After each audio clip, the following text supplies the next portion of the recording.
नहीं मिलेगा। इसलिए अपने अपने कार्य को अति शीघ्र विश्राम करके इस कथा को श्रवण करके अपने जीवन को धन्य बनाए। जय जय श्री राधे, जय जय श्री श्याम।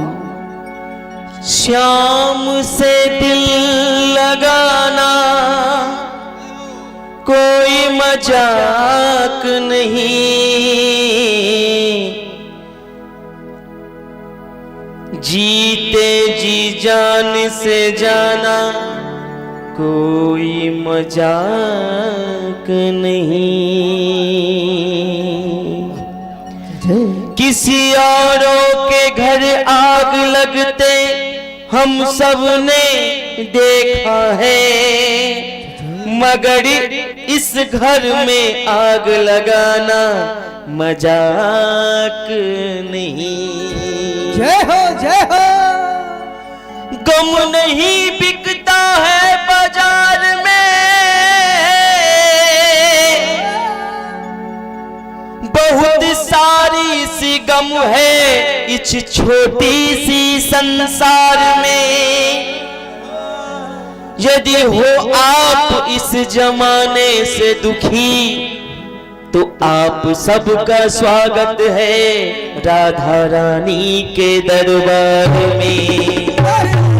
बोलिए बाके बिहारी लाल की जय हो।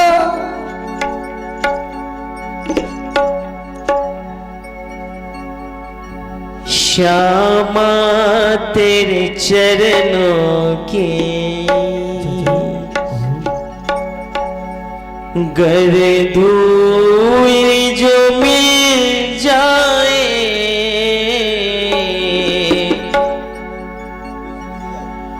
श्यामा तेरी चरणों की गर धूल जो मिल जाए, सच कहता हूँ मेरी, सच कहता हूँ मेरी तकदीर बदल जाए, सच कहता हूँ मेरी तकदीर बदल जाए, सच कहता हूँ मेरी। श्यामा तेरे चरणों की धूल जो मिल जाए, श्यामा तेरे चरणों की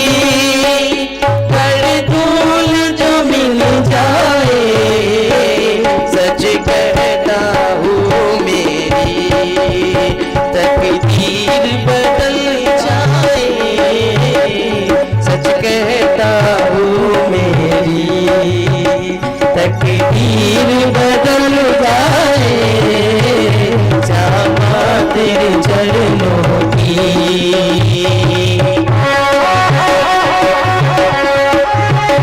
राधा रानी सरकार को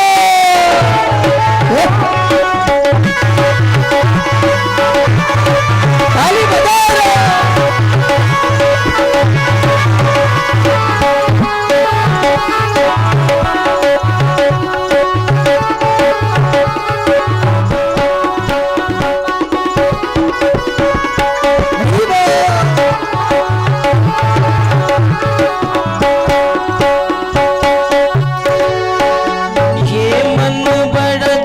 चल है, कैसे तेरा भजन करूं, ये मन बड़ा चंचल है, कैसे तेरा भजन करूं, ये मन बड़ा चंचल है, कैसे तेरा भजन करूं, जिसे जितना इसे समझाऊं, जितना इसे समझाऊं, उतना ही मचल जाए, जितना इसे समझाऊं, उतना ही मचल जाए, श्यामा तेरे चरणों की, श्यामा तेरे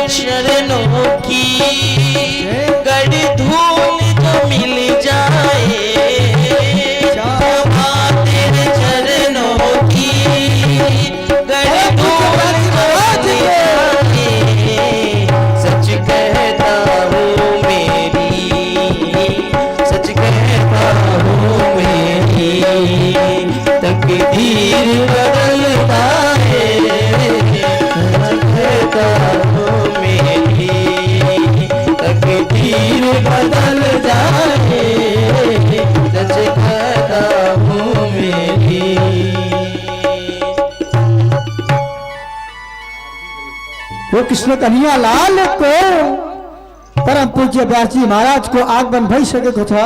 व्यास गद्दीमा हजुरहरु पनि आएर दर्शन पूजा ध्यान गर्न सक्नुहुन्छ। जय जय श्री राधे, जय जय श्री श्याम। आइए हम सब आज तृतीय दिवस की आरती में भाग लें।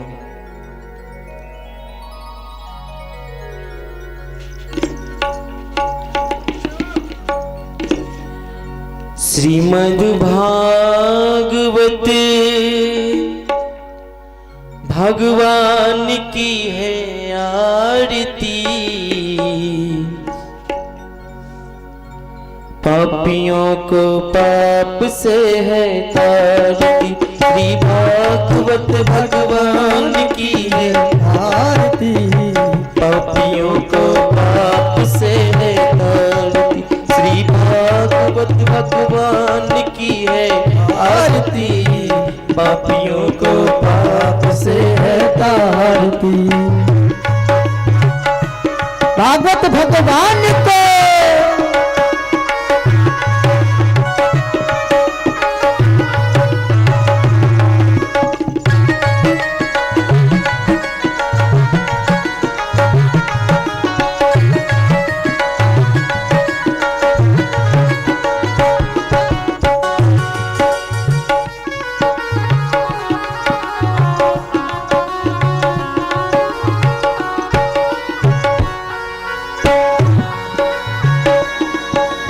अमर ग्रंथ ये मुक्ति पंथ ये पंचम वेद निराला, नव ज्योति जगाने वाला। ये अमर ग्रंथ ये मुक्ति पंथ ये पंचम वेद निराला, नव ज्योत जगाने वाला। ये अमर ग्रंथ ये मुक्ति पंथ ये पंचम वेद निराला, नव ज्योति जगाने वाला। ये अमर ग्रंथ ये मुक्ति पंथ ये पंचम वेद निराला, नव ज्योत जगाने वाला। हरि नाम यही हरि ध्यान यही, हरि नाम यही हरि ध्यान यही, हरि नाम यही हरि ध्यान यही, हरि नाम यही हरि ध्यान यही। जग मंगल की है आरती, पापियों को पाप से है तारती। श्री भागवत भगवान की है आरती, पापियों को पाप से है तारती।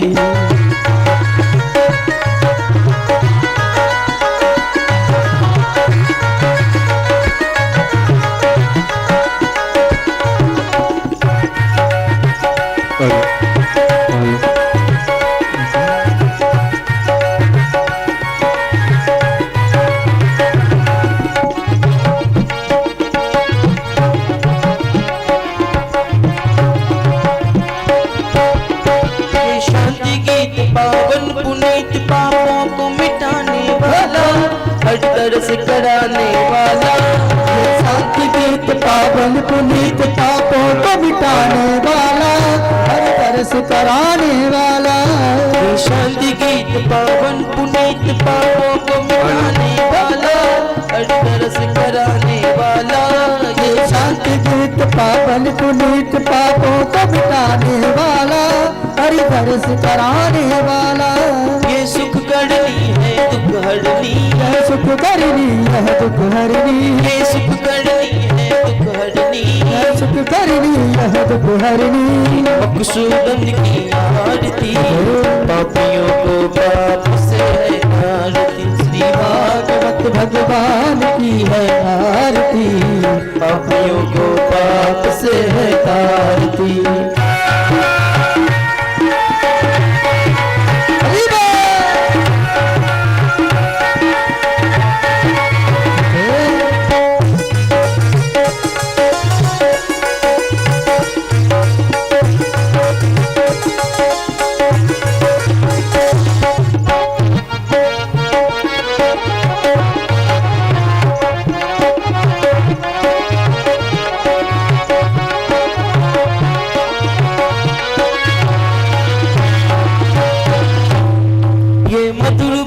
अब पंथ खोल सतमार्ग बताने वाला, बिगड़ी को बनाने वाला। ये मधुर बोल बब पंथ खोल सतमार्ग बताने वाला, पीढ़ी को बनाने वाला। श्री राम यही घनश्याम यही, राम यही घनश्याम यही, श्री राम यही घनश्याम यही, राम यही घनश्याम यही। प्रभु महिमा की है आरती, पापियों को पाप से आरती, तेरी भागवत भगवान की है आरती, पापियों को पाप से आरती, तेरी भागवत भगवान की है आरती, पापियों को पाप से आरती। कृष्णा कृष्ण कृष्ण कृष्ण हरे हरे, हरे राम राम राम हरे हरे। राधे बोल राधे बोल, राधे बोल राधे बोल, श्याम बोल श्याम बोल, राधे बोल राधे बोल। बोली बांके बिहारी लाल की जय हो।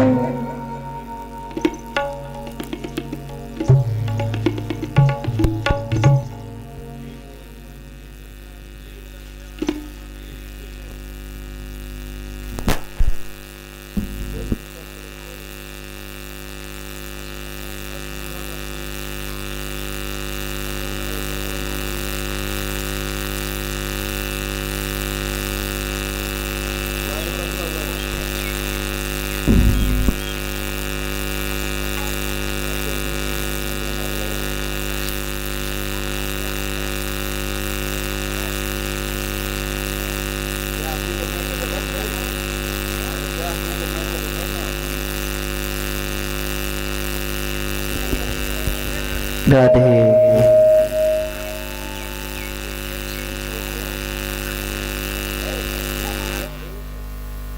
राम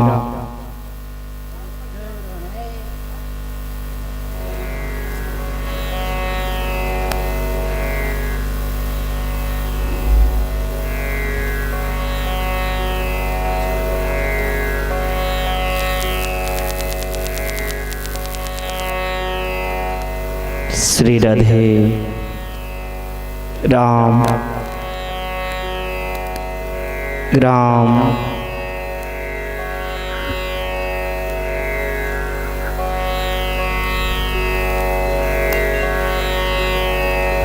श्री राधे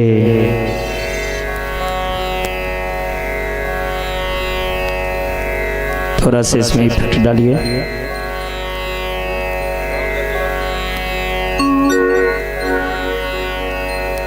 राधे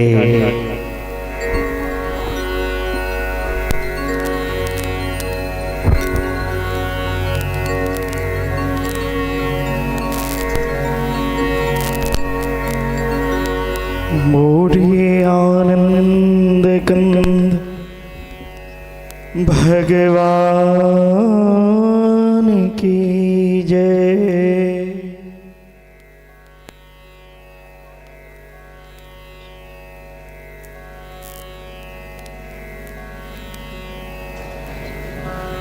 श्री गणेशाय नमः।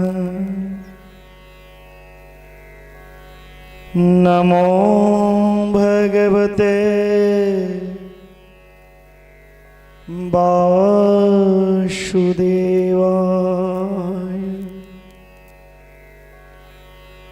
श्री सरस्वत्यै नमः। श्री गुरुभ्यो नमः।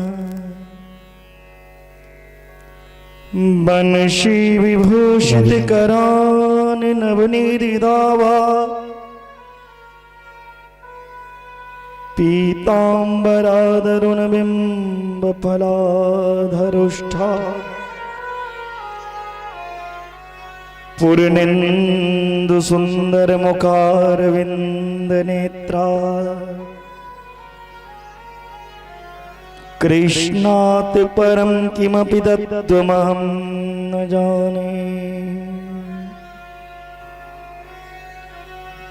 सच्चिदानंद रूपाय विश्वोत्पत्त्यादिहेतवे, तापत्रय विनाशाय श्री कृष्णाय वयं नमः। ध्यानमूलं गुरुमूर्ति पूजामूलं गुरुपदम् मंत्रमूलं गुरुर्वाक्यम् मोक्षमूलं गुरु कृपा।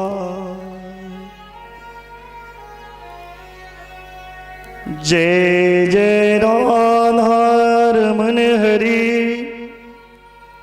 जय जय नवल किशोर जय गोपी चित चोर प्रभु जय जय माखन चोर। सुखी रहे संसार सब दुखिया रहे न को।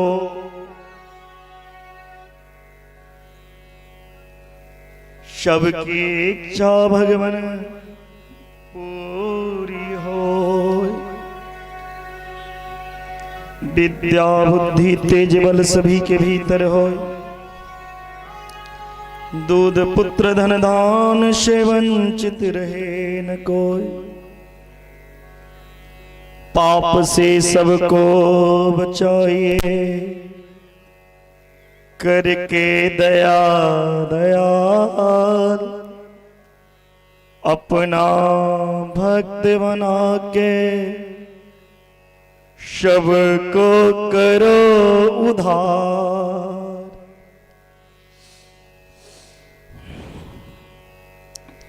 सब द्वारन को छोड़ कर मैं आया तेरे द्वार। हे वृषभानु लाडली मेरे और निहार। काहू के बल भजन है काहू के नाम आधार। व्यास दास तेरे भरोसे कथा करे विस्तार। धन्य बराह को भूमि है धन्य मधुवन ग्राम। धन्य पावन भक्त वृंद है धन्य वृंदावन धाम।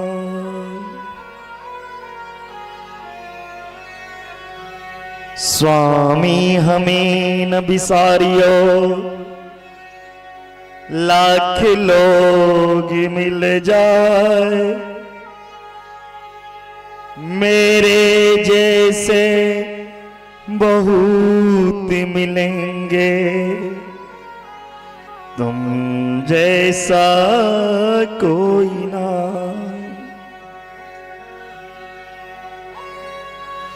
वृंदावन सो मन नहीं नंद गाँव सो गाँव। बंसी बट सो बट नहीं कृष्ण नाम सुना। ओम शांति शांति सर्वारिष्ट शांति। परम मंगलमय परात्पर परम ब्रह्म परमात्मा अखिलेश्वर कर्णावरणालय भक्तवांछा कल्पतरु नंद नंदन देवकी नंदन जसोदा नंदन भगवान गौरक्षक गौपालक धर्म रक्षक श्री कृष्ण कन्हैया की वांगमय मूर्ति भागवत भगवान को चरणों में कोटि कोटि वंदन। भगवान कृष्ण कन्हैया के चरणों में कोटि कोटि वंदन। किशोरी श्री राधा रानी की चरणों में कोटि कोटि वंदन। हनुमंत लाल को चरणों में कोटि कोटि वंदन। मां सरस्वती को चरणों में कोटि कोटि वंदन। माता पिता गुरुजन कोटि कोटि वंदन। बाराह भगवान की पावन भूमि सप्तकोशी की पावन तट पर बसा ये पावन गांव मधुवन में आयोजित श्रीमद् भागवत कथा ज्ञान गंगा की तृतीय दिवस कथा पंडाल में उपस्थित वैष्णवजन, हरिभक्तगण, माता बहन एवं निम्बार्क संप्रदाय से जुड़े हुए भगवान निम्बार्क के अनन भक्त हरू एवं दूर दूर से आए हुए कथा प्रेमीगण, माता बहन, बालक वृद्ध नर नारी, मधुबन ग्रामवासी, आयोजक करता सभी को व्यास से स्वागत, अभिनंदन, नमस्कार। श्री राधा माधव को कृपा से आज हम सब तृतीय दिवस कथा में उपस्थित हैं। कथा से पूर्व अपना मन वाणी को एकाग्र करें। हरि नाम संकीर्तन को गाकर मेरे साथ आप सब भी मिलकर भगवान नाम का आश्रय लें। क्यों इस कलिकाल में, इस कलयुग में भगवान के नाम से बढ़कर कुछ नहीं। कलयुग केवल नाम धारा, सुमर सुमर नर उतर ही पारा। इसलिए मेरे साथ आप सब भी हरि नाम का संकीर्तन करें। वृंदावन की जो युगल कीर्तन है उसे गाएं। बोलिए भक्त वत्सल भगवान की जय। जय जय श्री राधे। जय राधे। जय राधे राधे। जय राधे जय श्री राधे।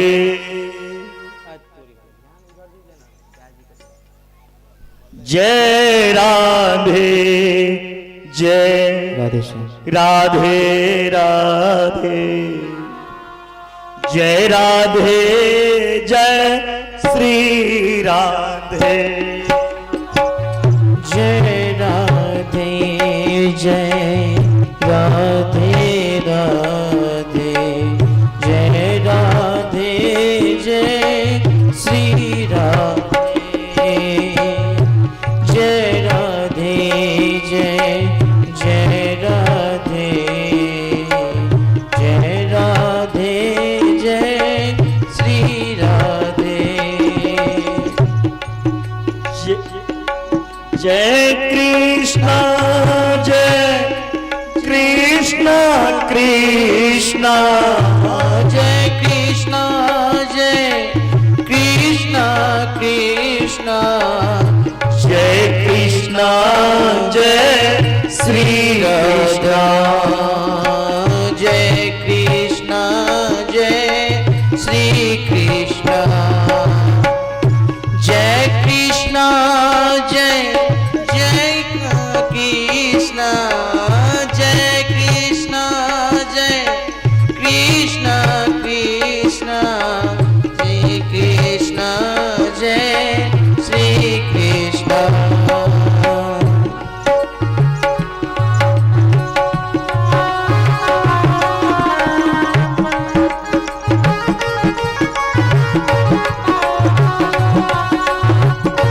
राधे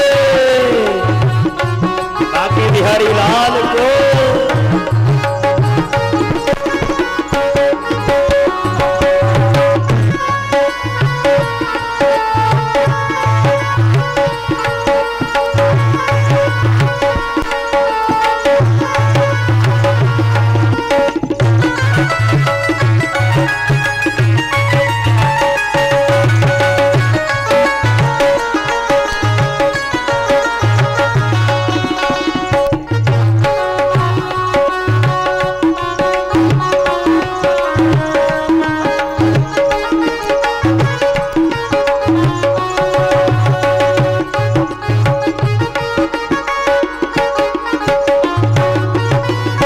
श्यामा गौरी नित्य किशोरी श्यामा गौरी नित्य किशोरी श्यामा गौरी नित्य किशोरी प्रीतम जोरी श्री राधे प्रीतम जोरी श्री राधे रसिक रसीले छैल छबीले रसिक रसीले छैल छबीले गुण गर्वीले श्री कृष्णा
सुकुमारी श्री राधे अति सुकुमारी श्री राधे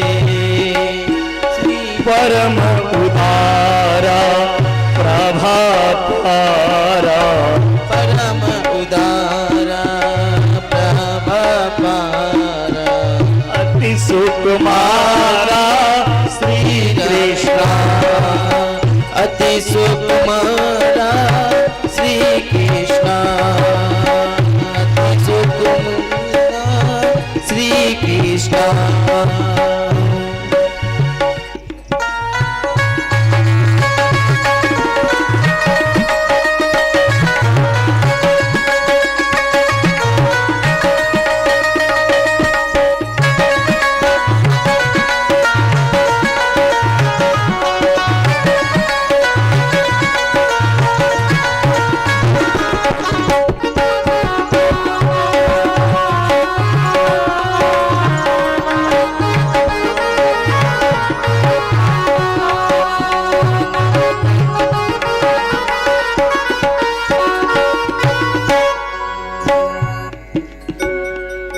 से बोलिए भागवत भगवान की।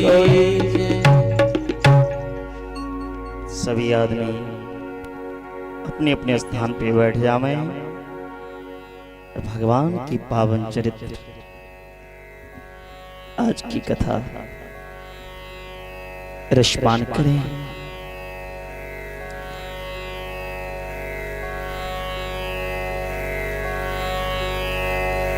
कल की कथा की विश्राम कहाँ हुई थी? हम भूल गए हैं, जरा बताना। कल की कथा की विश्राम कहाँ हुई थी? हम भूल गए, थोड़ा बता दो।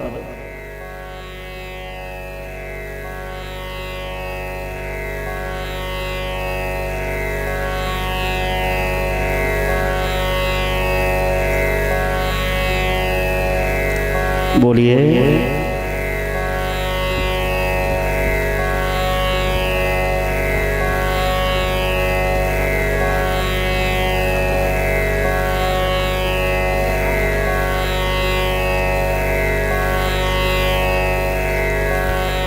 राजा परीक्षित को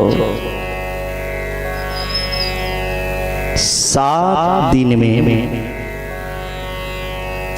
तक्षक नाग के डसने से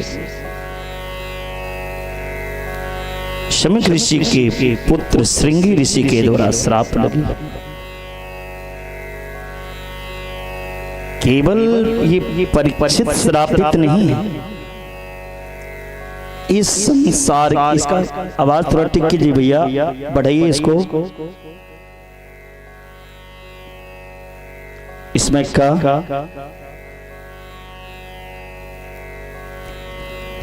इस संसार का हर प्राणी श्रापित है। हर प्राणी की मृत्यु संसार की हर जीव 7वां दिन काल रूपी तक्षक के मुंह में समा जाती है। जब जीवन मेरा ये 7 दिन की है, तो ये 7 दिन की जीवन को हम कहां लगाए? व्यापार में, संसार में, या भगवान की प्यार में?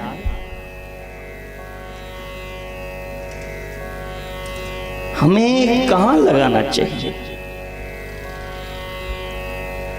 म्रियमाणस्य किम कर्तव्यम? मरने वाले व्यक्ति को क्या करना चाहिए? जिसकी मृत्यु निकट आ जाए उसे क्या करना चाहिए?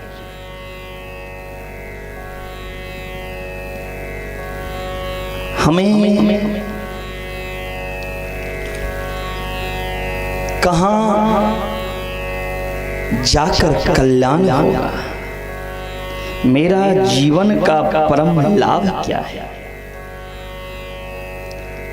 परीक्षित यह नहीं प्रश्न किया सुखदेव जी से, 7वां दिन मेरा मृत्यु है, उस मृत्यु से मैं कैसे बच सकता हूं?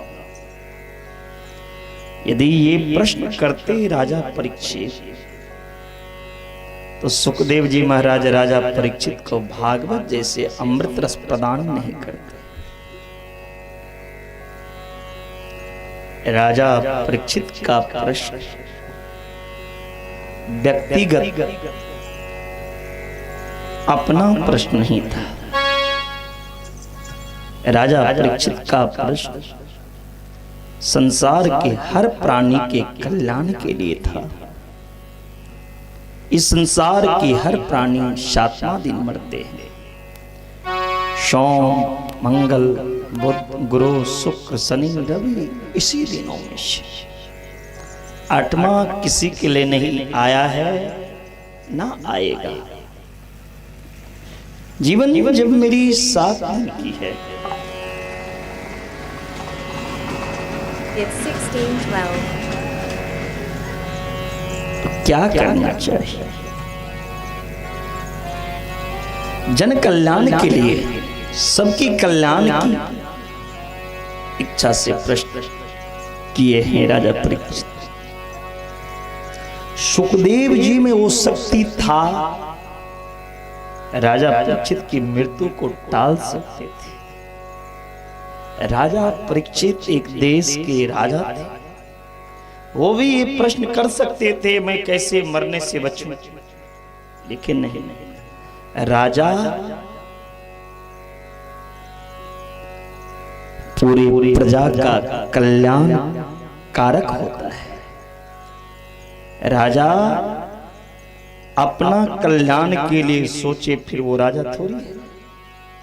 राजा वही है जो प्रजा की कामना की इच्छा करे,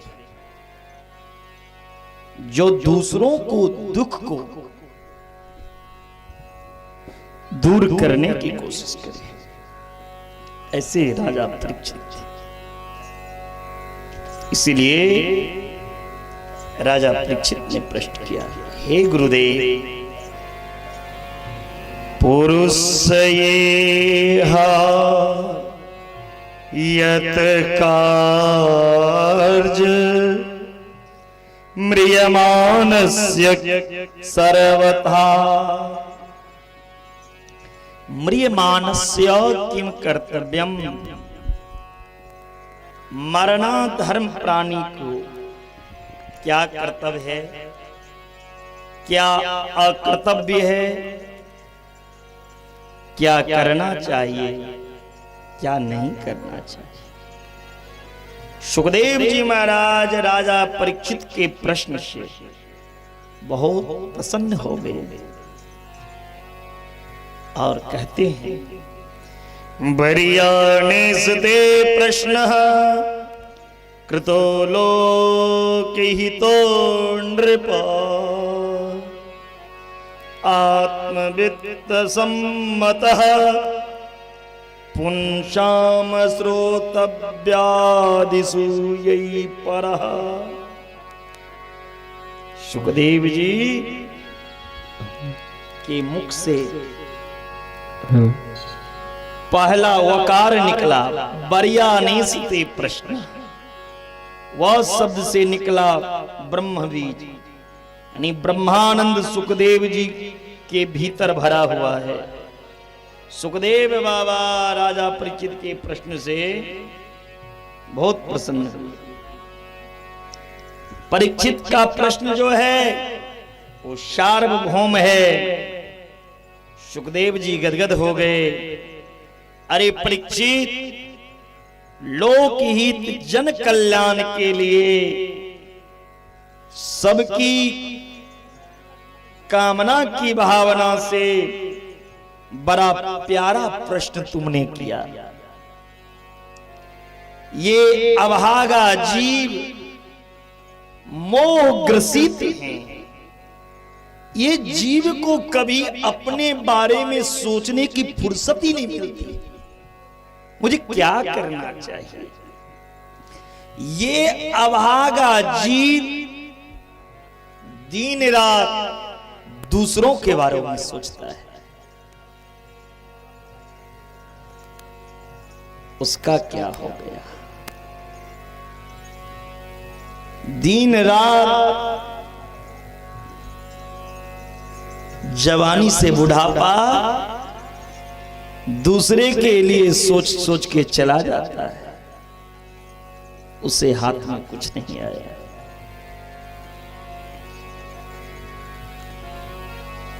और तो अपने बेटे परिवार के बारे में सोचता है, मेरे बाद इसका क्या होगा,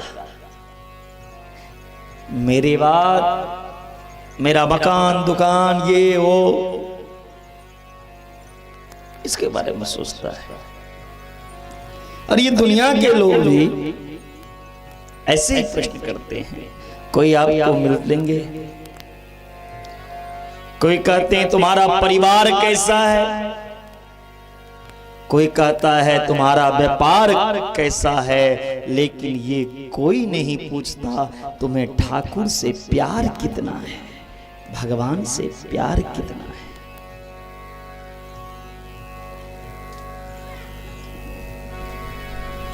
मेरा इतना बड़ा कारोबार, इतना बड़ा परिवार, इतने बच्चे, ये कैसे रहेंगे। सारा जीवन यही सोच के निकाल देता। अपना परिवार का पेट भरने में, रात को खराटे मार करके सोने में, विषयों को भोगने में लगे रहते हैं। सारा जीवन ये जीव ऐसे ही समाप्त कर देता। निद्रया ह्रियते नक्तम व्यवायेन च वावयः दिवाचारते है राजन कुटुंब भरणेन वा। इसलिए परीक्षित, जो प्राणी वास्तव में मृत्यु भय से मुक्त होना चाहता हो, उन्हें जीवन में 3 बात याद रखना चाहिए। यदि आप मृत्यु के भय से मुक्त होना चाहते हैं तो राजा परीक्षित को सुखदेव जी यहां नाम बदल दिए। परीक्षित को सुखदेव जी ने भारत के आत्मा कहकर संबोधित किया। तस्माद भारत सर्वात्मा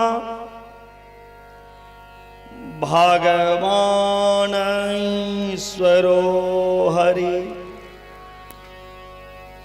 श्रोतव्याकृति वयस्य अस्मरतव्यश्चेक्षाता भयम्। मृत्यु से जो अभय चाहता है वह माधव की शरण में आ जाए। माधव के शरण में आए बिना मृत्यु से कोई नहीं बच सकता। जो माधव के शरण में आ जाए वही मृत्यु के भय से बच सकता है। अब माधव के शरण में जाकर करे क्या करना चाहिए? श्रोतव्य, माधव के शरण में जाकर उन माधव की महिमा सुनो, उनकी चर्चा सुनो, गुणगान सुनो। अब सुनने से फायदा क्या होगा? अरे भैया, सुनोगे तब न फायदा के बारे में सोचोगे। अभी सुना नहीं और फायदा के बारे में सोचने लगा। यदि मैं भगवान की कथा सुनूं तो मेरा फायदा क्या होगा? सुनने से पहले ये कलयुग के जीव सोचने लगता है, यदि मैं उनके पास जाऊंगा तो बदले में क्या मिलेगा? क्योंकि इन्हें तो स्वार्थ है ना। सुर नर मुनि सबहि हरिति स्वार्थ लाग करहि सब प्रीति। भगवान की कथा भी सुनने से पहले सोचता है फायदा क्या होगा। अरे सुनोगे तभी तो उनके बारे में जानोगे क्या फायदा क्या हानि है। जब तक किसी व्यक्ति के बारे में पूरी जानकारी ना हो जाए तब तक उनके प्रति मेरी श्रद्धा नहीं होती। कोई कितना भी बड़ा महान आदमी यदि यहाँ केपी ओली आ जाए और उसे आप नहीं जानते हैं तो वो आपके लिए एक सामान्य आदमी है। नाम सुने होंगे लेकिन देखे नहीं होंगे। कितना बड़ा भी आदमी आ जाए आपके बीच में चुपचाप बैठ जाए, हम तब तक उसे नमस्कार नहीं करते हैं जब तक उनके बारे में जान नहीं लेते। ये है कौन? जाने बिनु ना होई परतीति, बिनु परतीति होई नहीं प्रीति। इसीलिए प्रभु की महिमा को जानो, उनकी कथा सुनो, ज्यादा से ज्यादा श्रवण करो। यदि भगवान की कथा आप सुनोगे ना तो पता चलेगा भगवान का स्वरूप कैसा है, भगवान का स्वभाव कैसा है, भगवान का प्रभाव कैसा है। तब प्रभु में श्रद्धा प्रेम जगेगा। एक तो ये मन जो है, ये मन जल्दी से भगवान से जुड़ता नहीं। ये मन जो है बड़ा ही निष्ठुर है, कई जन्म जन्मांतरों का इसमें रति भरा हुआ है। अब परमात्मा से कैसे जोड़े इस मन को? लोहा कितनों भी कठोर हो जाए, लेकिन आग पर तपा करके उसको हम औजार बना ही लेते हैं। उसी तरह मन कितनों भी कठोर क्यों ना हो, भगवान की कथा सुनकर इस मन को द्रव्यता भगवान की तरफ जरूर झुको आएगी। ये निष्ठुर मन जरूर एक ना एक दिन माधव से जुड़ेगा, पिघल जाएगा। वो कब? जब भगवान की कथा सुनते रहोगे, सुनते रहोगे। इसीलिए तो गोस्वामी बाबा इस मन को सठ कहा। अस प्रभु दीन बंधु हरि,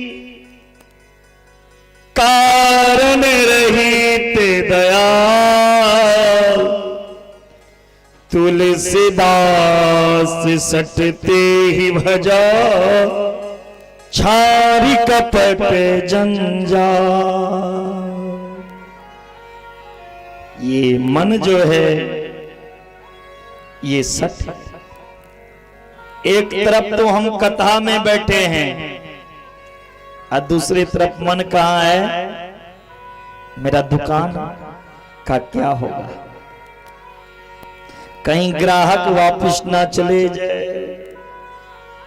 एक तरफ हम कथा में बैठे हैं, दूसरा तरफ मन है क्या होगा, नहीं बहुत टेंशन है। कथा में बैठे हैं लेकिन मन भटक रहा है। हम बैठे हैं यहाँ, तन है यहाँ, अब मन है पोखरा, हलेसी, विराटनगर, काठमांडू। ये मन की गति सबसे तेज गति है। ये मन जल्दी से भगवान से जुड़ता नहीं। ये मन जो है बड़ा ही सट है। पाई न के गति पतित पावन, राम भज सुनु शठ मना। ये मन जो है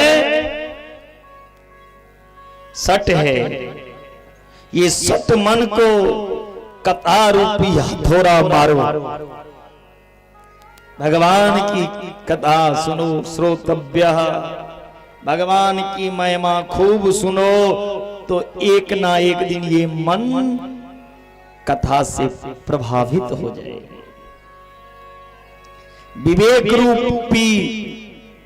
विवेक रूपी हथौड़ा जब मन पे लगेगा तो ये चंचल मन भी स्थिर हो जाएगा। श्रोतव्य, भगवान की कथा सुनो। यदि मन को भगवान से जोड़ना है तो श्रोतव्य, भगवान की महिमा सुनो। फिर कृतितव्य, भगवान की महिमा सुनो। उसके बाद दूसरों को सुनो, दूसरे को भी धर्म से जोड़ो, सनातन से जोड़ो। उसके बाद भगवान का स्मरण करो। ये स्मरण समय देखकर नहीं, भगवान का स्मरण तो हर सांस से होना चाहिए। सांस सांस पर कृष्ण कहो, बीता सांस नहीं आए। ना जाने तेरे सांस की आवन हो न हो। हर एक इंद्रियों हर एक सांस के द्वारा उस प्रभु का स्मरण करो। चाहे आप घर में हो या शमशान में हो या दुकान में हो, जहां हो ये मन गोविंद से जोड़ कर रखो। कर से कर्म करहूं विधि नाना, अब मन राखहूं जहां कृपा निधान। ये मन गोविंद से जोड़ दो। संसार में दो तरह के आनंद हैं, एक विषयानंद और एक ब्रह्मानंद। विषय वस्तु को भोग कर जीव को जो आनंद प्राप्त होता है उसे विषयानंद कहते हैं। इसके विपरीत आंख बंद कर सुषुप्त अवस्था में अथवा समाधि अवस्था में महापुरुष संतों को जो प्राप्त होता है, वैष्णवों जो इसका चिंतन करता है, उसे तो ब्रह्मानंद कहते हैं। और विषयानंद के ब्रह्मानंद के आगे विषयानंद फीका है। ये मन भगवान में जल्दी लगता नहीं। कहते मन लगेगा कैसे? जीव को तो बैठने का ढंग ही नहीं है। भगवान की कथा में बैठने का तो ढंग नहीं है। यदि मन को बस में करना चाहते हो राजा परीक्षित, तो चार बात का ध्यान रखो। जितासनो जित सांसो, जित संगो जितेंद्रिया, अस्थूले भगवते रूपे मनः संधारयेतिया। हे परीक्षित, यदि आप मन को जीतना चाहते हो ना, पहले अपने आसन को जीतो। एक आसन लगाओ, उस आसन पर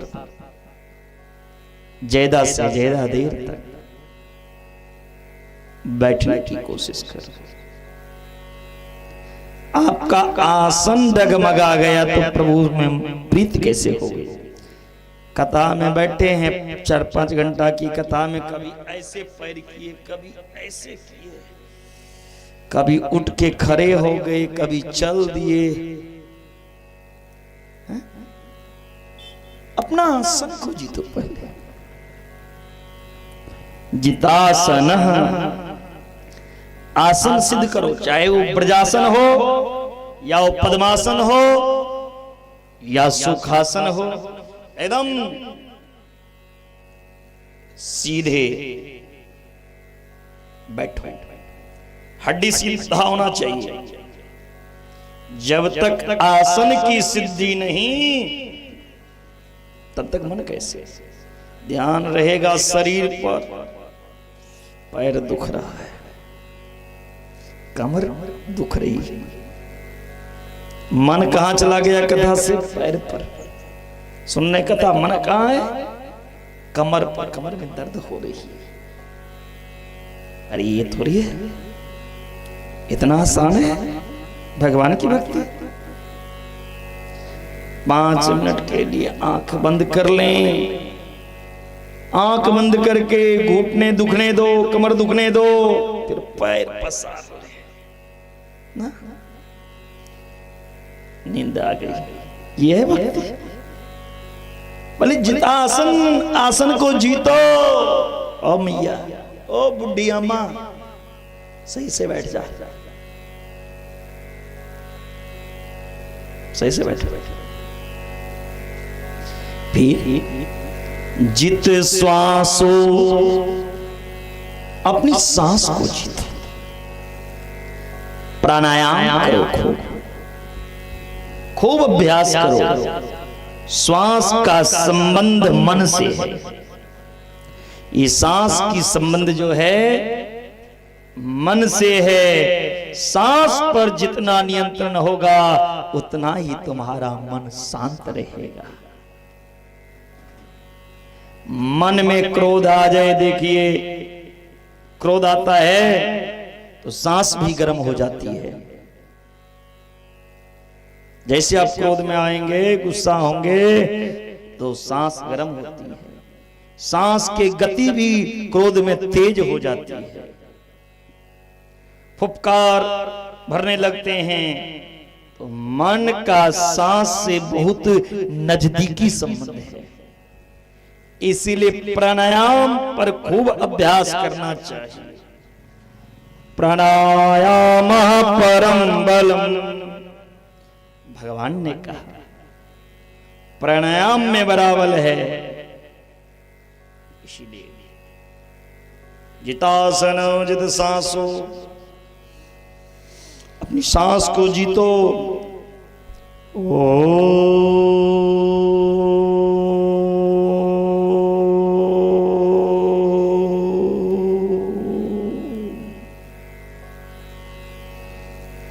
आंखें बंद करके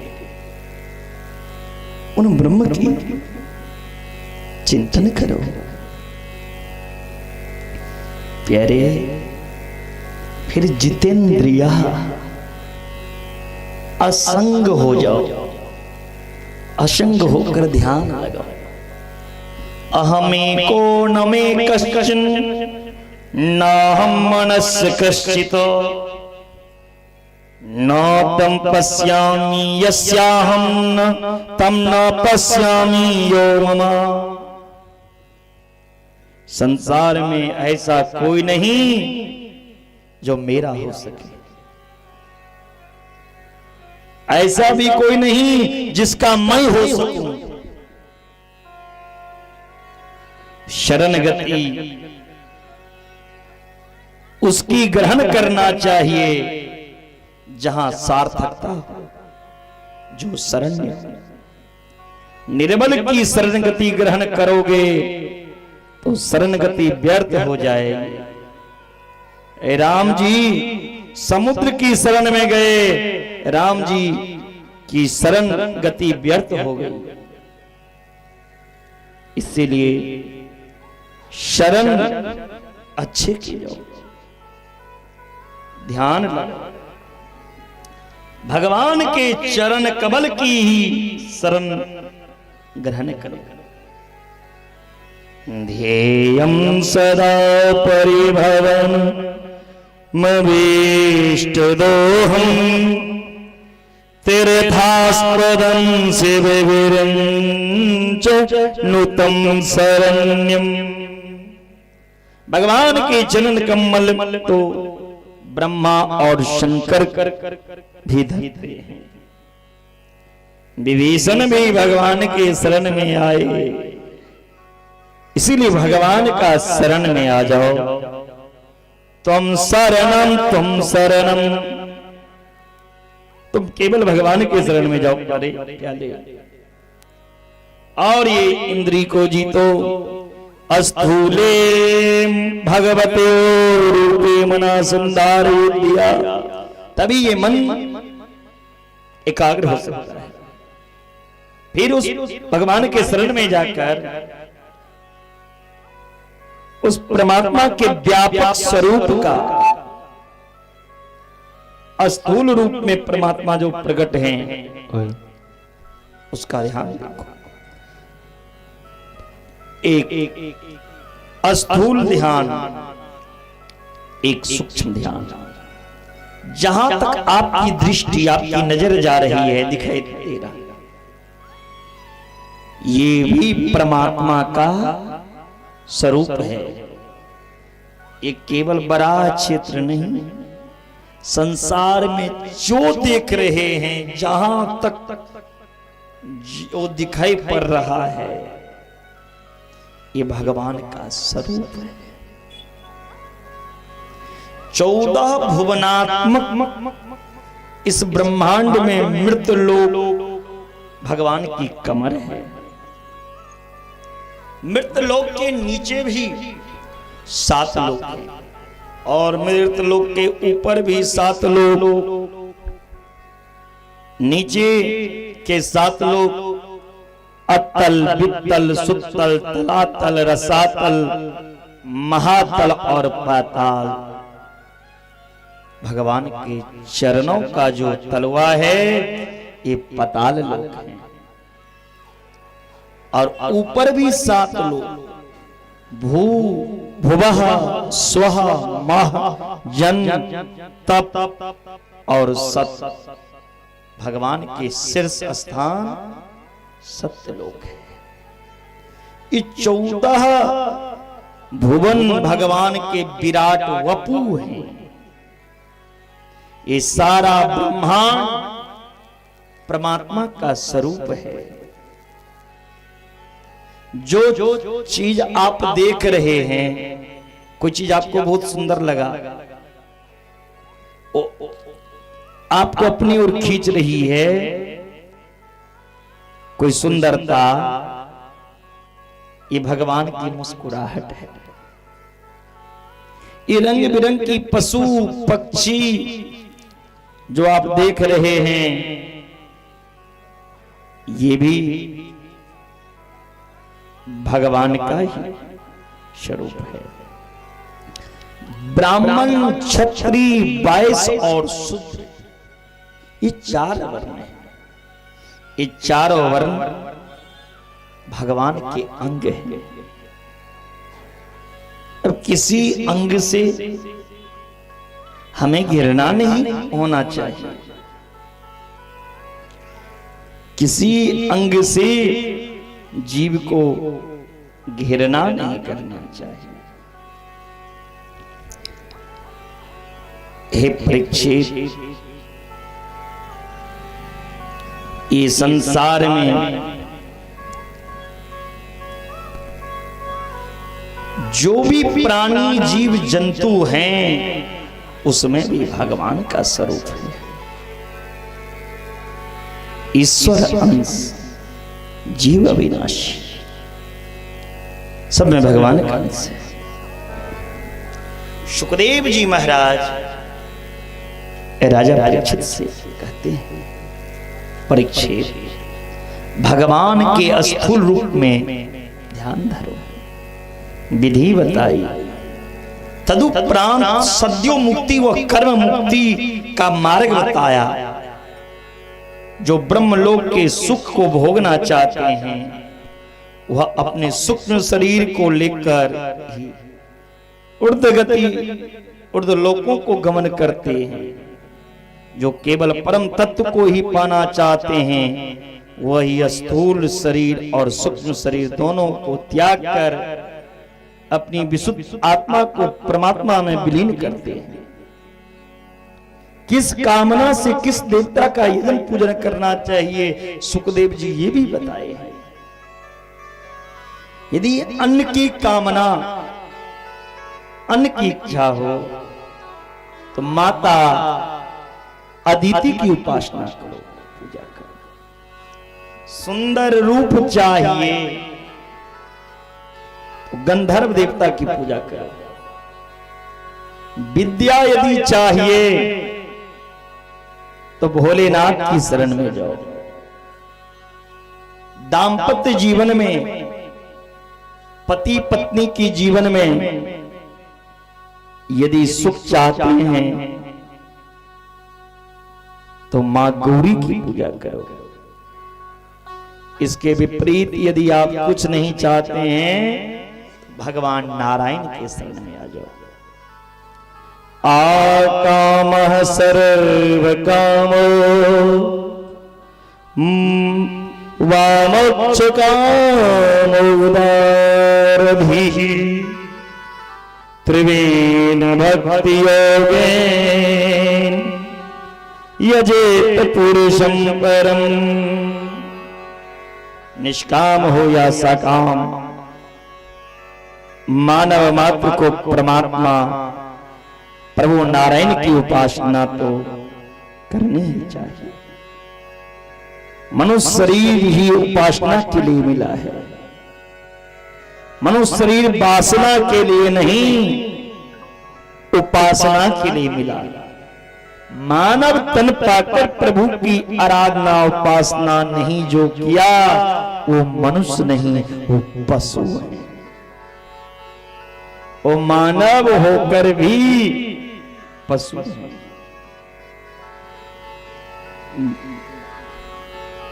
जिनके हृदय में भगवान का नाम नहीं, जिनके मन में भगवान की नाम नहीं, वो मानव पशु है।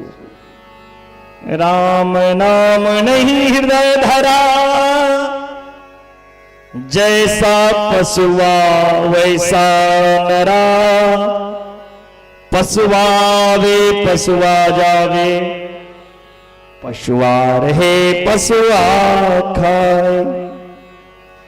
नर पशु तम कर खाए, पशुआ तो जंगल चर कर आए। राम नाम जाना नहीं माई, जन्म गया पशुआ की नाई। जिन्होंने भगवान राम भगवान कृष्ण को नहीं जाना, जन्म गया पशुआ की नाई, उनका जन्म पशु की। राम नाम से नहीं प्रीत जिसे, यही तो पशु के।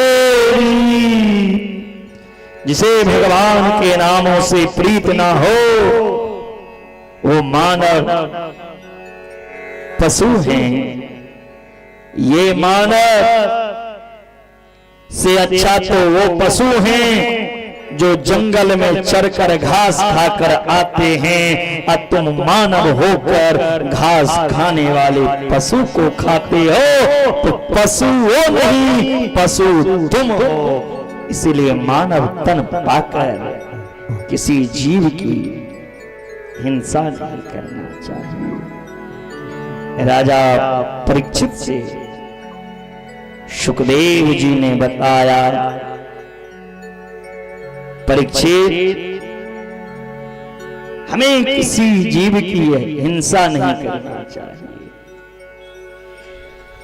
ये मानव तन को क्या करना चाहिए, मरना धर्म प्राणी की क्या कर्तव्य है,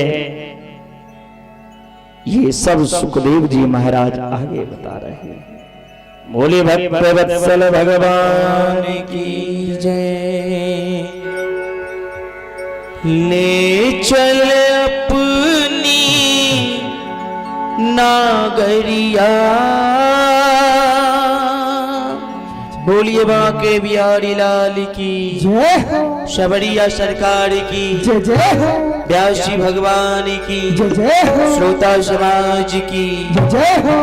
ले चल अपनी नागरिया। जो जो जाना चाहते हैं प्रभु के दरबार, दोनों हाथ ऊपर करके बोलिए बांके बिहारी लाल की जय हो। अवध बिहारी सावरिया, अवध बिहारी सावरिया।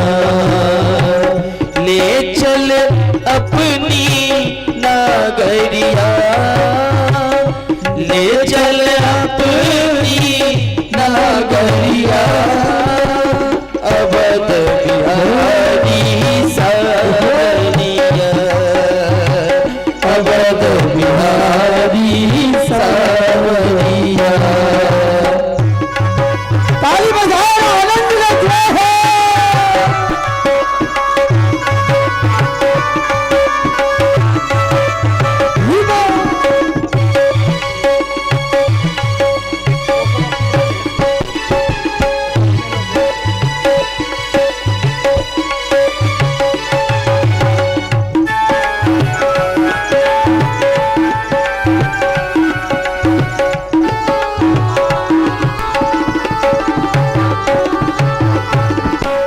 सरयुग तीरे अयोध्या नगरी, सरयुग तीरे अयोध्या नगरी।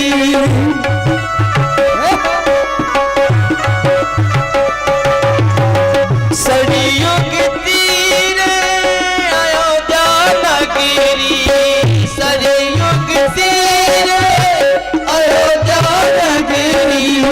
संत भरे जहाँ गागरिया, संत भरे जहाँ गागरिया। अवध बिहारी सावरिया, अवध बिहारी सावरिया। ले चल अपनी नागरिया, ले चल अपनी नागरिया। अवध बिहारी सावरिया, अवध बिहारी सावरिया। ताली बजाओ।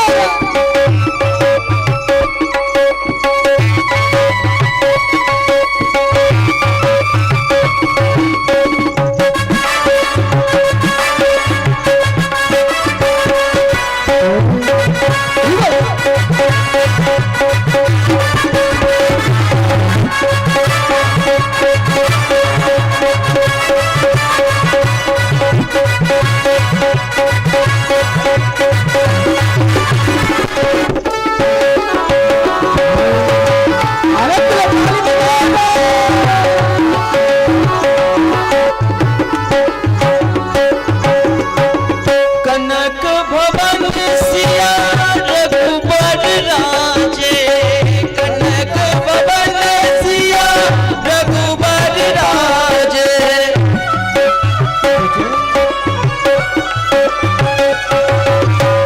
कनक भवन सिया रघुबर राजे, कनक भवन सिया रघुबर राजे।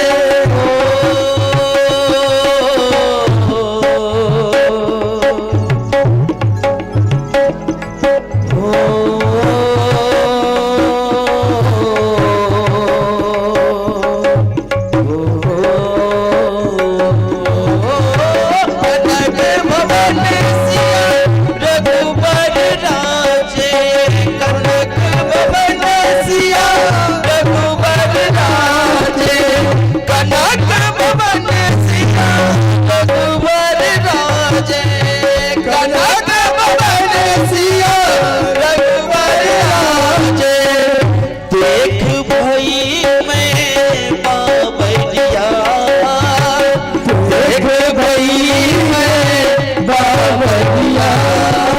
अवध सावरिया, अवध बिहारी सावरिया, अवध बिहारी सावरिया, अवध बिहारी सावरिया। ये चल अपनी नागरिया, ये चल अपनी नागरिया। आप सभी सब दोनों हाथ ऊपर करेंगे भाव से। अहू सब एक में ठाड़ भजाओ, सब आदमी ठाड़ भजाओ। अहू सब आदमी ठाड़ भग एकदम भाव से दोनों हाथ ऊपर करके प्रेम से कन्हैया करी जाए। ले चल अपनी नागरिया, ले चल अपनी नागरिया। अवध बिहारी सावरिया, अवध बिहारी सावरिया। ताली बजाओ, भक्ति का आनंद लो।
जय हो।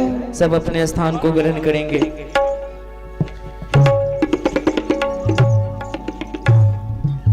कहते हैं सुखदेव जी महाराज बड़ा सुंदर प्रभु का ध्यान करते हुए सुखदेव जी कहते हैं कि जिन प्रभु का कीर्तन, स्मरण, दर्शन, वंदन, श्रवण अर्चन करके मात्र अर्चन करने मात्र से जीव के समस्त पाप संताप शीघ्र समाप्त हो जाते हैं। ऐसे प्रभु के चरणों में मेरा बारंबार प्रणाम। कोई कितना बड़ा तपस्वी हो, मनस्वी हो, दानी हो, मंत्र वेता ऋषि हो, पर जब तक भगवान की शरण ग्रहण नहीं करेगा तब तक उसका कल्याण किसी काल में संभव नहीं है। तपस्विनो दान परायसे सिनो मनस्विनो मंत्र विरास मंगला क्षेमं न विन्दते विना यदर्पणं तस्मै सुभद्र सर्वसे नमो नमः। जीव का कल्याण तब तक नहीं हो सकता जब तक भगवान का आश्रय ग्रहण ना करे। चाहे वो कितना भी बड़ा तपस्वी बन जाए,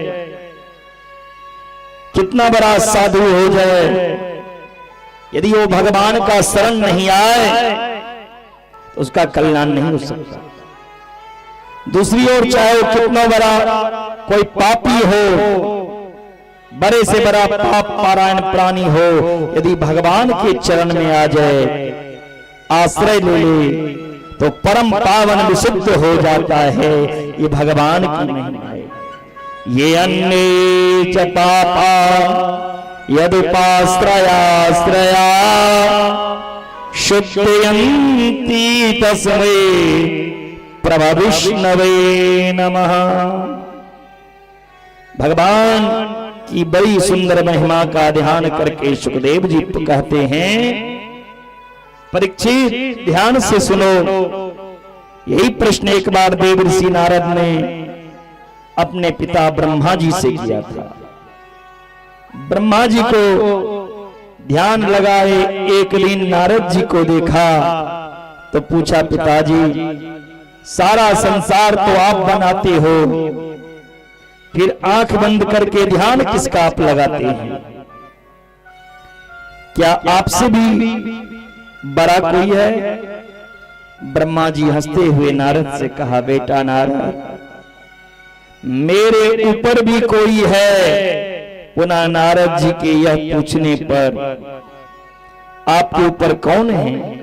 तब ब्रह्मा जी ने सृष्टि की प्रक्रिया की विस्तार पूर्वक अपने पुत्र नारद को सुनाया। प्रकृति और पुरुष की समया व्यवस्था में लय हो जाता है, समयावस्था में ही सृजन होता है। प्रकृति और पुरुष पृथक पृथक हुए।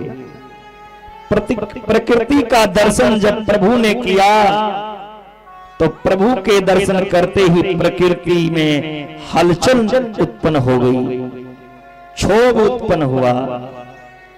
सर्वप्रथम महत्तत्व की उत्पत्ति हुई। महत्तत्व के द्वारा त्रिविध अहंकार सत, रज और तम की उत्पत्ति हुई। महत्तत्व के बाद त्रिविध अहंकार का उत्पन्न हुआ। सतोगुण, रजोगुण और तमोगुण की उत्पत्ति हुई। तमोगुण के द्वारा पृथ्वी, जल, तेज, वायु, आकाश, इन पंच महाभूतों की उत्पत्ति हुई। और इसी के द्वारा पंच मात्राएं शब्द हुए, सब रस रूप और गंध। तमोगुण से रजोगुण के द्वारा इंद्री की रचना हुई और सत्वगुण के द्वारा इंद्री के अधिष्ठात्री जो देवता हैं उन देवता का उत्पत्ति हुई। भगवान नारायण प्रभु के नाभि कमल से ब्रह्मा का उत्पन्न हुआ। ब्रह्मा कमल से प्रकट हुए।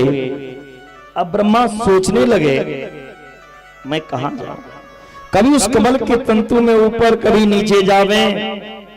सोचने लगे हम कौन है, चारों तरफ देखा तो कुछ नहीं सुनाई दिया। फिर कुछ कमल के तंतु के भीतर घुस गए, ढूंढा तो कोई आधार नहीं मिला।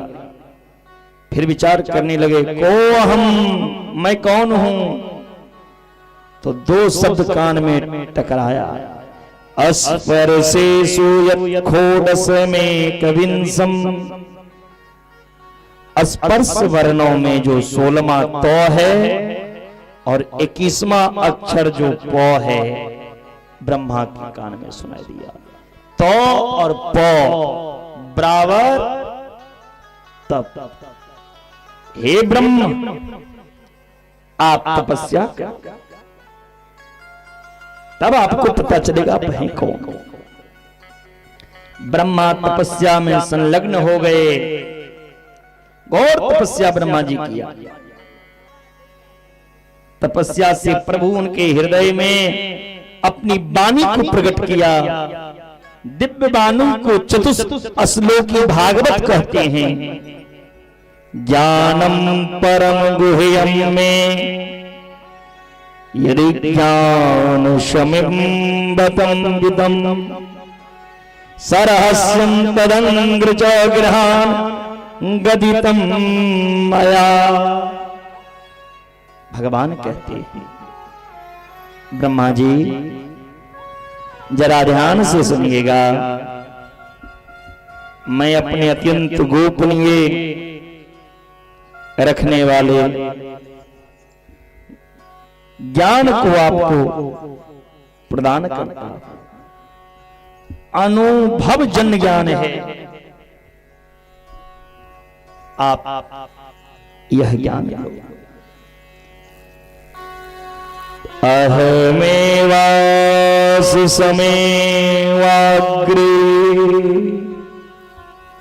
नान्ययत सद सत परम पश्चादहं यदेत यो वसिष्येत सो अस्म्यहम्। भगवान कहते हैं हे ब्रह्मा, सृष्टि के पूर्व में केवल मैं ही था और निष्क्रिय था। मेरे अतिरिक्त कुछ नहीं था, ना स्थूल था ना सूक्ष्म था, एक मेरी सत्ता थी। मानो यहां ब्रह्मा जी ने जिज्ञासा की, अच्छा प्रभु जब आप बिल्कुल अकेले थे और आपके अलावा अन्य कुछ नहीं था, तो फिर ये दुनिया कैसे बनी? जिससे दुनिया बनी वह दुनिया में कुछ ना कुछ आपके पास साधन तो होगा। बिना साधन के आपने अकेले इस दुनिया को कैसे बना दिया? आपके पास कुछ तो होगा दुनिया बनाने के लिए। भगवान बोले नहीं नहीं ब्रह्मा, कुछ भी नहीं था। इसीलिए जो भी कुछ मैंने बनाया वह बनने वाला भी मैं हूं और बनाने वाला भी मैं ही। मेरे अलावा कोई नहीं, क्योंकि मैं अकेला था। मेरे पास कोई साधन नहीं था, ना दूसरे बनाने वाला कर्मचारी था। इसीलिए बनाया भी मैंने, बना भी मैं ही हूं, निमित्त कारण भी मैं और उपादान कारण भी मैं ही हूं।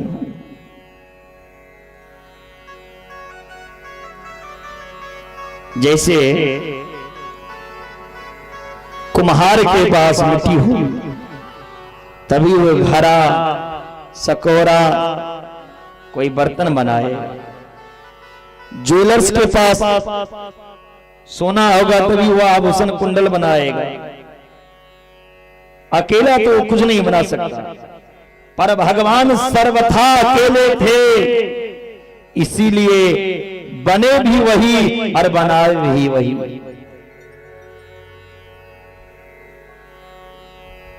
भगवान के लिए कुछ असंभव नहीं है। जहां तक दृष्टि जा रही है वो भगवान है। सिया राम में सब जग जानी, करम प्रणाम जोरी जुग पानी। इस सारा संसार में मैं ही हूं। रीते अरदम यत् प्रतीयेत न प्रतीयेत चात्मनि, तद्विद्यात्मनो माया यथा आभासो यथा तमः। ये 4 श्लोक की भागवत ब्रह्मा के हृदय में भगवान नारायण उतार दिए। जो नहीं है वही माया है। माया का काम क्या है? जो नहीं है उसे दिखा देती है,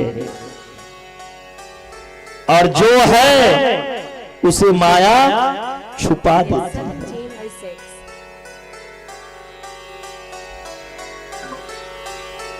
जैसे परमात्मा शाश्वत सत्य नित्य अविनाशी है। भगवान क्या है? अविनाशी, जिसका कभी विनाश नहीं हो। भगवान सत्य है, शाश्वत है, नित्य है, अविनाशी है, लेकिन भगवान हमें दिखाई नहीं पड़ता।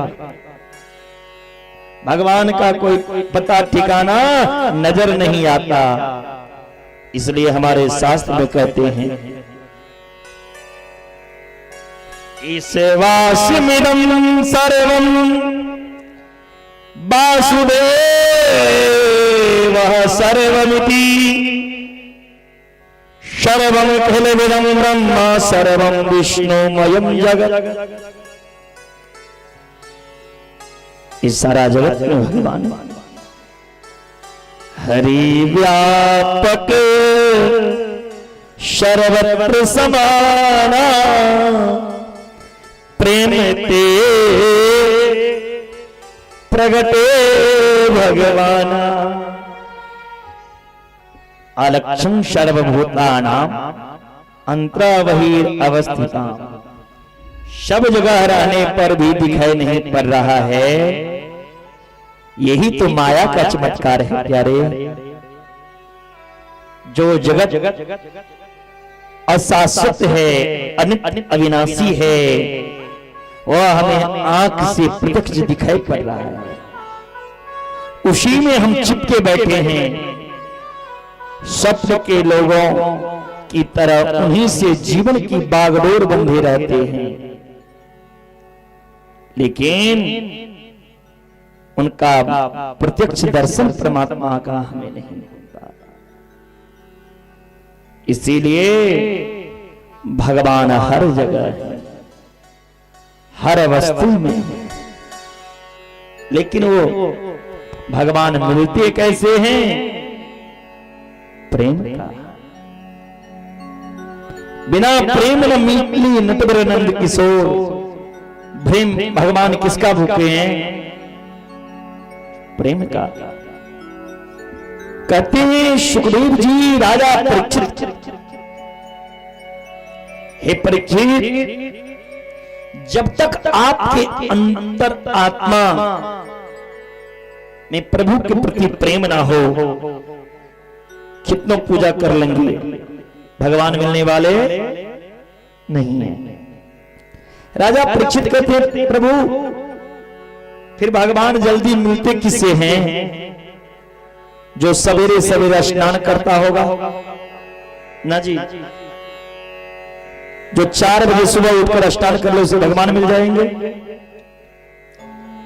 यदि भगवान स्नान करने से मिल जाते तो जल के अंदर मछली, कछुआ, मगरमच्छ, जोंक उन्हें ही पहले मिल जाता।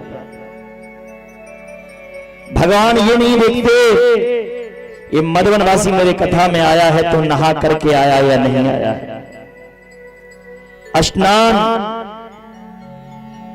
से तन पवित्र कर सकते हैं, तन पवित्र हो जाए, मन गंदा होगा तो भगवान कभी नहीं मिलेंगे।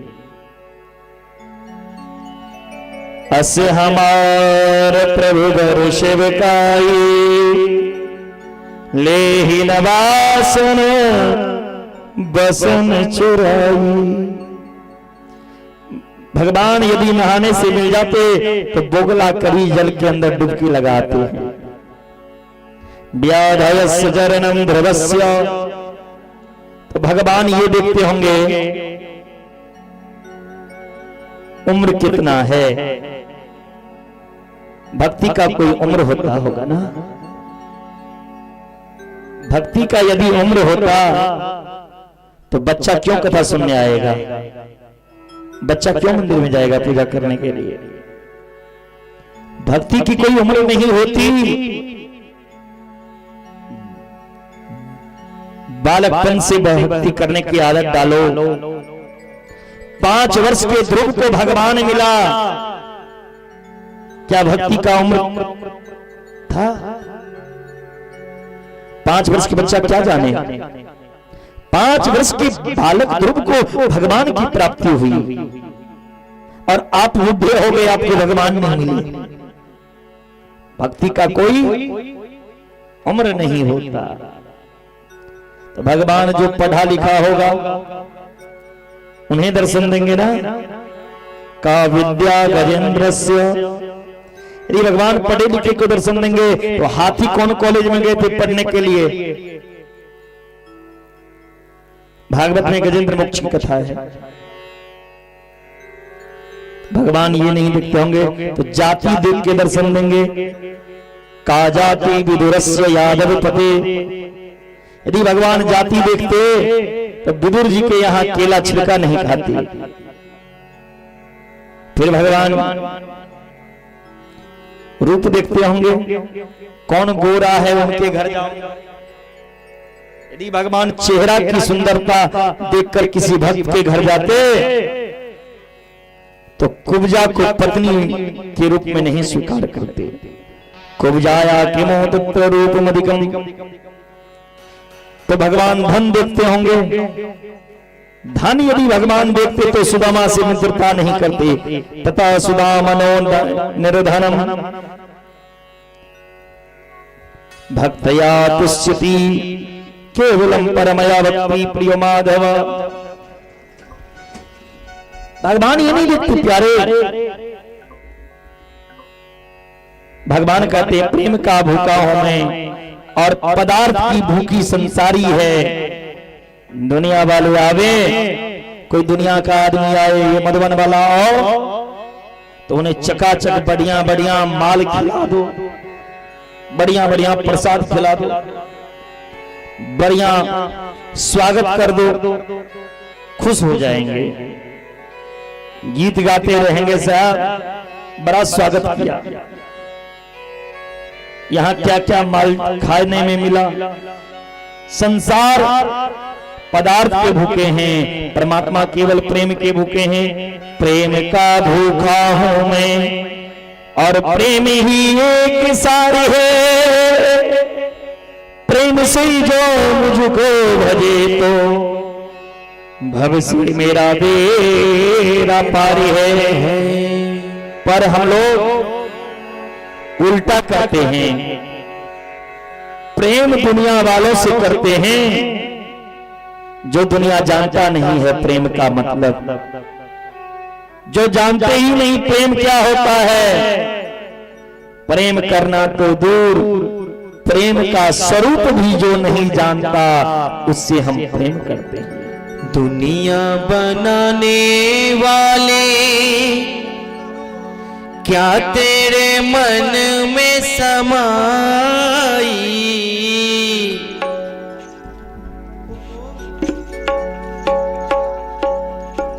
दुनिया बनाने वाले क्या तेरे मन में समाई। बोलिए बाकी बिहारी लाल की जय जय। काहे को दुनिया बनाई तूने, काहे को दुनिया बनाई।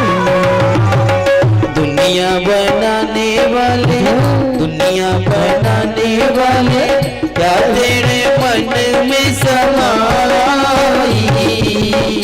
उठाइए सब लंबे लंबे दोनों हाथ भाव से, बोलिए राधे राधे राधे राधे। क्या बोलेंगे? जिनका एक हाथ है वो एक के हाथ ऐसे करेंगे, और जो नाचने वाले हैं नाच भी सकते हैं, लाज शर्म करने की जरूरत नहीं है। बोलिए बाके बिहारी लाल की। काहे को दुनिया बनाई तूने, काहे को दुनिया बनाई। दुनिया बनाने वाले, दुनिया बनाने वाले क्या तेरे मन में समाई। काहे को दुनिया बनाई तूने, काहे को दुनिया बनाई। ताली बजाओ रे।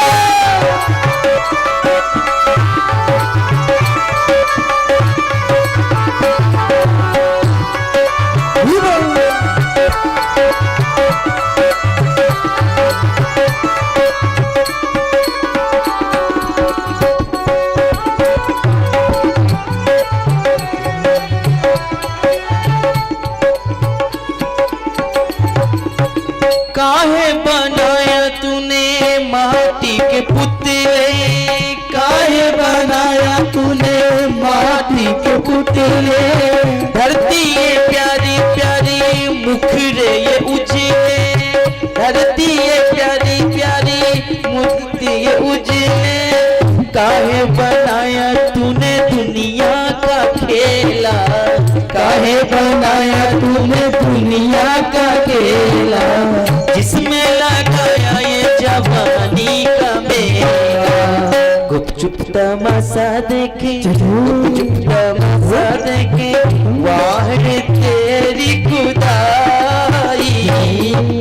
बोलिए बाके बिहारी लाल की जय हो। जिसका दोनों हाथ होगा ऊपर, कन्हैया जी आज उनके घर जाएंगे। हाँ, कौन कौन चाहते कि कन्हैया जी को अपने घर ले जाए? उठाइए तो लंबे लंबे दोनों हाथ। हम बोलेंगे राधे राधे तो आप कहिएगा श्याम मिला दे। बोलिए राधे राधे। हम कनी ऊंचे सुनते हैं, कनी जोर से बोलिए ना, राधे राधे। गुपचुप तमाशा देखे, गुपचुप तमाशा देखे, वाह रे तेरी खुदाई। काहे को दुनिया बनाई तूने, काहे को दुनिया बनाई। काहे को दुनिया बनाई तूने, काहे को दुनिया बनाई तूने, काहे को दुनिया बनाई। बोलिए बाके बिहारी लाल की जय हो।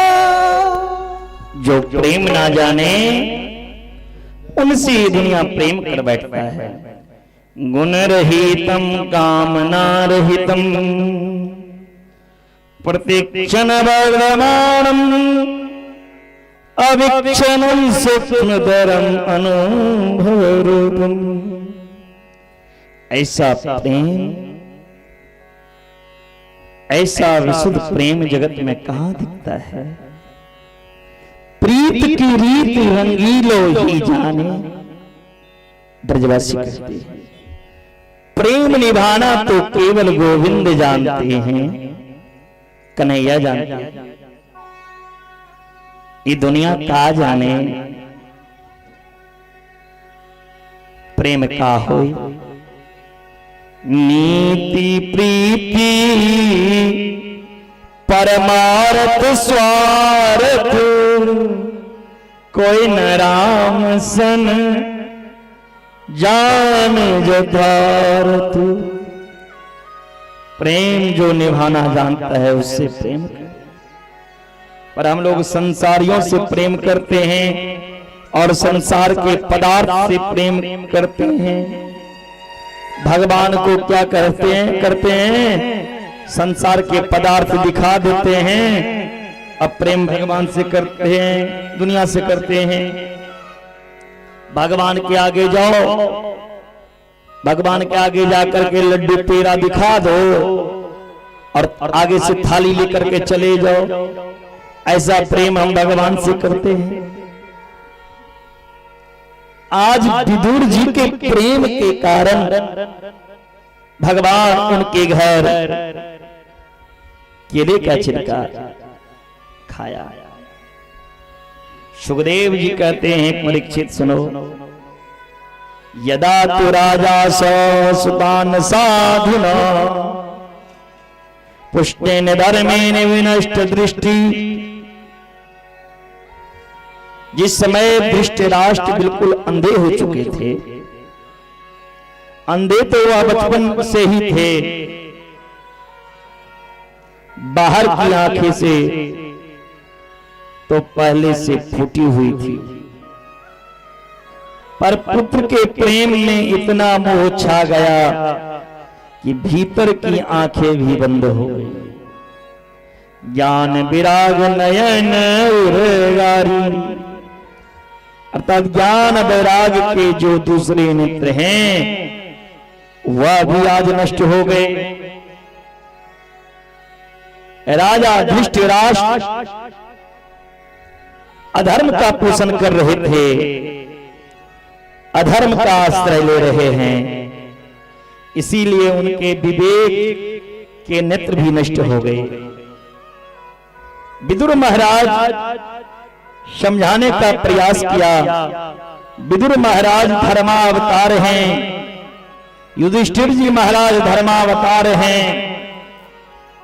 कौरव के पक्ष में विदुर के रूप में धर्म है, अब पांडव के पक्ष में युधिष्ठिर के रूप में धर्म है। दोनों की ओर धर्म है, पर अंतर क्या है? फिर पांडव को विजय क्यों हुए और कौरव को पराभव क्यों हुआ? क्योंकि कौरव के पक्ष में जो धर्म है उसकी विडंबना यह है कि कौरव जैसा चाहते हैं विदुर को वैसा करना पड़ेगा। विदुर जी धर्म का रास्ता दिखाते हैं, समझाते हैं, पर उस रास्ता को मानने वाला, चलने वाला कोई नहीं। दुर्योधन भी चाहते तो ऐसा अनिति कर्म नहीं होने देते। विदुर हमारे अनुसार चले, हम जैसा विदुर को कहे वैसा चले, लेकिन विदुर तो धर्म की रक्षक थे। विदुर चाहते थे मेरा धर्म कैसे बचेगा, क्योंकि जब धर्म के अनुसार हम चलेंगे, धर्मो रक्षति रक्षिता, धर्म की पहले आप रक्षा कीजिए। यदि धर्म की रक्षा करेंगे तो धर्म आपकी रक्षा करेगा।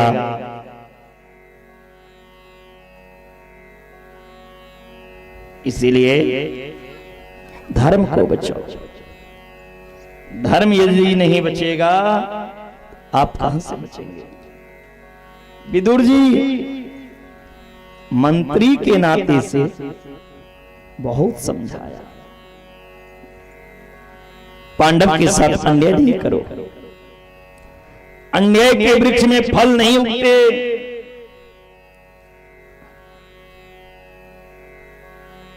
लेकिन दुर्योधन मानने वाले थे। विदुर जी को मंत्री पद से निकाल दिया। विदुर जी जब मंत्री पद से निकला तब केले बागान में अपना कुटिया बनाकर रहने लगा। आज दुर्योधन की सभा में भगवान द्वारकानाथ पांडव की तरफ शांति दूत बनकर के आए हैं।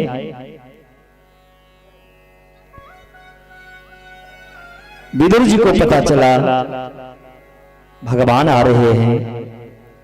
विदुर ने सोचा मैं मंत्री नहीं हूं, मैं कैसे जाऊं,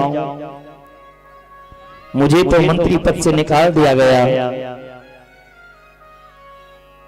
फिर सोचा अंदर नहीं जाऊं, बाहर से प्रभु को दर्शन कर लूंगा। फिर सोचा इतने भीड़ में प्रभु को मैं दर्शन कर पाऊंगा कैसे। फिर सोचा कितनों भी भीड़ हो मैं प्रभु को नहीं देख पाए तो क्या हुआ, यदि प्रभु मुझे देख लिया तो मेरा कल्याण हो जाएगा। ये सोचकर विदुर जी आए हैं।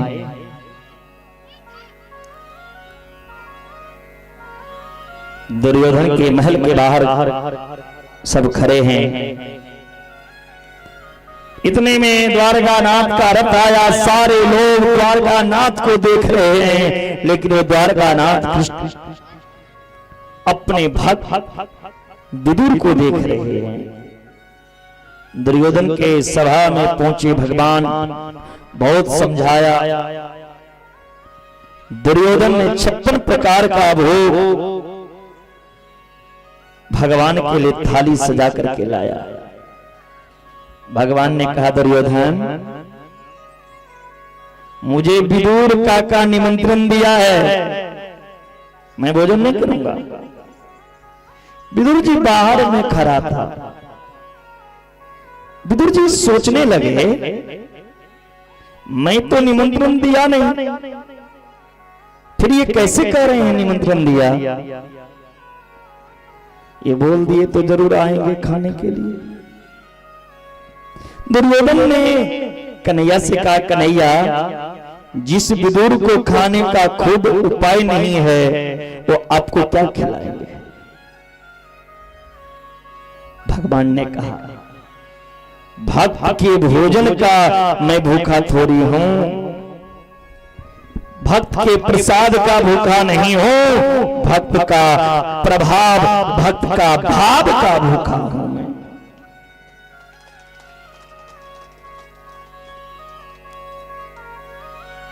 यदि भक्त के पास अभाव भी है और उस भक्त को मेरे प्रति भाव है तो अभाव प्रभाव में बदल जाता है।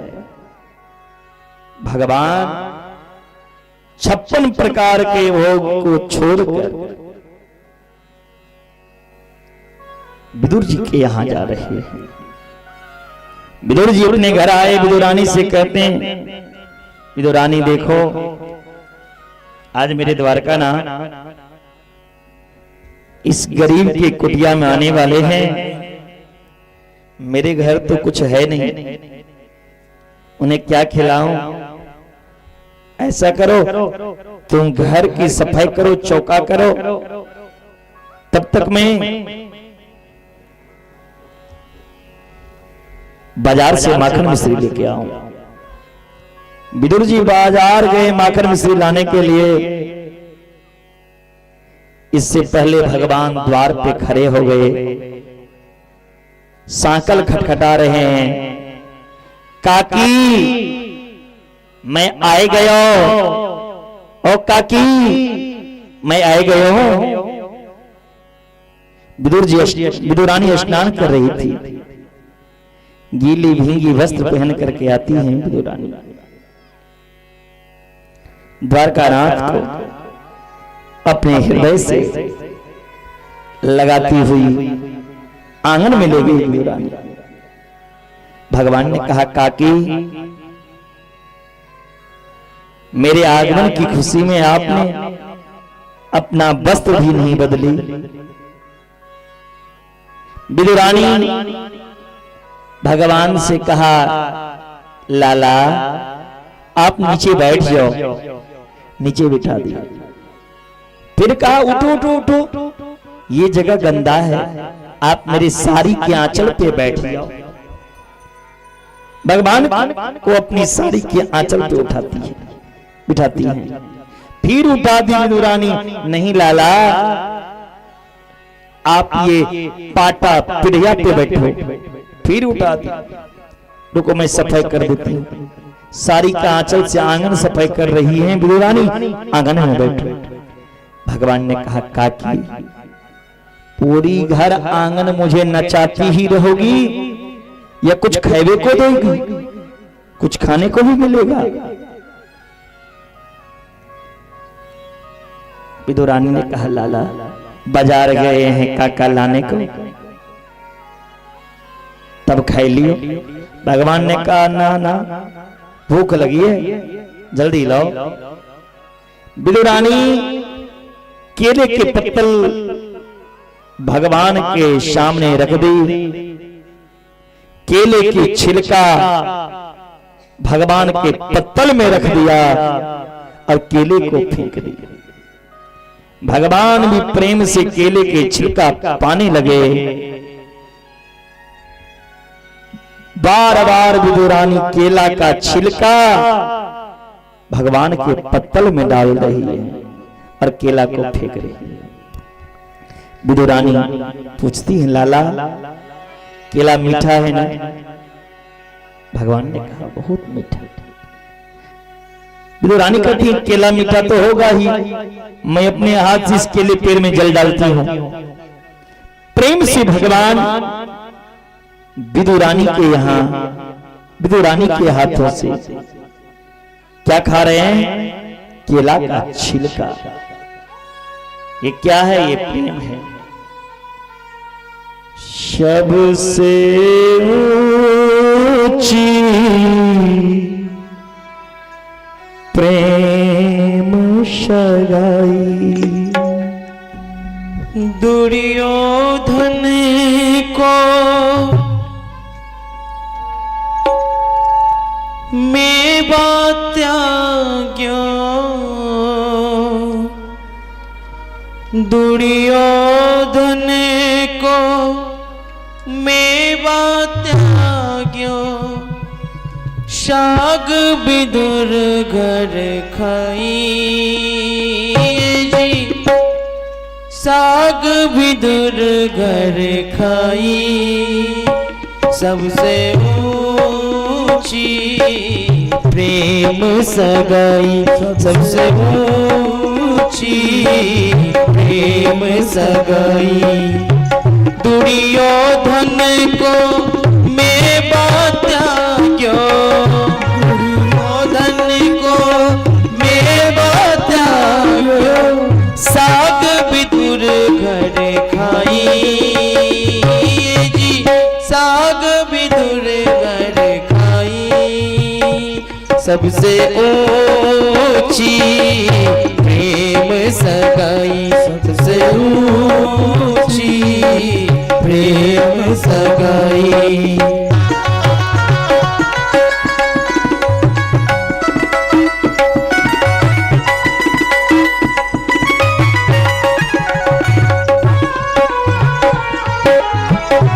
ताली बजाए रे बाबा।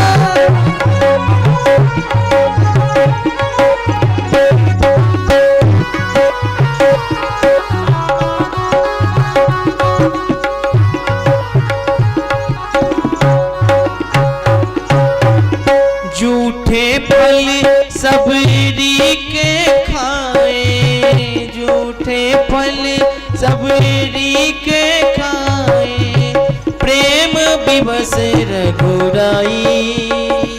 ए जी प्रेम विवश रघुराई। आप सभी भगवान को भोजन कराना चाहते हैं तो मीठी मीठी तालियों के साथ अपनी जगह पर बैठे बैठे बोलिए बांके बिहारी लाल की। सबसे ऊंची प्रेम सगाई सबसे ऊंची प्रेम सगाई।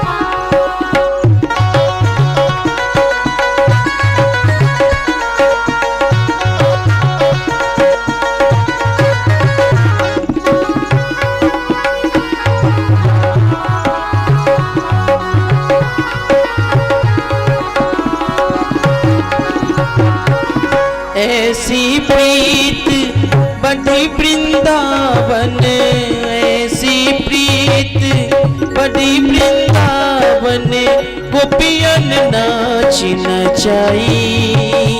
ए जी गोपियन नाच नचाई। उठाइए सब लंबे लंबे दोनों हाथ। एक भी हाथ छूटा तो मेरे कन्हैया जी रूठा। हाँ, तो चाहते हैं कि कन्हैया जी रूठ जाए। कौन कौन चाहते हैं कन्हैया जी रूठ जाए? जरा हाथ ऊपर कीजिए तो। हाँ, सब आदमी चाहते हैं। नहीं, सब तालियों के साथ। ऐसी प्रीत बड़ी वृंदावन, ऐसी प्रीत बड़ी वृंदावन, गोपियन नाच नचाई। ए जी गोपियन नाच नचाई। सबसे ऊंची प्रेम सगाई, सबसे ऊंची प्रेम सगाई, सबसे ऊंची प्रेम सगाई, सबसे ऊंची प्रेम सगाई, सबसे ऊंची प्रेम सगाई।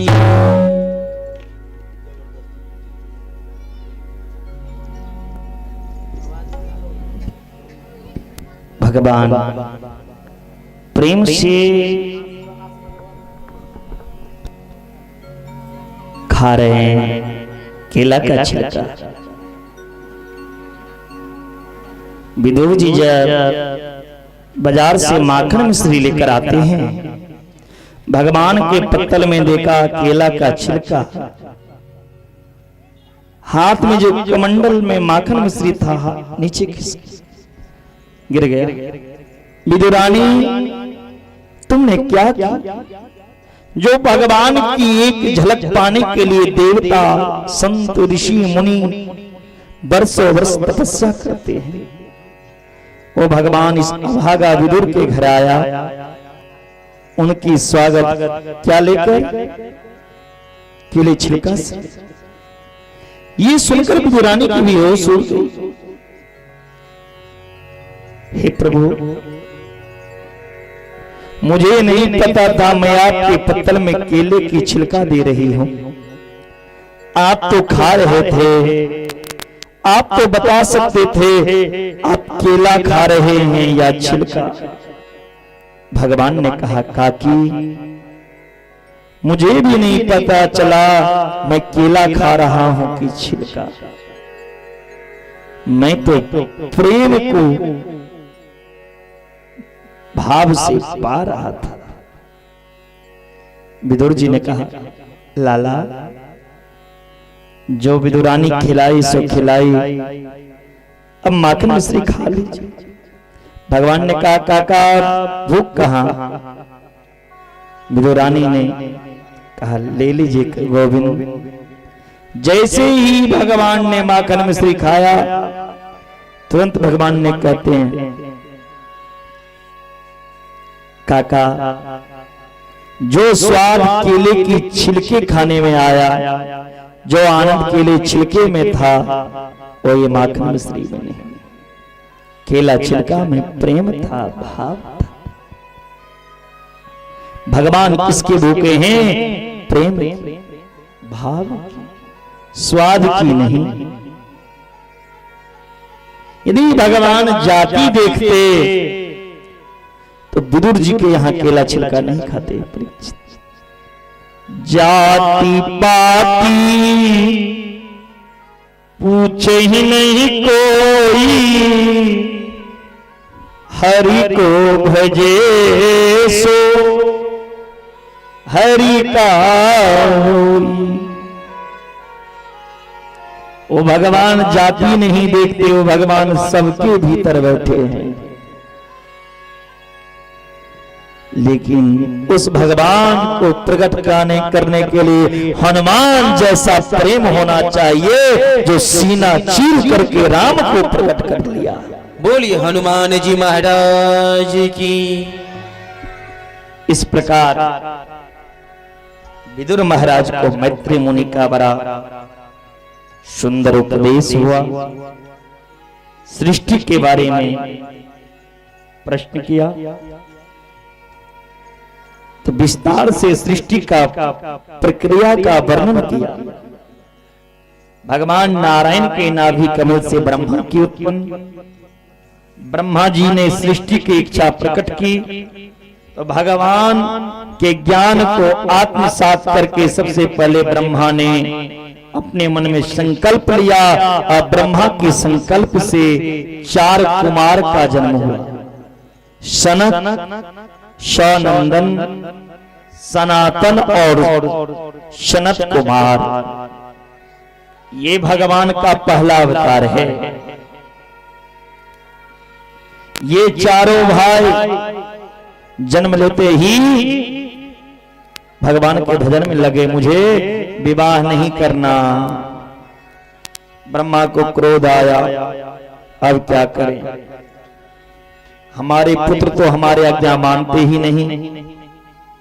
क्रोध आया ब्रह्मा को, ब्रह्मा के क्रोध ही भ्रुकुटी को भेदन करके भगवान रुद्र शंकर के रूप में प्रकट हो गए। बोली शंकर भगवान की। शिव जी को देखकर ब्रह्मा ने कहा, रे भाई तुम्हारा नाम रुद्र होगा और तुम्हारा काम यही है मेरे साथ सृष्टि को विस्तार करने में मेरा सहयोग करो। भोले बाबा ने कहा ठीक है। अब भोले बाबा जब सृष्टि करना शुरू किए तो भूत, प्रेत, डाकनी, पिशाचनी आदि सृष्टि प्रारंभ कर दी। ब्रह्मा ने कहा बस करो महाराज, बस करो, इतना भूत प्रेत का आप प्रकट कर दिए, जिसके ऊपर भी भूत नहीं वो भी कहेंगे मेरे ऊपर भी भूत सवार हो गया। बड़ी खतरनाक सृष्टि कर दी आपने। भोले बाबा भजन में बैठ गए। इसके बाद ब्रह्मा जी ने मरीचि, अत्रि, अंगिरा, पुलस्त, पुलह, कर्तु, भृगु, वशिष्ठ, दक्ष, देव ऋषि, नारद, ये 10 ऋषि को प्रकट किया। अपनी वाणी से ब्रह्मा जी ने परम सुंदरी कन्या को जन्म दी, सरस्वती को प्रकट किया। छाया से महामुनि कर्दम को प्रकट किया। ये ब्रह्मा जी की मानसी सृष्टि है। इसके बाद विधाता ने अपने बावांग से कन्या और दक्षिणांग से पुरुष को जन्म दिया, जिसका नाम परामनु शत्रुपा। यहीं से मानवीय सृष्टि प्रारंभ हुई। इसी लिए मनोपुत्र हम लोग कहलाते हैं, मनोवादी कहकर पुकारते हैं। मनु शत्रुपा से 5 संतान हुई, उनमें 2 बेटा 3 बेटियां। बेटियां के नाम आकृति, देवहूति और प्रसूति। 2 बेटे के नाम प्रियव्रत और उत्तानपाद। एक दिन मनु महाराज ने ब्रह्मा से प्रार्थना की, भगवान सृष्टि को विस्तार तो करना चाहता हूं, पर करूं कैसे। महाराज हिरण्याक्ष राक्षस पृथ्वी को ही हरण कर लेके चले गए। तब ब्रह्मा जी ध्यान लगाया, ध्यान लगाते ही उन्हें बड़ी तेज से छींक आई। छींकते ही नासिका कंद से भगवान बाराह का प्रकट हुआ। बोलिए बाराह भगवान की। जो भगवान का दूसरा अवतार है, उसी बाराह की पावन तीर्थ में आप लोग बैठे हुए हैं। यही बाराह भगवान की स्थान में आप लोग कथा सुन रहे हैं। भगवान बाराह पर्वताकार देह को गया। देवताओं ने स्तवन किया। भगवान बाराह हिरण्याक्ष को वध किया और पृथ्वी का उद्धार किया। विदुर ने मैत्री से पूछा, भगवान कृपा करके आप यह बताइए, ये हिरण्याक्ष हैं कौन? और ये हिरण्याक्ष पृथ्वी को उठा करके ले गया, ये किसका बेटा है? मैत्री मुनि कहते हैं विदुर जी से, महामुनि कश्यप की पत्नी दीति, अदिति, दनु, काष्टा, सुरसा, विनता, इला आदि अनेक पत्नी हैं। लेकिन दीति के गर्भ से दैत्य का जन्म हुआ और अदिति के गर्भ से देवता का जन्म हुआ। दीति मने दैत्य बुद्धि, अदिति मुनि देव बुद्धि। दोनों कश्यप की पत्नी है दीति अदिति। फिर एक के गर्भ से देवता और एक के गर्भ से दैत्य क्यों हुआ? राजा परीक्षित से सुखदेव जी कहते हैं, परीक्षित एका घोरा तमा वेला, शाम के समय जो होता है गोधूली वेला, शाम के समय में घर आंगन में जूठा नहीं होना चाहिए, जूठा बर्तन नहीं होना चाहिए। शाम के समय में घर आंगन अंधेरा नहीं होना चाहिए। शाम के समय में पति पत्नी की मिलन नहीं होना चाहिए। शाम के समय में भोजन नहीं करना चाहिए गोधूली वेला, क्योंकि इस समय भगवान शंकर के गण विचरते रहते हैं। शाम काल पुण्यदायिनी मानी गई है। पुण्य वेला भगवान के गण सब भ्रमण करते हैं। जिस आंगन में जूठा होगा, जिस आंगन में अंधेरा होगा, जिस आंगन में गलत कार्य होता रहेगा, उस आंगन में भगवान नहीं जाएंगे। जब भगवान के गण जा रहे थे तो देखे कश्यप के पत्नी दीति और कश्यप दोनों मिलन कर रहे हैं।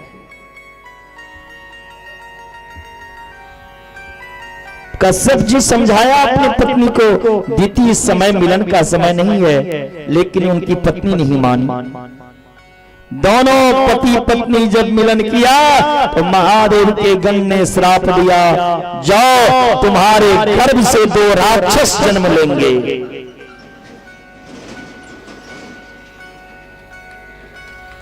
भोलेनाथ के गण के श्राप से दीति के गर्भ से 2 राक्षस का जन्म हुआ।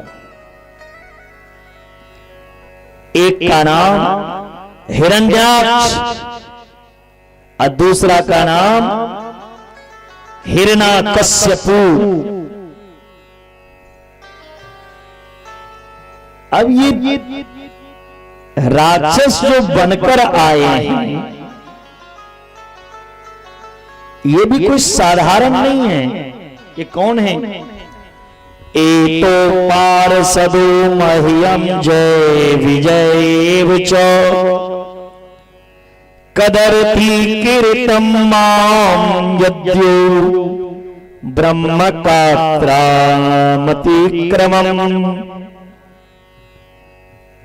ये दोनों जय विजय कौन है? ये हिरण्याकश्यप और हिरण्याक्ष कौन है? जय और विजय हैं, जो भगवान के पार्षद हैं।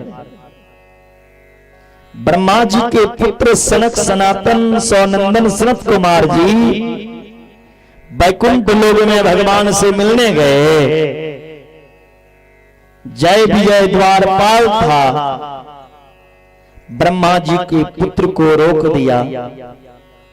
आप भगवान से भी नहीं मिल सकते हैं, भगवान शयन में। तभी ब्रह्मा के पुत्र जय विजय को श्राप दिया, तुम दोनों भगवान के पार्षद होकर भगवान से मिलने के लिए रोका मुझे, तुम दोनों को राक्षस में जन्म लेना पड़ेगा। वही जय विजय 3 बार राक्षस हुए।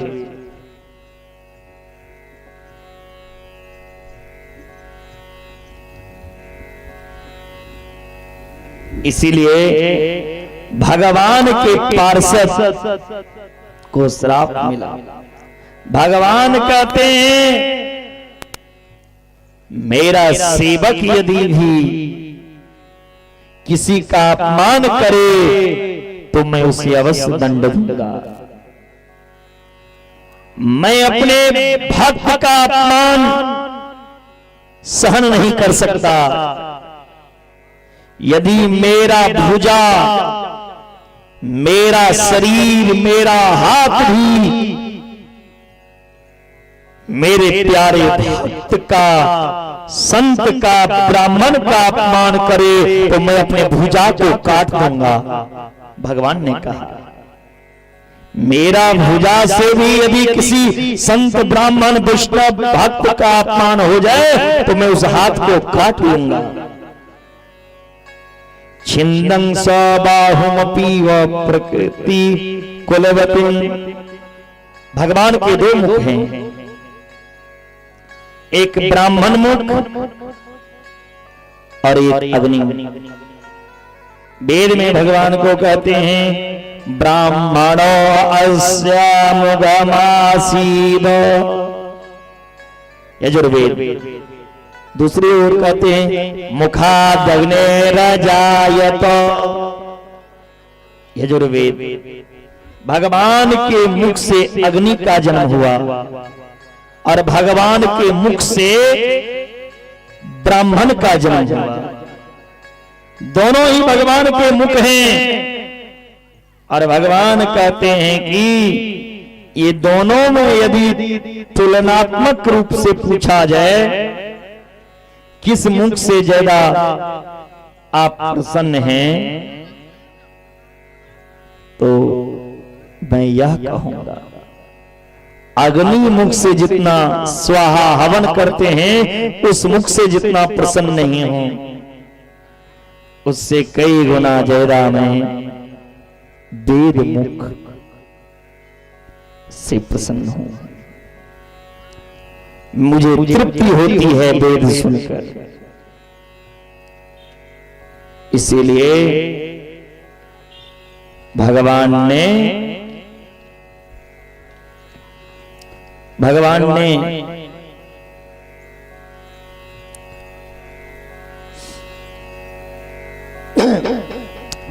ने प्रसन्न हो गए।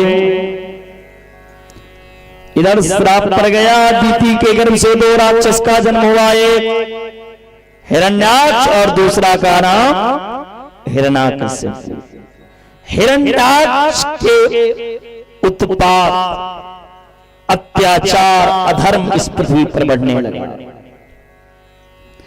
एक दिन हिरण्याक्ष अपने भाई हिरण्याकश्यप से बोला, भैया आज तक कोई लड़ने वाला मुझसे नहीं मिला, इसीलिए हम दिग्विजय करने जाते हैं। कहीं ना कहीं दुनिया में कोई न कोई तो मिलेगा मुझसे लड़ने वाला। और हिरण्याक्ष अकेला ही गदा लिया और निकल पड़ा, स्वर्ग पर चढ़ाई कर लिया, अट्टहास करने लगे।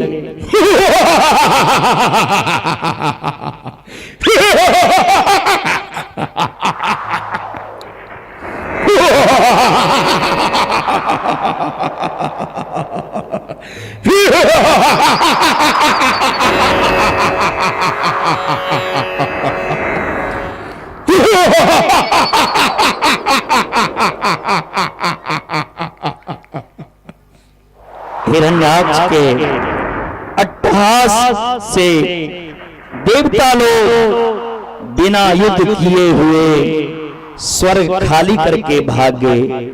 एक भी सामने में नहीं टिका, देवताओं का अपमान करके वापस लौट आया हिरण्याक्ष।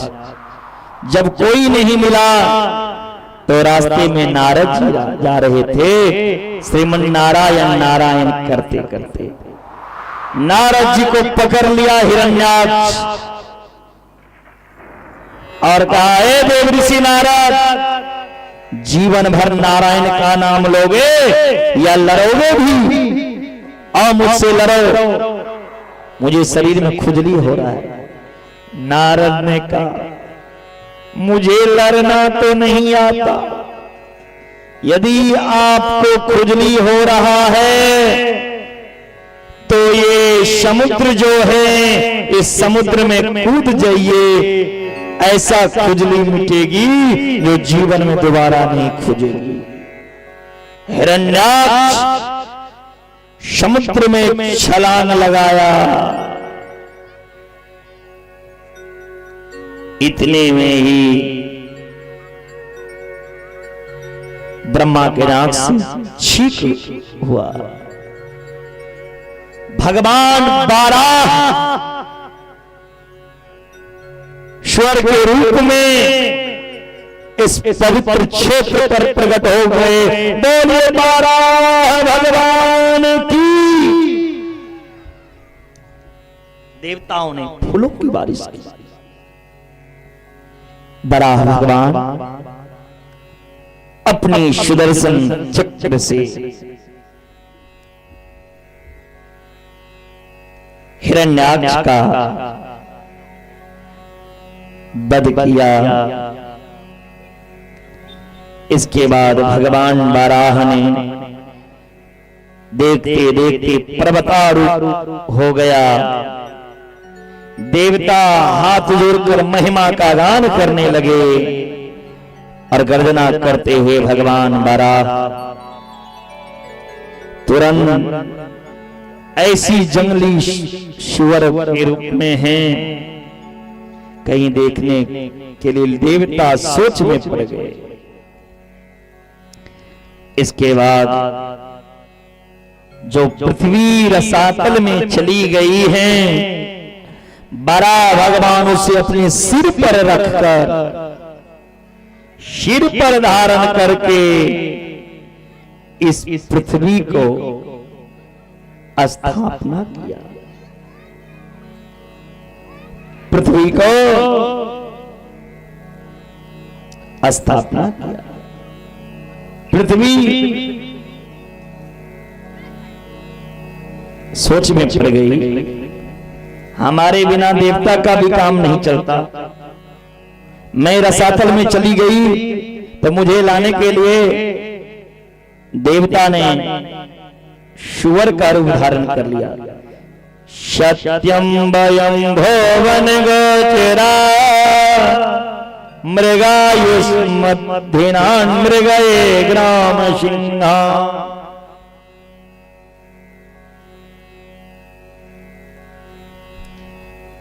भगवान पृथ्वी के अभिमान चूर करने के लिए सुंदर सृष्टि वृंदावन धाम को रच दिया। वृंदावन की जैसे ही दर्शन की पृथ्वी, भगवान से पूछा, प्रभु ये कौन सा नगर है, कौन सा जगह है, कौन सा स्थान है? भगवान ने कहा ये मेरा श्रीधाम वृंदावन है। पृथ्वी कहती है जब मैं नहीं तो ये वृंदावन कहां? भगवान ने कहा इस दुनिया में हर जगह काल आ सकता, लेकिन वृंदावन में काल नहीं आ सकता, क्योंकि वृंदावन में मैं स्वयं वास करता हूं। वृंदावन मेरा घर है।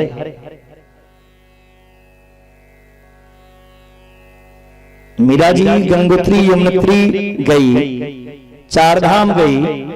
मीरा जी जब वृंदावन आती हैं तो एक संत ने पूछा मीरा जी से, मीरा जी सत्य बताइए आपको आनंद कहां आया सबसे ज्यादा? मीरा जी कहने लगी, आली रे मोहे लागो वृंदावन को, सखी रे मोहे लागो वृंदावन को, वृंदावन को मधुवन को, आली रे मोहे लागो मधुवन को, सखी रे मोहे लागो वृंदावन को। क्यों? घर घर तुलसी ठाकुर सेवा, घर घर तुलसी ठाकुर सेवा, भोजन दूध दही को, ए जी रे भोजन दूध दही को, आले रे मोहे लागो वृंदावन को।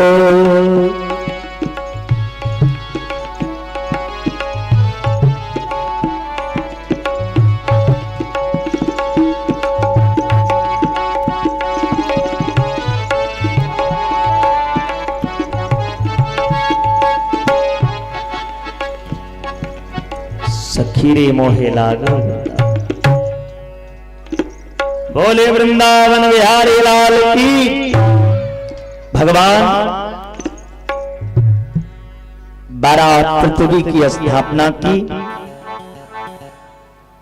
पुनः भगवान अंतर्ध्यान हो गए। आगे सुखदेव जी महाराज राजा परीक्षित को भगवान कपिलोपाख्यान की वर्णन किए हैं। श्रीमद् भागवत में मनु शत्रुपा की 3 बेटी का वंश पहले सुनाया गया। बेटे की बात बाद में की गई। पहले बेटी की वर्णन आया, उसमें भी मझली बेटी देवहूति का पहले चर्चा आया। ब्रह्मा जी के जितने पुत्र हैं सब जन्म लेते हैं, बाबा साधु बन जाते हैं, बैरागी हो जाते हैं। ब्रह्मा के एक पुत्र हुए करदम। करदम का अर्थ होता है जो इंद्री को दमन कर ले। करदम ऋषि जन्म लिया और सीधा जंगल में तपस्या के लिए चले गए। तपस्या करते करते बुढ़े हो गए। जब एक दिन अपना आंख को खोला, तपस्या जब पूर्ण हुई तो करदम जी ने देखा कोई अपनी पत्नी को लेकर के घूम रहे हैं, कोई बेटे को गोदी में लेके खिला रहे हैं, कोई अपने पोते से प्रेम कर रहे हैं। करदम बाबा ने सोचा इतना भागा मैं ही हूं जो विवाह भी नहीं किया, ना पत्नी का सुख मिला, ना बेटे का, ना पोते का। ऐ दुनिया का लोग का देखियो तो विवाह को कते खुश छे, और हम बाबाजी बन गेलो, तपस्या कराब गेलो, हम विवाह नहीं केलो। एतेक दिन तपस्या केलो भक्ति के लेल, ऐसा तपस्या कर रहल छी हम विवाह करेले। करदम जी दोबारा तपस्या शुरू कर दी विवाह के लिए। भगवान प्रसन्न भ गेलखिन। भगवान प्रसन्न भ के कहै छथिन हे करदम मांगू, की मांगै छी? अब भगवान के सामने करदम कोना कहती प्रभु हमरा विवाह करवा किया। अब माँ बाप के सामने बच्चा कोना कहते हमरा विवाह करवा किया। पहले जमाना में जखन विवाह के घर अंगना में बेटा बेटी के बात हुई छले, तो बेटा बेटी घर से निकल जाए या कोठी दोग में चल जाए या चौकी के नीचा छुप जाए। आब तो कही छे माँ बाप के तू साइडो ने हम देखबे। आज के समय में लड़के लड़की को इंची टेप से नापा जाता है। कहीं यदि लड़की छोटी मिल गई तो मेरा तो जनरेशन ही छोटा हो जाएगा।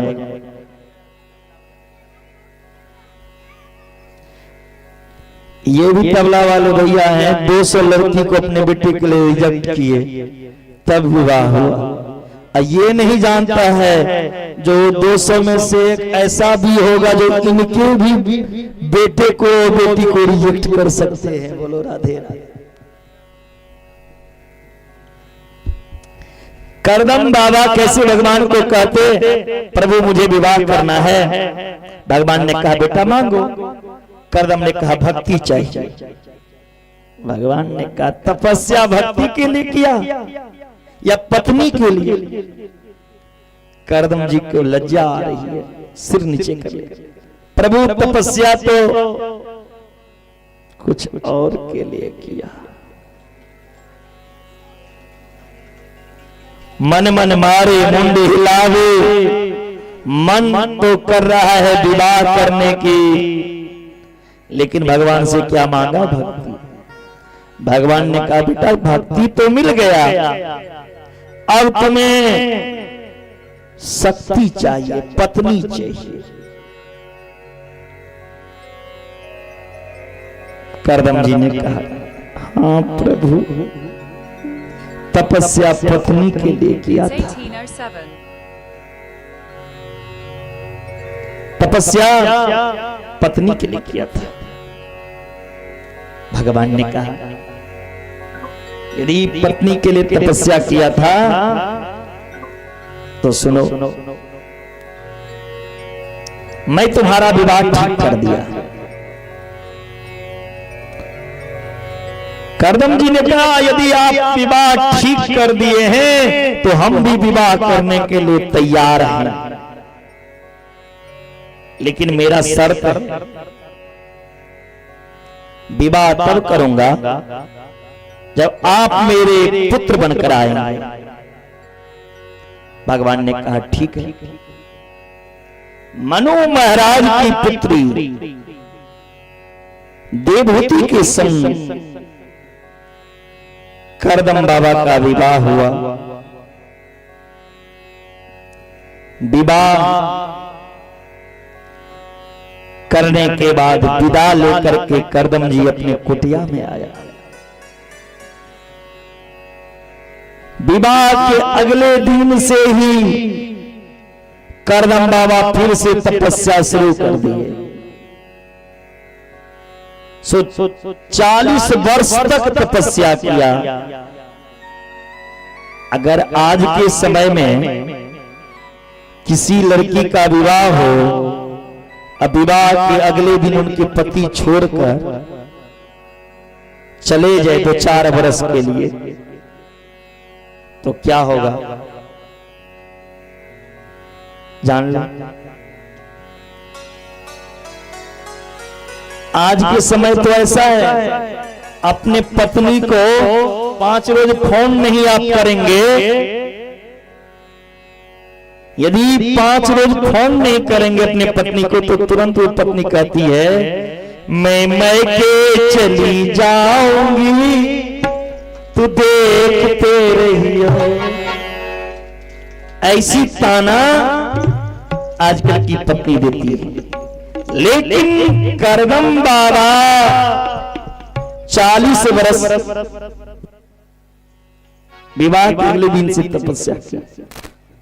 देवती चाहती तो अपने पिता के घर में जा सकती थी, लेकिन नहीं। 40 वर्ष करदम बाबा की प्रताप से, पतिव्रत धर्म के प्रभाव से 4 दिन की तरह बीत गया। 40 वर्ष बाद जब करदम बाबा देवती को देखा, तो करदम बाबा ने पूछा देवी तुम कौन हो? देवती कहती है स्वामी मैं आपकी पत्नी देवती। करदम बाबा ने कहा अरे देवी तुम अपने पिता के घर क्यों नहीं गई? तुष्टो अहमद्यतवमान विमान दाया शुश्रूषया परमया परया च भक्त्या यो देहिनां मयमति श्रीः स्वदेहो नावेक्षित समुचित क्षपितुं मदर्थे। अरे मानवी पुत्री तुम बहुत दुख कष्ट सहन की, हम तेरी सेवा से प्रसन्न हैं। देवी यदि इतना ही कष्ट तुम्हें सहन करना था, इतना ही कष्ट सहन करना था, तो तुम विवाह क्यों? देवी तुम पिता के घर में क्यों नहीं चली गई जो इतना कष्ट सहन की? 40 वर्ष क्या खाई, कैसे बिताई? तुम्हारे पिता राजा हैं, तुम राजकुमारी थी। राजकुमारी होकर इतनी कष्ट को सहन की, क्यों नहीं अपने पिता के घर 40 वर्ष के लिए चली गई? देवहूति कहती हैं स्वामी विवाह के बाद पिता के अधिकार बेटी पर 3 रोज के लिए होता है, अब पति का अधिकार 13 रोज तक के लिए होता है। इसीलिए कितनों भी बड़ा हो मेरे पिता का साम्राज्य, लेकिन पिता के लिए मैं 3 दिन की हूं और आपके लिए 13 दिन। बड़े मेरे पिता नहीं हुए, बड़े आप हैं। 13 दिन तक मैं आपके साथ हूं। स्वामी लगता है मुझे 40 वर्ष तो 4 रोज की तरह बीत गया। करदम बाबा ने कहा देवहूति अब और कष्ट सहन नहीं करो। निवज्यास्मिन् हृदय विरोधिमान् मेरे मारूह, आंखें बंद करो। देवहूति करदम जैसे ही आंखें बंद की, 9 मंजिल की सोने की महल बनकर खड़ा हो गया। वो महल के आगे सुंदर सरोवर, उस सरोवर में स्नान करने के लिए देवहूति और करदम गए हैं। देवहूति के शरीर में उबटन लगाने के लिए, स्नान कराने के लिए 10 कन्या, 1000 कन्या देवहूति को नहाने के लिए, सेवा के लिए तैयार हो गई। आज 16 वर्ष की देवहूति लगती हैं और 21 वर्ष के करदम बाबा। करदम बाबा ने कहा, अरे बहुत दिन हमने तपस्या कर ली, भगवान ने कहा था पुत्र बनकर के आऊंगा। अब पुत्र की इच्छा कर रहे हैं करदम बाबा। जो मेरे घर भगवान स्वयं पुत्र बनकर के आएंगे, लेकिन यहां देवहूति के गर्भ से पुत्र नहीं, पुत्री का जन्म हुआ। करदम ऋषि के घर पहला पुत्री का जन्म हुआ, जिसका नाम कला। कला की विवाह मरीचि ऋषि से। करदम ने सोचा कोई बात नहीं, दूसरा बेटा होगा। दूसरा भी बेटी का जन्म हुआ, अनसुईया, अत्रि मुनि की पत्नी। करदम ने सोचा भगवान भी क्या करते हैं, कहा था बेटा बनकर आऊंगा, यहां बेटी हो रहा है। तीसरा फिर बेटी अरुंधति, जो वशिष्ठ जी की पत्नी हुई। चौथा फिर बेटी ख्याति, जिनका विवाह भृगु ऋषि के संग हुआ। पांचवा फिर बेटी शांति, अर्थवर्धन ऋषि के साथ विवाह हुआ। फिर बेटी क्रिया,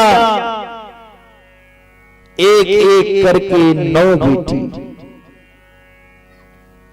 यदि ज्यादा बेटी हो जाते हैं तो लोग घबरा जाते हैं। लोग तो आज के टाइम में जैसे ही जानते हैं मेरे गर्भ में जो संतान है वो बेटी है, तो गर्भपात करवा लेते हैं, वो बच्चा को मार देते हैं। लेकिन ध्यान से सुनो, जो मां अपनी गर्भ से संतान को मारते हैं, गर्भ में आए हुए जीव को मारते हैं, वही मां दोबारा किसी जीव के गर्भ में जाती है हजारों बार, लेकिन वो भी गर्भ में ही मर जाती हैं, वो बाहर नहीं आती हैं। इसीलिए बेटी हो या बेटा हो, दोनों भगवान का प्यारा है। यदि बेटी नहीं लोगे तो बेटा कहां से पाओगे। बेटा और बेटी में कोई भेद नहीं, कोई अंतर नहीं मानना चाहिए। 10वां कपिल भगवान के रूप में देवहूति के यहां भगवान का आगमन। निवेदनानिवराम भव सदिन्द्रिय दर्शनात् येन संभावमानेन प्रपनादं तम प्रभो। 10वां देवहूति के गर्भ से भगवान कपिल का प्रकट हुआ। बोलिए कपिल भगवान की।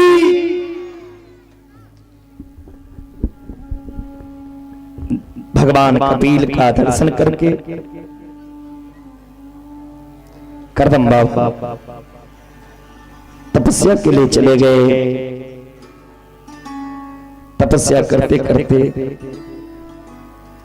अपना शरीर को अंत कर लिया। माता देवहूति भगवान को व्यास गद्दी पे विराजमान कर दिए। माता देवहूति भगवान से कहा, हे प्रभु, संसार में जितना सुख मैंने भोगा, इतने सुख की कोई स्त्री कल्पना भी नहीं कर सकती भोगना, तो दूर की बात। हर प्रकार की अनुकूलता, हर प्रकार की वैभव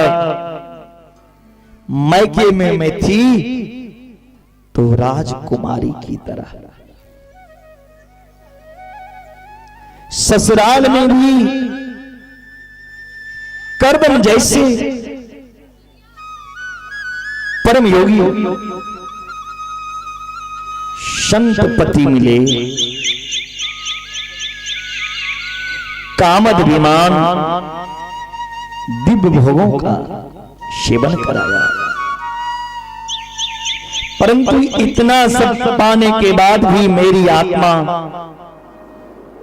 अतृप्त है। मेरा मन अभी भी असंतुष्ट है। बेटा, आज मैं तुझे केवल अपना बेटा नहीं समझ रही हूं, सुना है तुम तो साक्षात भगवान हो, वो भी ब्रह्म ज्ञान संपन्न। मैं चाहता हूं अपने ज्ञान का खड्ग उठाकर मेरे अज्ञान के वृक्ष को जड़ सहित नष्ट कर दो। मैं तुम्हारी शरण में हूं बेटा। तम कामगताहं शरणं शरण्यं सभूत संसार तरो कुठारम् जिज्ञासन्याहं प्रकृति पुरकस्य नमामि शरीरधर्म विराम्बरिष्टम्। भगवान कपिल 8 अध्याय में बड़ा ही अद्भुत सांख्य योग का उपदेश मां देवहूति को दिया। इसी को कपिलाष्टाध्याय कहते हैं। कपिल भगवान मां देवहूति से कहते हैं, मां, संसार में चाहे जितने भी विषय जीव प्राप्त कर लें, कितनों भी विषय को भोग कर ले, पर वास्तविक तृप्ति उन्हें नहीं मिल सकती। इंद्रियों का तर्पण है विषय, आत्मा अतृप्त रह जाती है। और विषय तो स्वयं अपूर्ण है, उन्हें पाकर हम पूर्ण कैसे हो जाएंगे? जीवन में परिपूर्णता तो तभी आएगी जब आप परिपूर्ण के पास जाएं। जो स्वयं अधूरा है, अपूर्ण है, वो आप कैसे पूर्ण कर सकता? इस संसार में हर वस्तु, हर चीज अपूर्ण है। कोई ऐसा वस्तु, कोई ऐसा चीज नहीं जो पूर्ण हो। तो केवल एक है, भगवान। जब तक उस परिपूर्ण भगवान, उन परिपूर्ण ब्रह्म से नहीं जुड़ोगे, तब तक जीवन में पूर्णता नहीं आएगी। तब तक तुम्हारा जीवन अपूर्ण है, जब तक परिपूर्ण भगवान से नहीं जुड़ जाओगे। पूर्णमदः पूर्णमिदं पूर्णात् पूर्णमुदच्यते पूर्णस्य पूर्णमादाय पूर्णमेवावशिष्यते।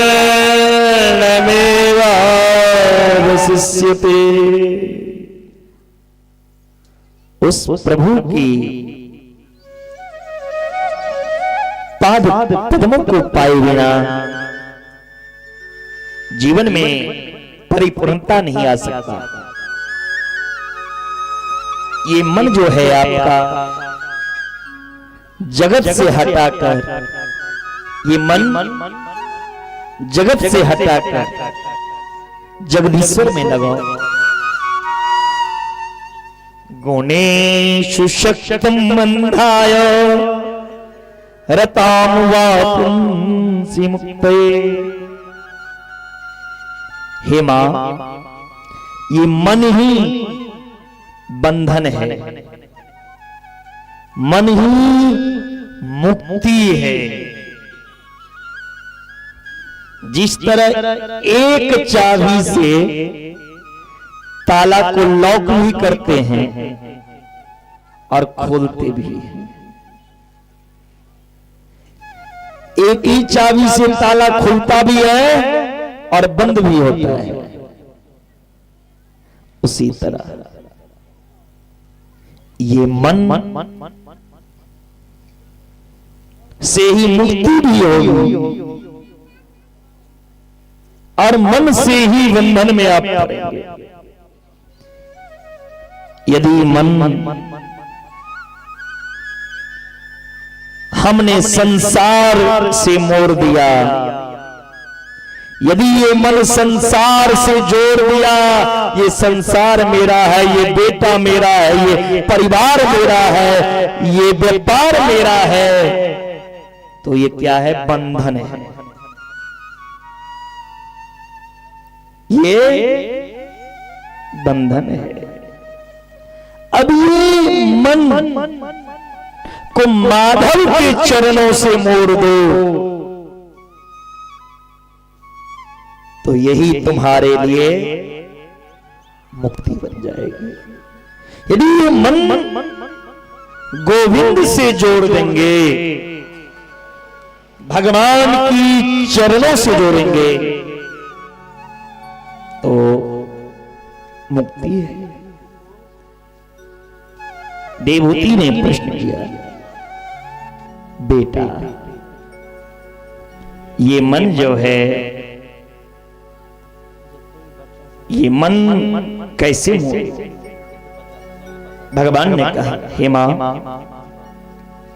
सबसे सरल साधन है ये मन को भगवान से जोड़ने का रास्ता, तो संत का संग।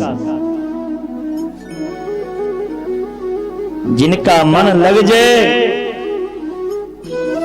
उसे मुक्ति है। कैसे संत का संग?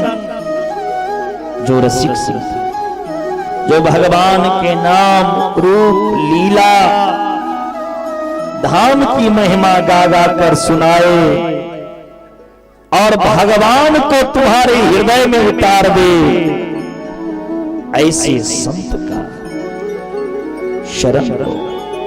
यदि बीड़ी पीने वाले का संग करोगे तो बीड़ी पीना सिखा देगा, शराबी के संग करोगे तो शराब पीना सिखला देगा। और हे मां, यदि भागवत रसिक साधु के संग करोगे तो वो गोविंद से मिला देगा। मां विभूति पूछती हैं, हे प्रभु साधु का पहचान क्या है? कलयुग में तो जिनके गले में तुलसी के माला हैं, सिर पे तिलक है और भगवा वस्त्र पहन ले, हाथ में कमंडल और लाठी आ जाए, उसे ही साधु कहते हैं कलयुग में। लेकिन क्या वो साधु हैं? साधु की पहचान क्या है? साधु किसे कहते हैं? संत किसे कहते हैं? भगवान कपिल ने मां से कहा, मां साधु के 5 लक्षण हैं। तितिक्षव, कारुणिका, श्रीहर सर्वदेहिना, अजात शत्रवः शांता, साधवा साधुभूषणा। साधु के 5 आभूषण हैं। पहला तितिक्षवः, साधु को बड़े ही सहनशील होना चाहिए, जो बड़े बड़े धंधे को सहन कर ले, तितिक्षा है। ऐसा नहीं साधु को माला पहना दिए, एक गमछा दे दिए तो खुश हो जाए, और नहीं दिए तो क्रोधित होकर के द्वार से भाग जाए। ये साधु का लक्षण है। माला पहनाए तब भी खुश, उनकी सम्मान हो तब भी खुश, और साधु का अपमान भी हो तब भी प्रसन्न हो। कोई धक्का मार कर भगा भी दे साधु को, तब भी उसे प्रसन्न रहना चाहिए। क्रोधित और मुंह नहीं लटकाना चाहिए। साधु का दूसरा लक्षण है कारुणिका। साधु को, संत को करुणावान होना चाहिए। माखन से भी कोमल साधु का हृदय होना चाहिए। तीसरी बात, सिद्धार्थ सर्वदेहिना, जितने भी देहधारी हैं सभी को साधु अपना श्रीहद मानता है। उसी संसार में कोई दूसरा नजर नहीं आता। साधु सबको अपना परिवार समझे। साधु को किसी से दुश्मनी, किसी से बैर नहीं करना चाहिए। अजात शत्रु, साधु का कोई शत्रु नहीं होना चाहिए। इतना ही नहीं, बुंद घात सहगिर कैसे, खल के वचन संत सहत से।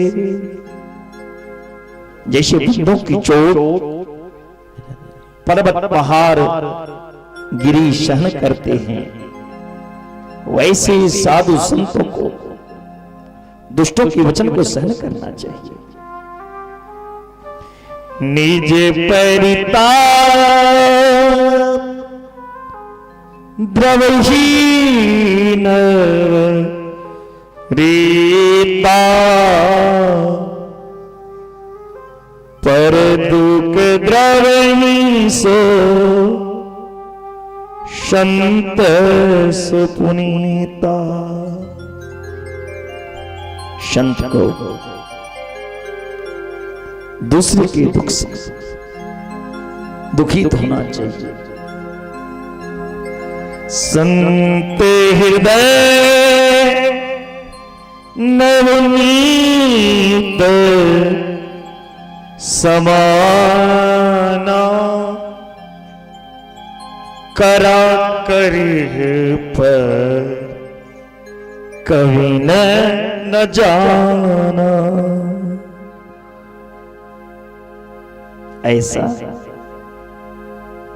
संत होना चाहिए। हे मां, ऐसे संत का यदि संग मिल जाए तो गोविंद मिलना सुलभ है। क्रोध किसी पर न करे, कितनों भी ज्ञान हो जाए साधु के अंदर, लेकिन उसे अहंकार ज्ञान नहीं होना, क्रोधित नहीं होना चाहिए, किसी से वैर नहीं करना चाहिए। सिया राम में सब जग जान, करो प्रणाम जोरी जोग पानी। इस संसार के कण कण में भगवान है। एक नाथ संत एक बार बाबा को जल चढ़ाने के लिए जा रहे थे। रास्ते में देखा गदहा जल के बिना मर रहा है। कामर का जल गधा को पिला दिया। गधा से भगवान, गधे में से भगवान प्रकट हो गए। इसलिए हे मां, उन संतों के बीच में बैठोगे तो 24 घंटा वह मेरी ही महिमा सुनाएंगे, मेरी मधुर मधुर कथा सुनाएंगे। नाम की महिमा, रूप की महिमा, स्वभाव की महिमा, प्रभाव की महिमा, भगवान की कृपालुता की महिमा, भगवान की करुणामय स्वभाव की महिमा इतनी ही सुनाएंगे जो ये कथा सुन सुन कर आप उस भगवान के दीवाने हो जाएंगे। फिर क्या होगा? श्रद्धारती भक्ति, अपने आप भगवान की महिमा सुनकर श्रद्धा उत्पन्न होगी। धीरे धीरे प्रेम जागृत होगा और वही प्रेम बढ़ते बढ़ते विशुद्ध भक्ति के रूप में स्थित होगा। इसीलिए सबसे बढ़िया साधन है संत का संग।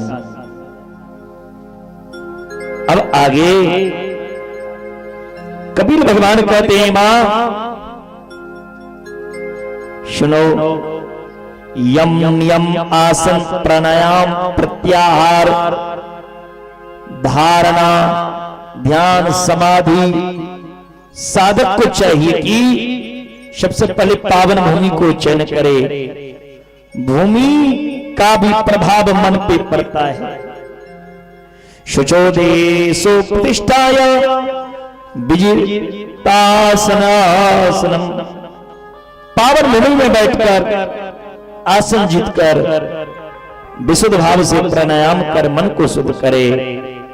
फिर भगवान के ध्यान चरणों से प्रारंभ करे, भगवान का ध्यान करें। हे मां, ये अष्टांग योग के द्वारा भी भगवान की प्राप्ति है, होती है। और हे मां, अहं सर्वेषु भूतेषु भूतात्मा स्थितः सदा तमवज्ञाय मामर्त्य कुरुते अर्चा विडंबनम। हे मां, समस्त देहधारी के बीच में मैं विराजमान होता हूं। मुझ नारायण के किसी भी प्राणी को द्रोह करने का मतलब मुझ परमात्मा से द्रोह करना।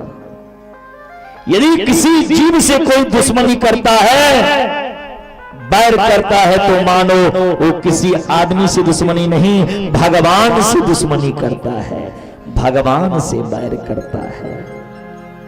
इसीलिए क्योंकि सबके अंदर मैं हूं, सब में मैं हूं, तुम में, हम में, उसमें, संसार में, सब में तो मैं हूं। फिर जिससे तो बैर करेगा वो उससे नहीं कर रहा है, तो मुझसे बैर कर रहा है। इसीलिए किसी प्राणी से बैर नहीं करना, सब प्राणी से प्रेम करें। मां देवती कहती है, प्रभु जीव मां के गर्भ में कैसे आते हैं?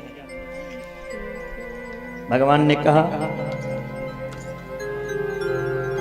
स्त्री और पुरुष के मिलन से समानता 16 रात स्त्री ऋतुकाल की अवस्था में होती है। चौथे दिन स्त्री अपना सिर धोती है। सप्ताह छोड़ करके स्त्री पुरुष का मिलन होना चाहिए। उस समय पुरुष की मनोवृत्ति जैसी होगी वैसा गुण स्वभाव का स्त्री के उदर में जीव प्रवेश करेगा। सात्विक भाव से भगवान का चिंतन करके स्त्री पुरुष का मिलन होना चाहिए। कामी पुरुष बनकर नहीं गर्भाधान करना चाहिए। गर्भाधान करने से पूर्व गर्भाधान संस्कार करो। बिना गर्भाधान संस्कार कराए बिना यदि बच्चा को जन्म दोगे तो बच्चा भोगी होगा। मां की गर्भ में जीव स्त्री और पुरुष के मिलन से स्त्री की रज और पुरुष के वृज के द्वारा स्त्री के उदर में प्रवेश करती है। एक दिन में बुधबुदा के रूप में, 5 दिन में पेड़ जैसा, मासो शिरोदाभ्याम, 1 महीना में मां के गर्भ में बच्चा का सिर निर्माण होता है। 3रे महीना संपूर्ण शरीर बन जाता है। 7वें महीना आते आते पूरा ज्ञान हो जाता है। वो जीव मां के गर्भ में छटपटाता है, मैंने कौन सा पाप किया जो इस गर्भ में आया। जितना मां के गर्भ में जीव को कष्ट है उतना इस संसार में कहीं नहीं है। मां का गर्भ में कोई उनका दुख सुनने वाला नहीं। ऊपर से ये मां मिर्च मसाला जब सेवन करती है, गर्म भोजन करती है, वो बच्चा को आंत को जला देती है। बच्चा कहेगा किससे? गर्भावासम शमम दुखम भूतो न भविष्यति। 7वें महीने से वो बच्चा भगवान को विनती करता है, तस्योपसन्नभीतम् जगदिच्छया नानातनुर्विवेचनचरणारविन्दम्। हे प्रभु, एक बार इस मां के गर्भ से बाहर कर दो, दोबारा मैं इस संसार में नहीं आऊंगा। 10वें महीना में मां के गर्भ से प्रसूति वायु वेग के द्वारा वो बच्चा बाहर आता है। मां के गर्भ में भगवान से प्रार्थना किया था, हे प्रभु मैं बाहर जाकर के झूठ नहीं बोलूंगा, दुनिया की माया में नहीं लीन होऊंगा। बाहर आते ही भूल गए, कोई सुखी दीन कहे धनवान सुखी, धनवान कहे सुख राजा को भारी, राजा कहे महाराजा सुखी, महाराजा कहे सुख इंद्र को भारी। इंद्र कहे चतुरानन को सुख, ब्रह्मा कहे सुख विष्णु को भारी, तुलसीदास विचार कहे हरि भजन बिना सब जीव दुखारी। हे मां, संसार में भगवान के भजन किए बिना सारे जीव दुखी हैं। तो माता पिता अपने पुत्र को भजन करना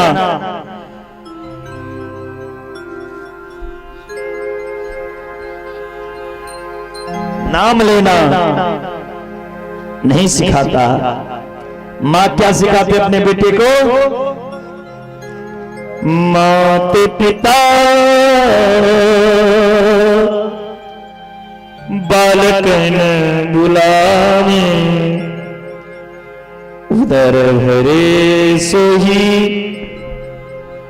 धर्म सिखावे।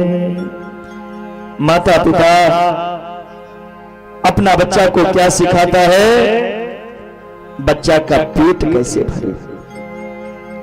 अरे पेट भरना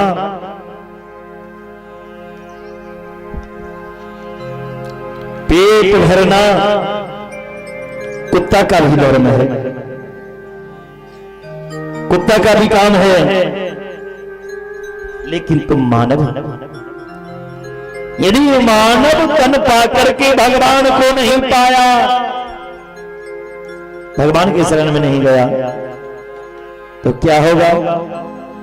पुनरपि जननम पुनरपि मरणम पुनरपि जननी जठरे शयनम। बार बार जीव मां के गर्भ में आता रहेगा, 84 लाख होने के फंदा में फंस जाएगा, कभी मुक्ति होने वाला नहीं है। इसीलिए मां आवागमन से छुटकारा तभी मिलेगा जब गोविंद के चरणों में जाओगे।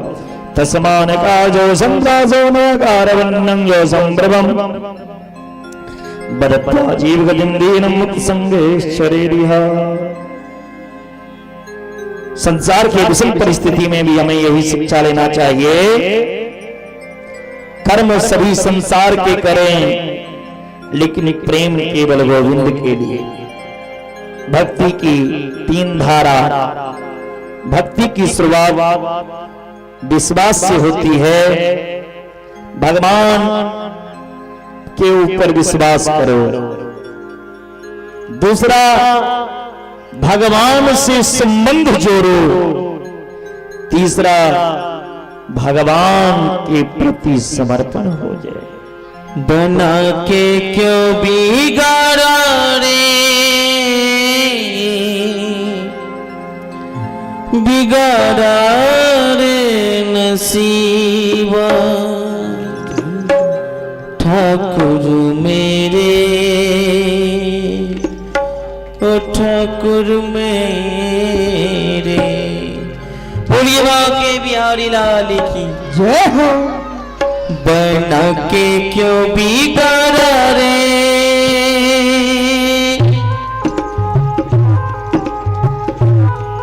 ताली बजाए रहो।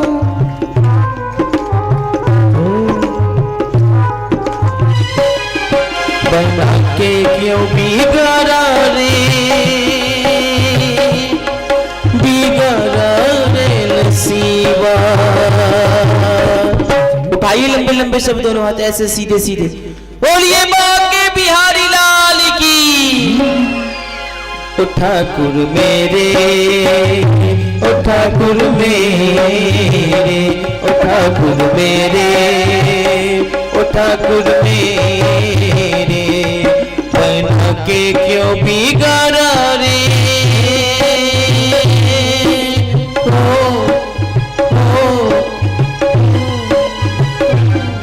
बना के क्यों बिगाड़ा रे, बिगाड़ा रे नसीबा। ओ ठाकुर मेरे, ओ ठाकुर मेरे, ओ ठाकुर मेरे, ओ ठाकुर मेरे।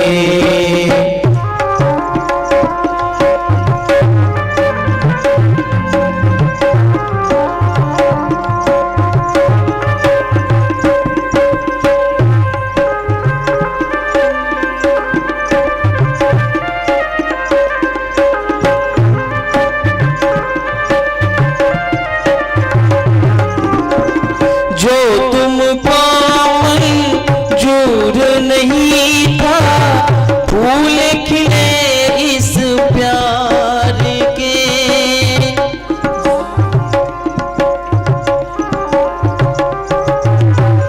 फिर क्यों तूने इन आँखों को रंग दिखाए प्यार के। जो तुमको मंजूर नहीं था, फूल खिले इस प्यार के, फिर क्यों तूने इन आँखों को रंग दिखाया प्यार के। आश बुझा के प्यार जता के बिगड़ा रे नसीबा।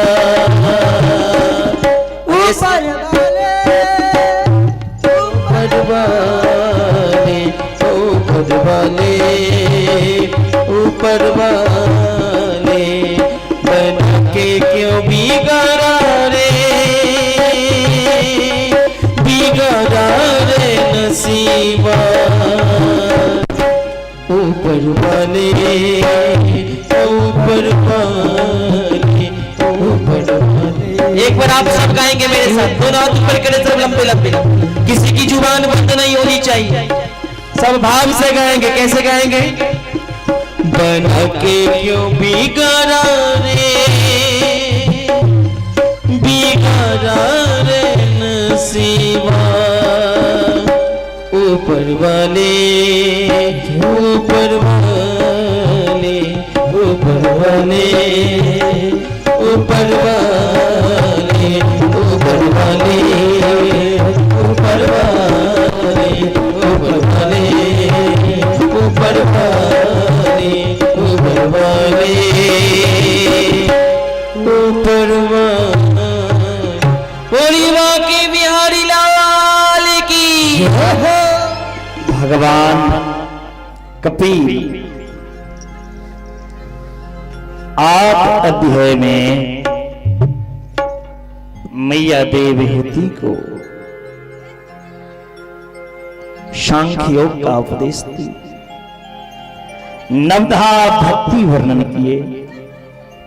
भक्ति की एक एक बात सुनकर देवहूति का शरीर पानी का रूप ले लिया। मां देवहूति का शरीर पानी बन गया, जल का रूप। ये देवहूति का शरीर जल बनकर एक नदी सिद्धिदा नाम की नदी बन गया। और ये सिद्धिदा नदी की जल गंगा सागर में जाकर के मिला। इसी गंगा सागर में भगवान कपिल अपना स्थान बनाया। ये गंगा सागर नहीं, ये देवहूति की भक्ति की सागर है। इस भक्ति सागर में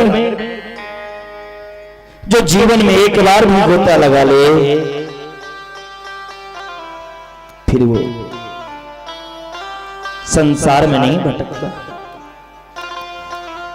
मकर संक्रांति के रोज लोग वहां जाते हैं, कपिल भगवान का ही आश्रम है, दर्शन करते हैं गंगा सागर।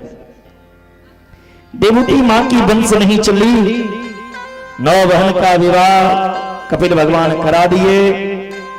करदम बाबा जंगल में ही तपस्या करके चले गए। मैया देवहूति का शरीर पानी बन गया और कपिल भगवान गंगा सागर में रस गए। बोले कपिल भगवान की जय। मनोस्तु सतरूपायां त्रिशकन्नास्य जगगिरे आकृति देवहूतिश्च प्रसूतिरिति विश्रुता। मनु कन्याओं का वर्णन, मनु महाराज की बड़ी बेटी आकृति का विवाह रुचि प्रजापति के साथ पुत्री का धर्म का आश्रय लेकर हुआ। इनके घर साक्षात भगवान नारायण का प्रकट हुआ। अब भगवान नारायण का विवाह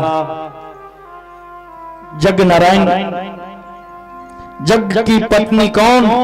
दक्षिणा। इसलिए कोई भी जग में जब तक दक्षिणा नहीं देंगे तब तक जग आपका अधूरा है। जग की पत्नी, जग नारायण की पत्नी दक्षिणा है। दक्षिणा देकर उस यज्ञ की पूर्णता मानी जाती है। सुखदेव जी महाराज कहते हैं परीक्षित से, हे परीक्षित, मां देवहूति की 9 बेटियां जो हैं उनमें अनसुईया का विवाह अत्रि के संग हुआ। उन्हें कोई संतान नहीं हुआ तो अत्रि ने तपस्या किया। उनके तपस्या से प्रसन्न होकर ब्रह्मा विष्णु महेश तीनों देव प्रकट हो गए और कहा बरम बरियात।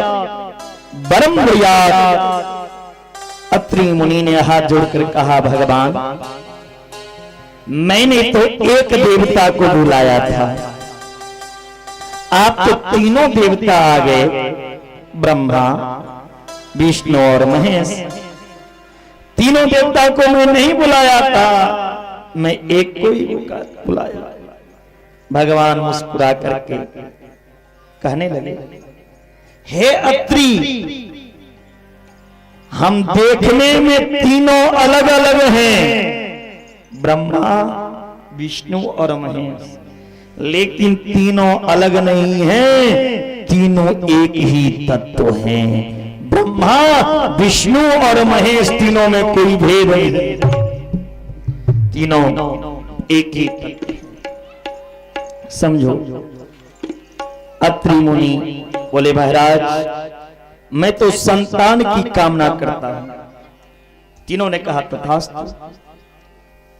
फलस्वरूप तीनों देवता बेटे बनकर आए।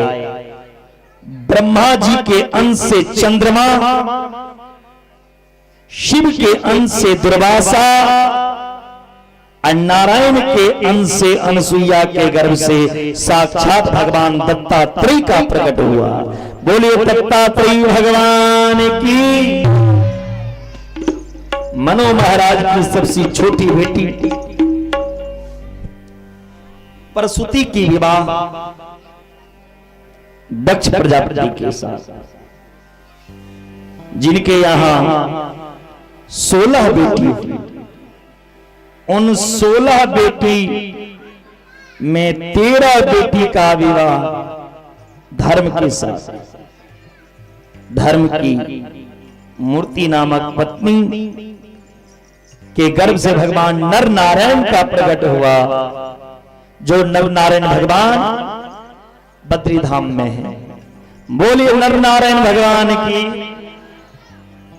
इसके बाद स्वाहा नाम की जो बेटी है, स्वाहा का विवाह अग्निदेव के साथ, अग्नि की पत्नी स्वाहा।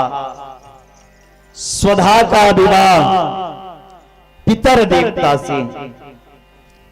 एक बेटी का विवाह भगवान शंकर के साथ। कौन? सती का। सती का विवाह भोले शंकर के साथ हुआ। दक्ष प्रजापति भोले शंकर से हमेशा वैर करते थे। दक्ष ने यज्ञ किया, उस यज्ञ में सबको आमंत्रित किया, लेकिन भोलेनाथ को नहीं आमंत्रित किया। और भोलेनाथ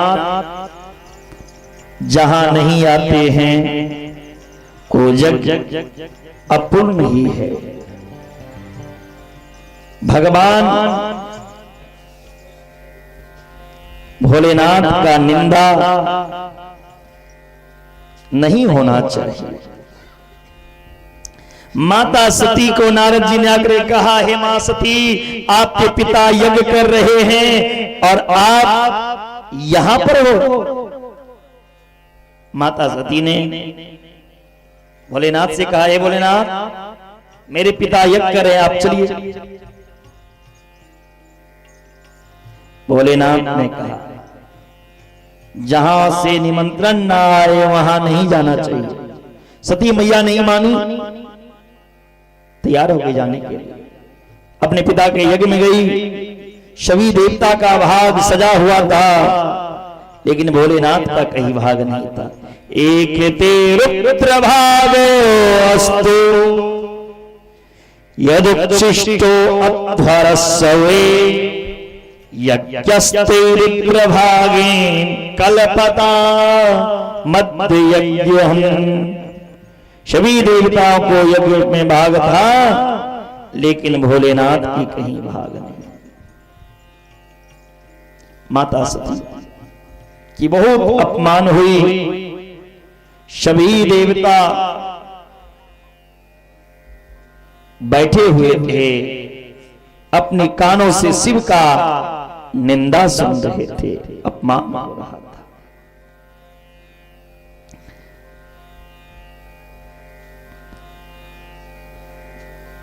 जब मां सती भोलेनाथ की निंदा सुनने लगे, सती मैया से शान नहीं हो पाया।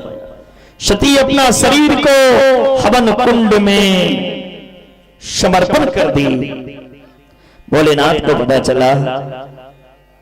भोलेनाथ ने तुरंत अपना सिर से जटा को निकाला और पटका।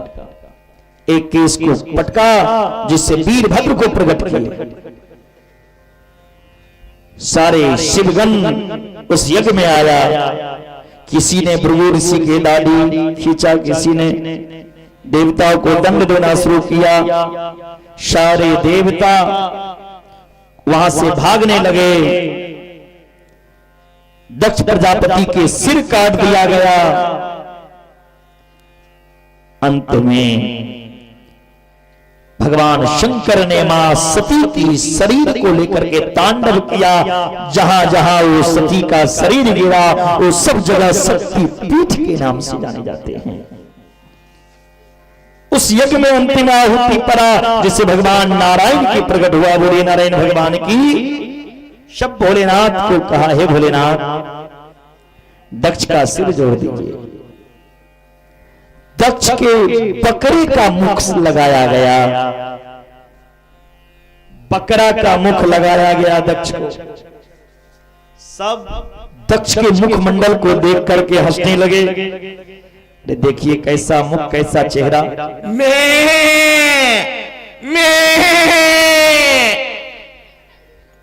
इसलिए पार्थिव शिवलिंग महादेव पूजा के बाद बाम बाम किया जाता है। भोलेनाथ को अपने ससुर की चेहरा याद आता है। बोले शंकर भगवान की जय। यही प्रसंग सुनाते सुनाते सुखदेव जी राजा परीक्षित को ध्रुव की प्रसंग सुनाने लगे।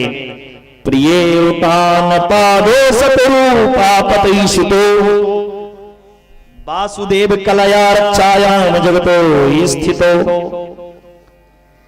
मनो महाराज के दो पुत्र, एक प्रियव्रत और दूसरा उत्तानपाद। उत्तानपाद राजा के दो पत्नी, एक पत्नी का नाम सुनीति और दूसरा का नाम सुरुचि। सुनीति का अर्थ होता है जो शास्त्र की नीति, जो धर्म की नीति पर चले, जो ज्ञान के मार्ग, ज्ञान की नीति को जीवन में अपनाए। सुरुचि का अर्थ जिनकी नई नई इच्छा, नई नई रुचि हो, उस रुचि। जब मां सुनीति गर्भवती थी, राजा उत्तानपाद सुनीति का त्याग किया। सुनीति संतों के शरण ग्रहण किया, संतों के शरण का आश्रय लिया। एक दिन सुनीति संत भगवान से कहा, बाबा मेरे एक सौतन हैं, मेरे सौतन के विवाह के कई वर्ष हो गए, मेरे सौतन के अभी तक कोई संतान नहीं हुआ, आप आशीर्वाद प्रदान करें, मेरे सौतन के भी गर्भ से कोई संतान जन्म ले। संत ने कहा, बेटी जिस सौतन के वजह से राजा तुम्हें घर से त्याग दिया, निकाल दिया राज से, उन सौतन के लिए पुत्र की इच्छा करती हो, जाओ आशीर्वाद है, तुम्हारी सौतन को तो अवश्य ही पुत्र होगा, लेकिन तुम्हारे गर्भ में जो पुत्र हैं, जो संतान हैं, तुम्हारे गर्भ में जो संतान है, इन संतान को देखने के लिए भगवान नारायण को आना पड़ेगा। सुनीति के गर्भ से ध्रुव जैसे सुंदर पुत्र का जन्म हुआ, और सुरुचि के गर्भ से उत्तम का जन्म हुआ। एकदा सुरुचि पुत्रमकं पलायन उत्तमं नारुरुक्षन्तं ध्रुवं राजभयनन्दत। एक दिन अपनी पत्नी सुरुचि के पुत्र गोद में लेकर राजा उत्तानपाद बैठे हुए थे। उत्तम इतने में ध्रुव जी अपने पिता के गोदी में बैठने गए। माता सुरुचि डांट दी, बालो असीबत नात्मानं स्त्री गर्भ संप्रताम नूनम वेद भवान यस दुर्लभे अर्थ मनोरथे। ध्रुव, यदि तुम पिता के गोदी में बैठना चाहते हो बेटा, तो तपसा आराधम पुरुषम, तुम तप करो, भगवान की प्रार्थना करो, भगवान से वरदान मांगो, जो मैं अगली बार सुरुचि के कोख से जन्म लूं। ध्रुव का अपमान हुआ। ध्रुव रोते रोते अपने मां के पास आया। मां मंगलम तात परे सुमस्था हम पे जनो पर दुखस्तता। मां, आप मेरी मां नहीं हो, या उत्तानपाद मेरे पिता नहीं है, या इस राज पर मेरा कोई अधिकार ही नहीं है। मां, आज जो मां सुरुचि मुझे बात कही ना, वो हृदय में चुभ रहा है कांटों की तरह। इस शब्द का बदला मैं सुरुचि मां से अवश्य लूंगा। सुनीति ने ध्रुव की मुख बंद कर दी। बेटा, कभी किसी प्राणी का अमंगल नहीं सोचना चाहिए, कभी दूसरे की बुरा नहीं सोचो, उसमें भी वो तो तुम्हारी मां है।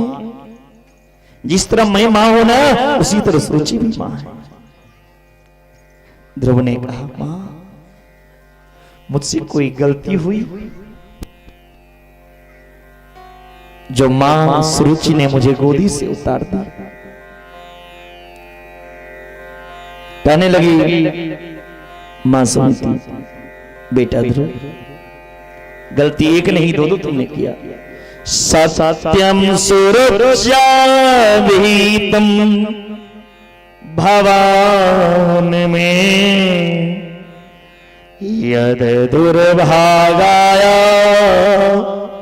उदरे गृह। बेटा,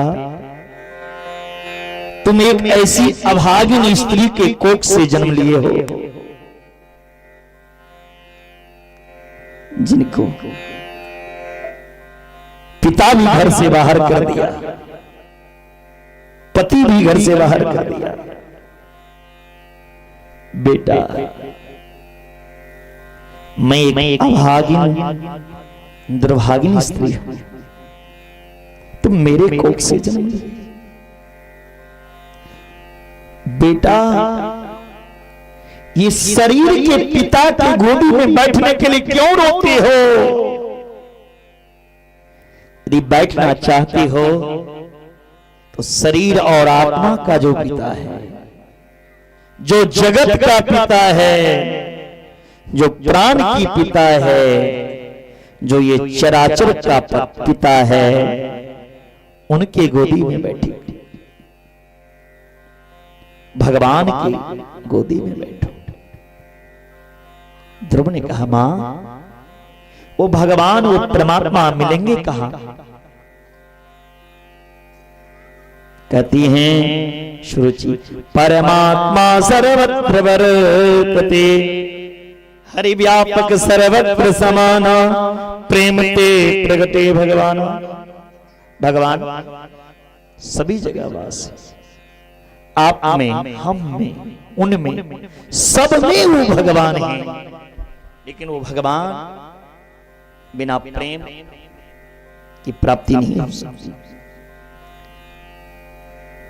ध्रुव जी को जंगल जाने के उपदेश की मां सुनी थी। ध्रुव जी वहां से भगवान की प्राप्ति के लिए निकल पड़े। वास्तव में कोई स्त्री यदि पुत्र को जन्म दे दे, तो पुत्र जन्म देने से कोई स्त्री पुत्रवती नहीं हो जाती। पुत्र जन्म देने के बाद भी आप निपुत्र हो। कब तक? जब तक आपका बेटा भक्ति के मार्ग पर ना चले, वो स्त्री पुत्र जन्म देने के बाद भी निपुत्र ही कहलाती है। वो स्त्री पुत्रवान है जिस स्त्री के पुत्र भगवान की भक्ति भी करे, माता पिता की सेवा, गुरु की सेवा करे। पुत्रवती युवती जग सोई, रघुपति भगति जासु सुत होई। बेटा जाओ भगवान की भक्ति करो। ध्रुव जी घर से निकल गए, लेकिन बिना गुरु के भगवान तो मिलेंगे नहीं। जब तक गुरु नहीं बनाएंगे, आप गुरु दीक्षा नहीं लेते हैं, तब तक इस संसार में आने के बाद भी आप मां के गर्भ में हो। उस दिन आपका नया जीवन प्रदान होता है। उस रोज नया जीवन और नया जन्म होता है जिस रोज आप गुरु दीक्षा लेते हैं। बिना गुरु गोविंद की प्राप्ति हो ही नहीं। गुरु बिना भव निधि तरही न कोई, जो बिरंच शंकर सम होई। बिरंची हो या शंकर, बिना गुरु किसी को भगवान नहीं मिलेंगे। गु मने अंधकार अरूमन प्रकाश, जो जीवन की अंधकार को हर कर मेरे हृदय में गोविंद को वसा दे, ऐसे गुरु बनो। लेकिन आज के टाइम में कैसे गुरु कैसे चेला? आदमी तो जजमान की चेला की औकात देख करके गुरु बनाते हैं। तो ये मेरे चेला बनने लायक है कि नहीं, ये मेरा खर्चा झेल पाएगा कि नहीं, ऐसा नहीं होना चाहिए। कैसा गुरु कैसा चेला? लोभी गुरु लालची चेला, दोनों नरक में ठेल मुठेला। क्या जजमान जी, ऐसा बात नहीं ना होगा? आप भी मेरा चेला बन गए हैं, इसीलिए गुरु तो ऐसा चाहिए, चेला से कुछ नहीं ले। चेला तो ऐसा चाहिए, गुरु को सब कुछ प्रेम से अर्पण कर दे।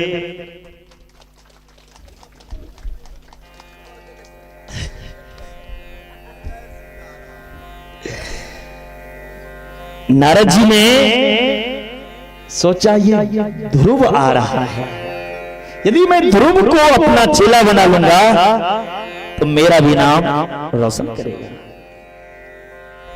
नारद जी ध्रुव को अपना शिष्य बनाया। ध्रुव के कान में 12 अक्षर के मंत्र दिए। ओम नमो भगवते वासुदेवाय, ओम नमो भगवते वासुदेवाय।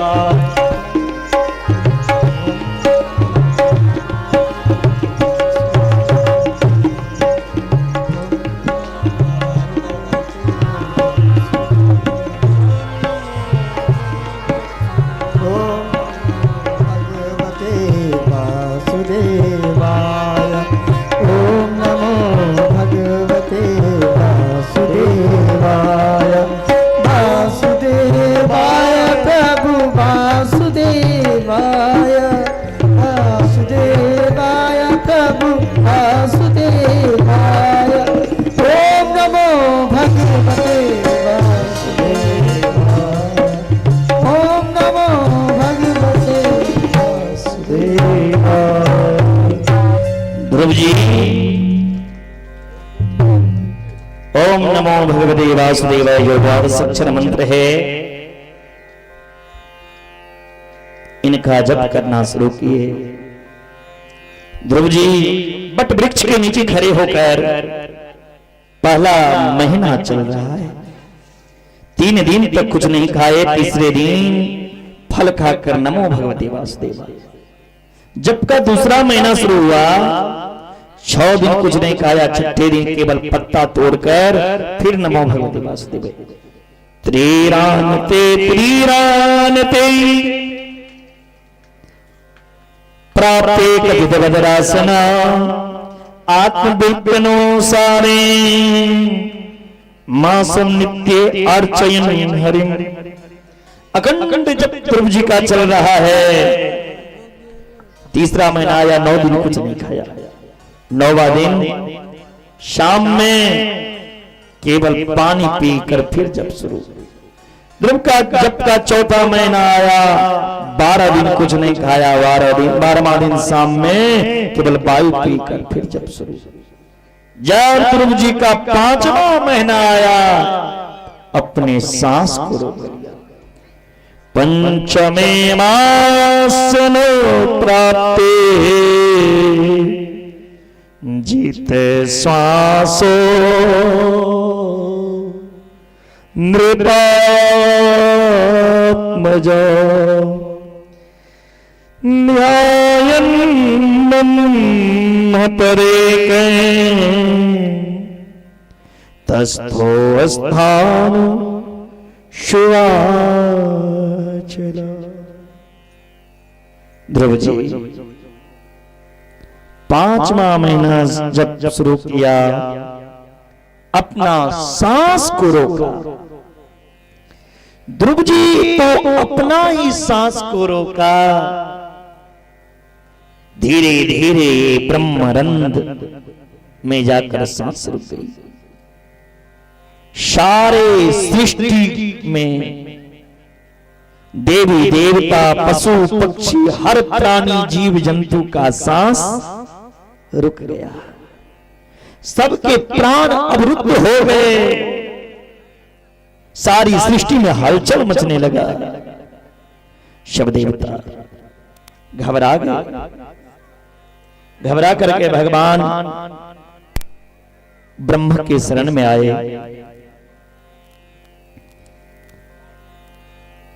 नैवं विरामो भगवान प्राणरोधम चराचरस्य किल सत्धाम्ना विधेहि तन्नो वृजेनाभिमोक्षं प्राप्तं वयं त्वां शरणं शरण्यम्।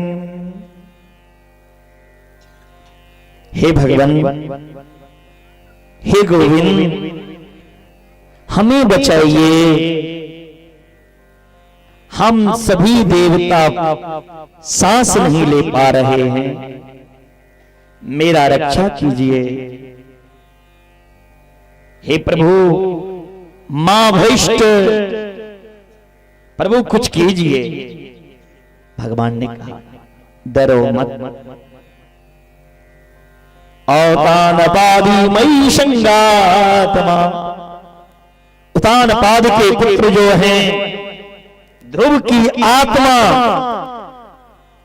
इस संसार की हर प्राणी में, हर एक जीव में ध्रुव की आत्मा का प्रवेश हो गया है। इसीलिए हम सब देवी देवता हर प्राणी सांस नहीं ले पा रहे। ऐसी बालक का दर्शन करने के लिए हमें चलना चाहिए। भगवान दर्शन देने नहीं, दर्शन करने के लिए आए हैं। ध्रुव जी आंखें बंद किए थे, भगवान सामने प्रकट हो गए, ध्रुव के सामने खड़ा है। ध्रुव के दर्शन देने के लिए भगवान मधुवन में आए हैं। दौड़ पड़े, दृष्टम इच्छा विवृक्षाया, भगवान सामने खड़े हैं ध्रुव को,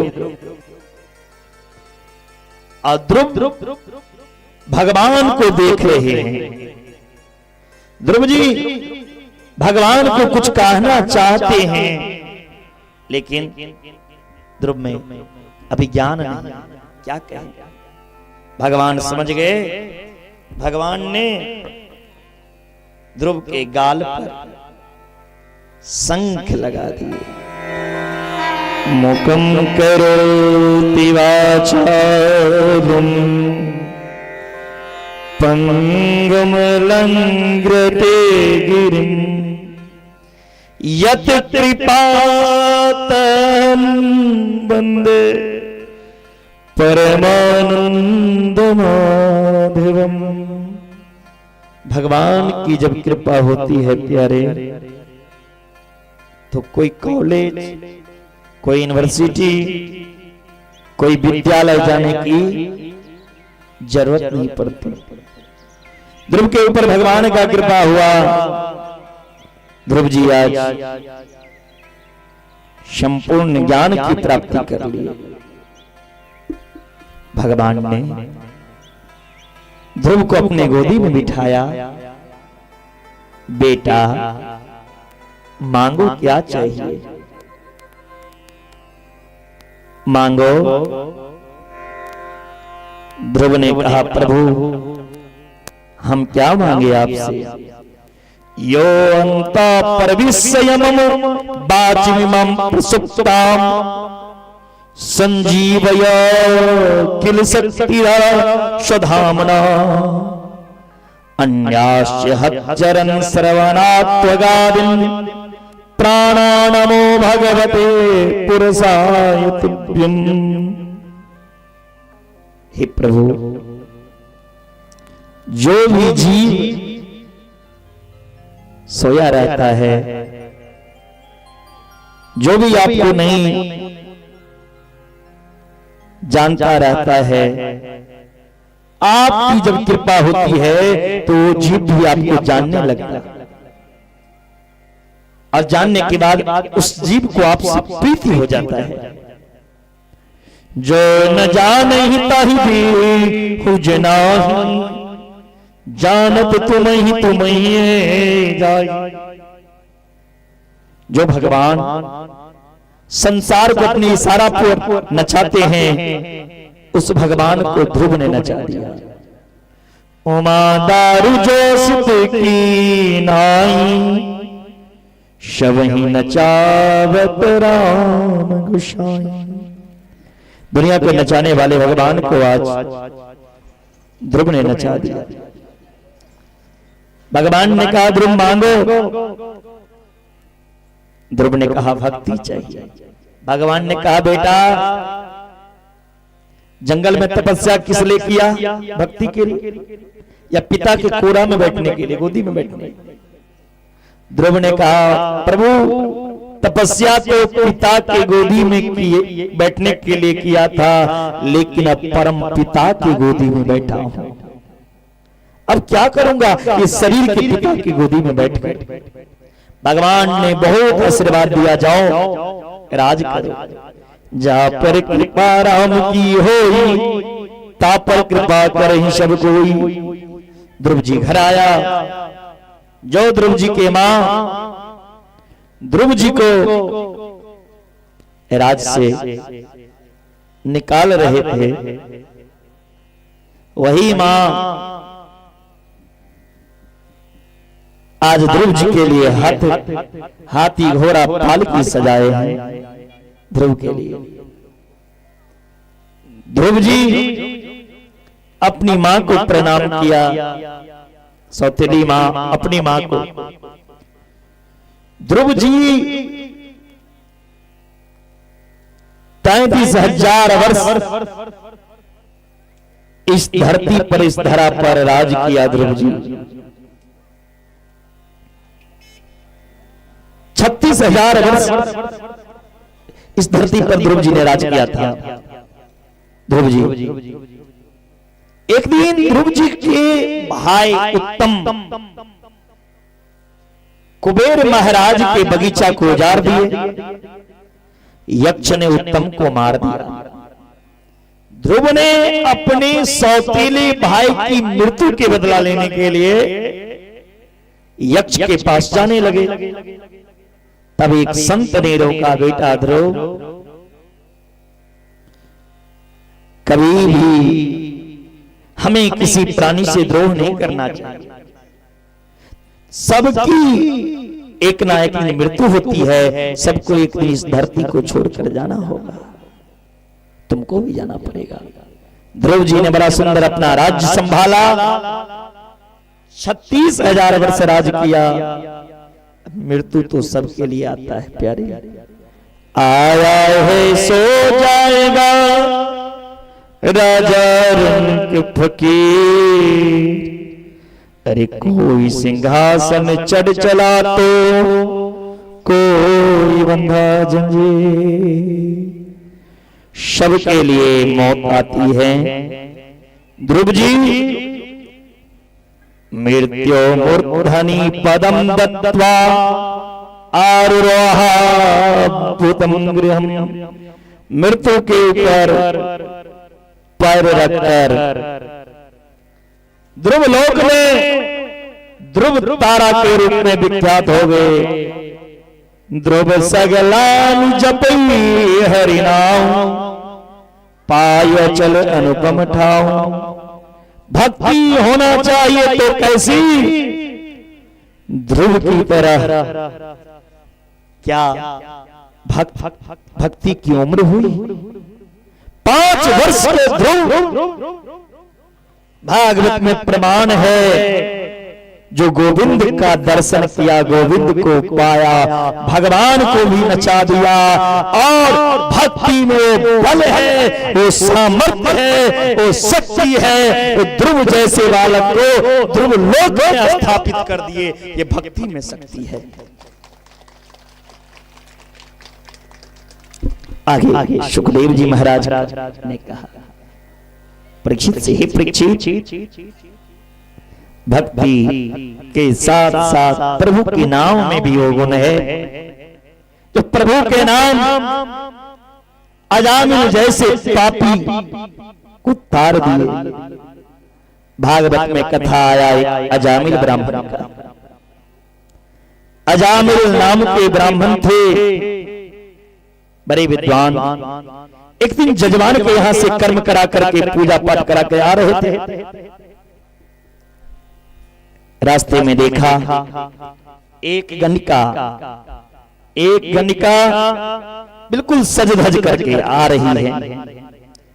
गणिका को देखकर, उस वेश्या को देखकर, गणिका को देखकर अजामिल के मन में काम वासना जगी। अजामिल ने उस गणिका से कहा, सुंदरी आप मुझसे विवाह कर लो। गणिका वेश्या हंसने लगी। हे ब्राह्मण देवता, आप ब्राह्मण हैं, विद्वान हैं, कर्मकांडी हैं, आप ब्राह्मण होकर वेश्या से विवाह करेंगे? अजामिल ने कहा, हाँ देवी, आप मुझे बहुत सुंदर लगती हो। ये मन में काम वासना प्रवेश का दो रास्ता है। एक आंख और दूसरा कान। आंख और कान के द्वारा हमारे शरीर में काम प्रवेश करता है। यदि ये आंख से कोई गलत दृष्टि पर नजर चल जाए तो काम जगता है।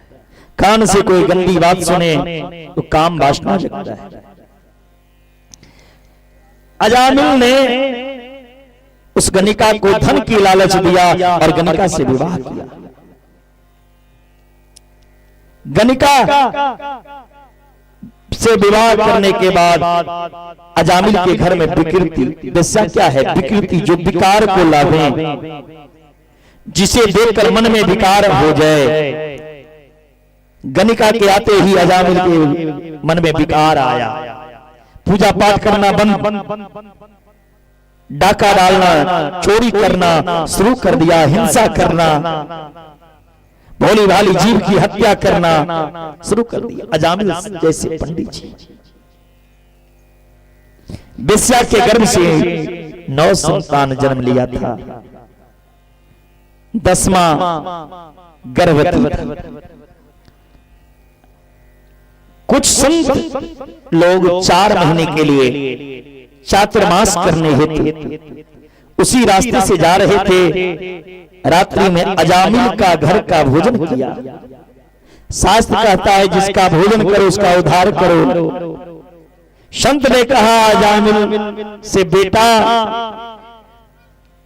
तुम्हारे घर 9 संतान हैं, 10वां तुम्हारी पत्नी के गर्भ में है। 10वां संतान का तुम नाम नारायण रख देना। अजामिल ने 10वां संतान का नाम नारायण रखा। माता पिता के सबसे ज्यादा माया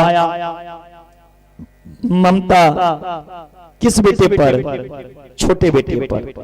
छोटे बेटे से माता पिता बहुत ही प्रेम करते हैं, बहुत ही प्रेम छोटे बेटे से माया करते हैं। जब भी कोई बात होती थी अजामिल किनका नाम लेता था? छोटे बेटे का, नारायण का। अजामिल की पाप से अजामिल के लेने के लिए यमराज आ रहे हैं। आज यमराज के स्वरूप को देखकर अजामिल भयभीत हो गया। अजामिल ने अपने बेटे नारायण को पुकारा, बेटा नारायण, नारायण, नारायण। अजामिल अपने बेटे नारायण को पुकारा, लेकिन भगवान नारायण का सिंहासन हिलने लगा। भगवान नारायण के दिव्य पार्षद विमान लेकर के आया। दिव्य विमान लेकर के अजामिल को बिठाने लगे तो यमराज के दूत ने कहा भगवान के पार्षद से, आप इसे नहीं ले जा सकते, ये पापी है, ये पापी है, इसे मैं नरक ले जाऊंगा। भगवान ने कहा ये पापी नहीं, ये धर्म मूर्ति है, ये मरते वक्त नारायण का नाम लिया था। जिसके मुख से मरते मरते भी भगवान का नाम निकल जाए, फिर वो पापी थोड़ी रहता, फिर वो भगवान के धाम का अधिकारी हो जाता है, नारायण का नाम लेने वाला। यमराज ने कहा ये नारायण का नाम तो लिया नहीं था, ये अपने बेटे को पुकारा, इनका बेटा का नाम था नारायण। भगवान के पार्षद ने कहा चाहे ये बेटे के नाम रख दिया, लेकिन नारायण कौन है? नारायण तो ब्रह्म है। बेटे के नाम नारायण रखा था, चाहे बेटे के बहाने नाम किसका लिया? नारायण का, इसलिए नारायण धाम जाएगा। भगवान के दिव्य पार्षद सुंदर विमान में बिठाकर अजामिल जैसे पापी को भगवत धाम की प्राप्ति हुई। वेद प्रणिहितो धर्मो धर्म सुरे प्रिय वेद पारायण सदम्भुर्वे श्रमम्। वेद ने जिसका प्रतिपादन किया उस पर चलने का नाम धर्म है। वेद ने जिसके लिए मना किया उसको करना धर्म है। स्वयं वेद स्वयं नारायण के रूप में है और आज उस नारायण को अजामिल पुकारा था, इसलिए भगवत धाम को प्राप्ति किया। भगवान से भी बड़ा कुछ इस संसार में है तो भगवान का नाम है। भगवान मधुबन के घर घर में जाकर भक्त का उद्धार नहीं कर सकते। भगवान इस कलयुग में घर घर में अत्याचार अन्याय अधर्म लोग कर रहे हैं। घर घर के लिए भगवान नहीं आएंगे, राम नहीं आएंगे, कृष्ण नहीं आएंगे, लेकिन घर घर को तारने के लिए, घर घर के उद्धारने के लिए, हर घर को सुधारने के लिए भगवान का नाम जरूर आता है। इसीलिए भगवान कुछ करो लेकिन प्यारे भगवान का नाम जरूर लो। भाव कुभार अनख आलस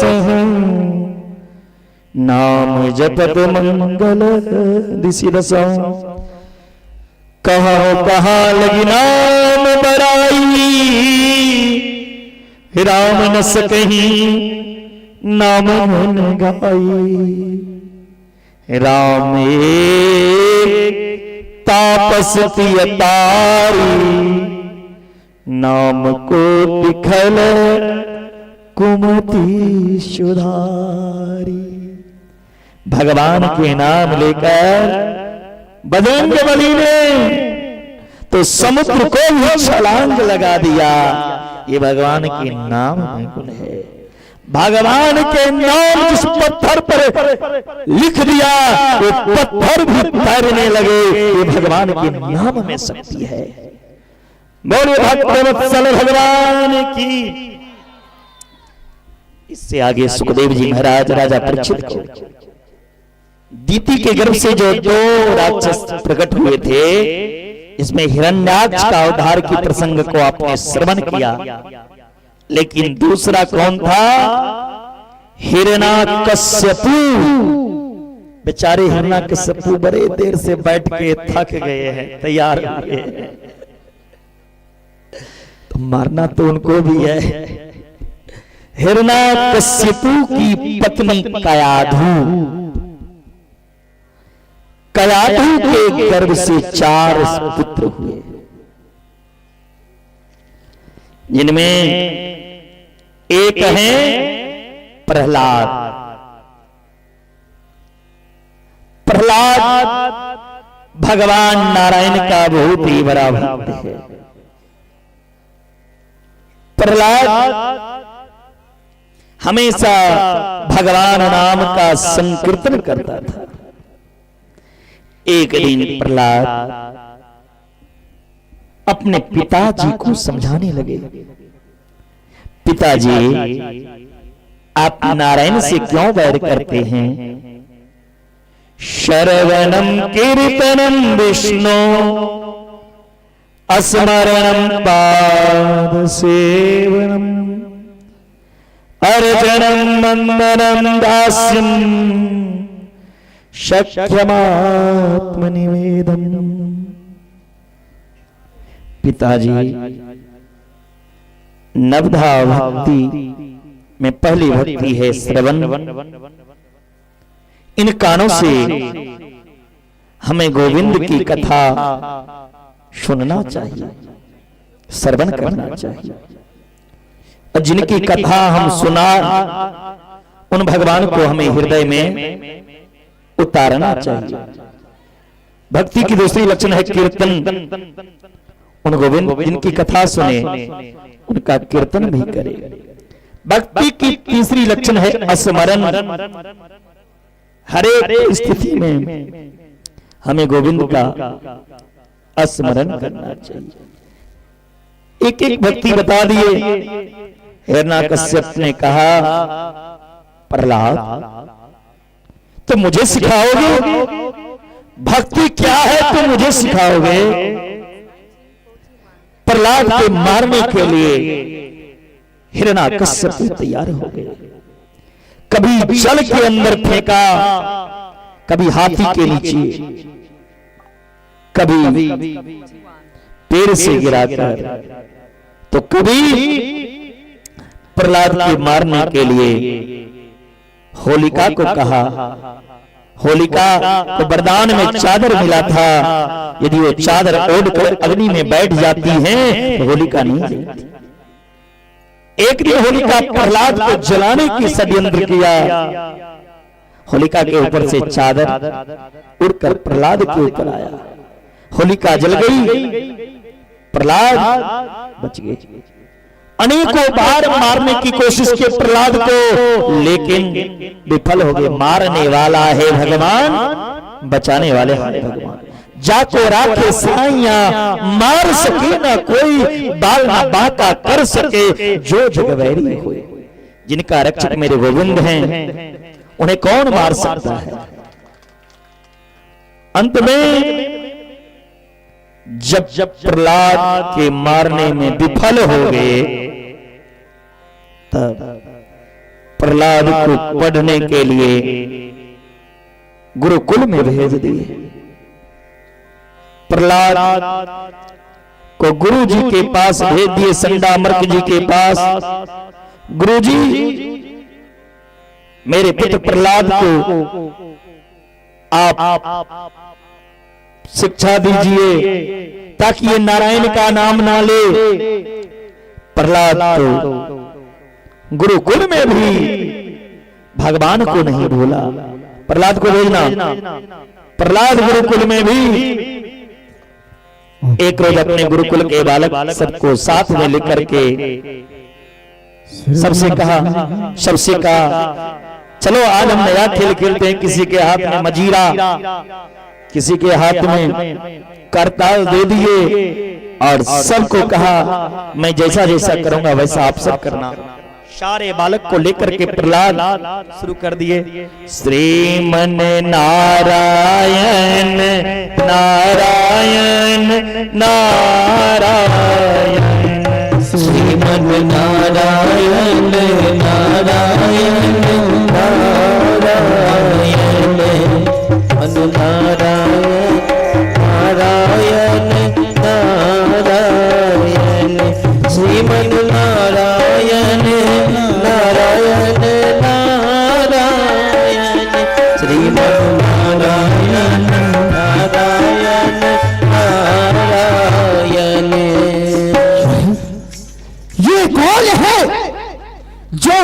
राज्य में हाहाकार मचा रहा है, मेरे शत्रु का नाम ले रहा है।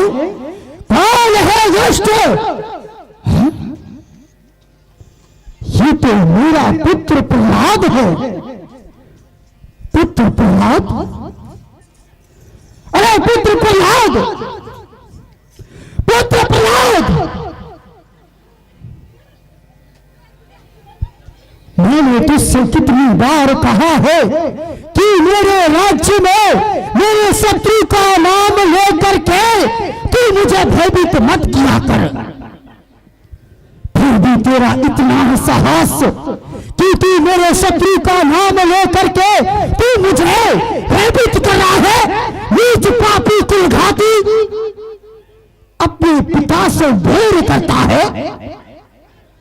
तुझे थोड़ा सा भी लज्जा नहीं लगता? क्या कहता है तू कि तेरा भगवान?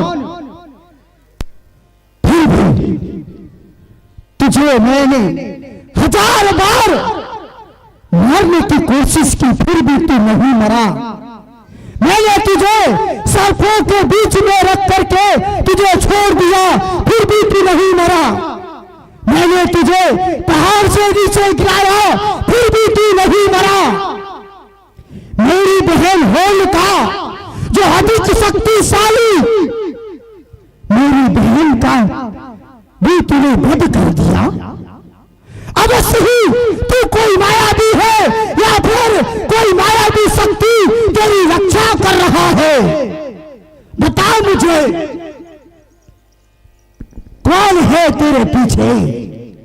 पिताजी, मेरे तो इष्ट हैं जो हैं वो नारायण हैं। नारायण के अलावा इस संसार में मैं किसी को नहीं जानता।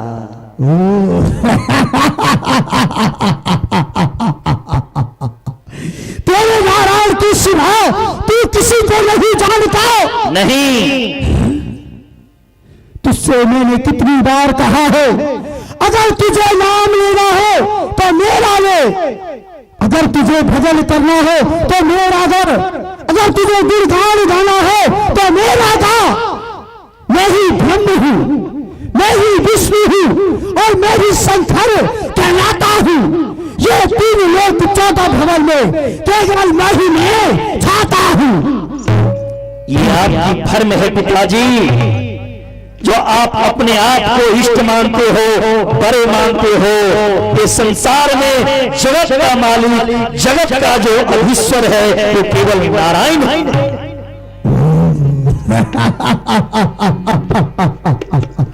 तेरे नारायण पर तुझे इतना अहंकार? जी, इतना विश्वास है तुझे उसके ऊपर? जी, मेरे नारायण पर मुझे नहीं, संसार के हर प्राणी, हर जीव विश्वास करते हैं, और जो विश्वास करते हैं उनकी सुरक्षा, उनकी व्यवस्था हर मेरे नारायण करते हैं। ठीक है, अगर तेरा भगवान, तेरा नारायण हर जीव की रक्षा करता है तो क्या आज तेरा भगवान तेरी रक्षा कर पाएगा? एकदम करेंगे, जरूर करेंगे मेरे नारायण। वो मेरी ही रक्षा नहीं, संसार में हर जीव की रक्षा करेंगे। नीच पापी, इस तलवार से तेरा धड़ अलग कर दूंगा। अगर तू मेरा पुत्र ना होता तो आज इस तलवार से तेरा धड़ अलग हो गया होता। फिर भी तू कहता है मेरा नारायण सब जगह है, क्या तेरा नारायण यहाँ है? पिताजी, नारायण तो हर जगह है, परमात्मा सर्वत्र वर्तते। सूर्य अनेक फिरे कनमानत पे सुरसो स्वाद कहा। पुनीताल मजीराम बजाती फिरे मीरा मतवारी सिचाका। सिया राम कथा कितनों ने लिखी, पर तुलसी जैसे मर्याद कहा।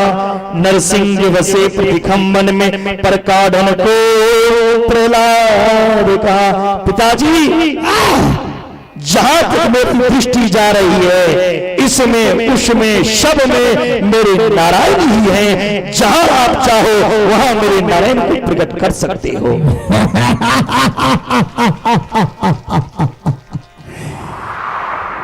छोटा बालक हो करके तू तो इतनी बड़ी बड़ी बात करता है, एक पुत्र हो करके पिता से प्रेम करता है। ठीक है, तेरा नारायण सब जगह है, तो क्या तेरा नारायण मेरे अंदर भी है? जरूर है पिताजी। कहाँ है, कहाँ है नारायण? मेरे नारायण इस खंभे में मुझे दर्शन दे रहे हैं पिताजी। तेरे नारायण इस खंभे में भी तुझे दर्शन दे रहे हैं? जी ठीक है। न रहेगा बांस, न बजेगी बांसुरी, न रहेगा तेरा नारायण, न रहेगा ये खंभ। देखता हूं कि तेरा नारायण इस खंभ से कैसे प्रकट होता है, कैसे आता है। एकदम विश्वनाथ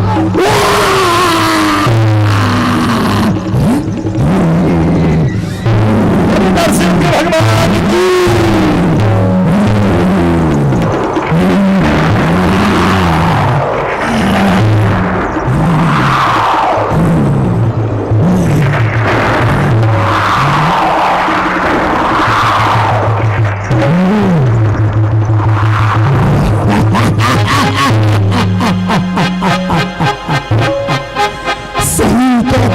मेरा पुत्र कि इस खंभ से भी भगवान निकलेगा। क्या तू भगवान है? अगर तू भगवान है, तू विष्णु है, तो सुन लो, मुझे कोई भी नहीं मार सकता है। मुझे ब्रह्मा जी से वरदान प्राप्त हुआ है कि मैं कभी किसी के हाथों से नहीं मरूंगा। ना मुझे कोई मनुष्य मार सकता है, ना कोई पशु पक्षी, ना मैं आकाश में मर सकता हूं, ना मैं पाताल में। मैं धरती के किसी भी कोने में और इस ब्रह्मांड में बना हुआ 12 महीनों में कभी नहीं मर सकता। तू मेरा वध करने के लिए आया है, तो देखते हैं किसकी बुझाओ में कितना बल है। आज तुझे मैं यही समाप्त कर दूंगा। आजा, आक्रमण।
कोसी में फेंक के आओ।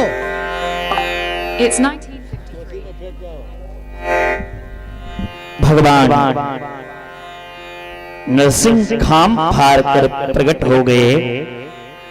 नरसिंह भगवान ने हिरण्यकश्यप को पकड़कर अपनी जंघा पे डाल लिया और कहा, अब तुम्हें मारेंगे। हिरण्यकश्यप ने कहा, कैसे मारोगे भगवान? मैंने ब्रह्मा से वरदान मांगा। भगवान ने कहा, क्या वरदान मांगे हो? हिरण्यकश्यप ने कहा, पहला वरदान तो मैंने यह मांगा हूं, ना दिन में मरो ना रात में। भगवान ने कहा, ना ये दिन है ना ये रात है, ये गोधूली की वेला है, तैयार हो जा मरने। हिरण्यकश्यप ने कहा तभी मैं नहीं मर सकता हूं, मैंने ब्रह्मा से वरदान मांगा, ना मैं भीतर मरूंगा ना बाहर। भगवान ने कहा ना ये भीतर है ना बाहर, ये बीच देहरी है, तैयार हो जा मरने। हिरण्यकश्यप ने कहा तब भी मैं नहीं मरूंगा, मैंने ब्रह्मा से वरदान मांगा, ना मैं अस्त्र से मरूंगा ना शस्त्र से। भगवान ने कहा ना मेरे पास अस्त्र है ना शस्त्र है, अपनी नाखून से तेरी आंतरी को चीरूंगा, तेरी प्राण दूंगा, चल तैयार हो जाना। हिरण्यकश्यप ने कहा तब भी मैं नहीं मर सकता, मैंने भगवान से वरदान मांगा, ना तो हम पशु से मरेंगे ना मनुष्य। भगवान ने कहा ना तो हम पशु हैं ना मनुष्य, आधा नर आधा नारायण, तैयार हो जाओ। हिरण्यकश्यप ने कहा तब भी आप मुझे नहीं मार सकते, मैंने ब्रह्मा से वरदान मांगा हो, मैं 12 महीना किसी भी महीना नहीं मरूंगा। हिरण्यकश्यप ने कहा 12 महीना नहीं मरूंगा। तब भगवान ने कहा 12 महीना नहीं मरोगे, 13वां महीना तेरे जैसे पापी को तारण के लिए बनाया, लौंड का महीना, अधिक मास, मल मास, तेरे जैसे पापी को उधारने के लिए मैं बनाया, तैयार हो गया। हिरण्यकश्यप ने कहा महीना तेरा होता, यदि ये पता होता तो ये भी मांग लेते, फिर भी मैं नहीं मर सकता, मैंने ब्रह्मा से वरदान मांगा हूं, विधाता के सृष्टि में बनाई हुई कोई भी वस्तु से मैं नहीं मरूंगा। भगवान ने कहा विधाता के सृष्टि में नहीं मरोगे, मेरी सृष्टि में तो मरोगे। अरे विधाता को जन्म कौन दिया, विधाता का पिता मैं हूं, चल तैयार हो जाओ। भगवान नारायण नरसिंह के रूप में आकर हिरण्यकश्यप का प्राण का संकर्षण किया। हिरण्यकश्यप को मारने के बाद भी भगवान नरसिंह का क्रोध शांत नहीं हुई। तब लक्ष्मी मैया आई, स्तुति की, फिर भी क्रोध शांत नहीं हुआ। तब सभी देवता प्रहलाद को नरसिंह भगवान के पास भेजा। प्रहलाद नरसिंह भगवान के पास जाकर गोदी में बैठे हैं। प्रहलाद को नरसिंह भगवान अपनी जीभ से चाट चाट कर क्रोध को शांत कर रहे हैं। प्रहलाद को चाट जीभ से चाट करके नरसिंह भगवान अपना क्रोध, अपने क्रोध को शांत किया। प्रहलाद ने भगवान को स्तुति करने लगे। ब्रह्मा दया सुरगणा मुनयो प्रसिद्धा सत्वेकतान्मतयो वचसं प्रवाहे नाराधितुं पुरुगणे रघुनाथि उपयोगिं त्रुष्टुम रहति समय करी हरि कर्ग जाति। हे प्रभु, बड़े बड़े देवता बड़ी बड़ी तपस्या स्तुति के माध्यम से आपको शांत नहीं कर सकते। हे प्रभु, आज मेरे मुख से निकला, आप खंभ में हो, आप खंभे से प्रकट हो गए। हे प्रभु, ब्राह्मण में 12 गुण होते हैं, सम दम तप स्वाध्याय अध्ययन त्याग संतोष दीक्षा प्रसय विद्या आत्मज्ञान अनसूया। यदि ये 12 गुण से संपन्न ब्राह्मण को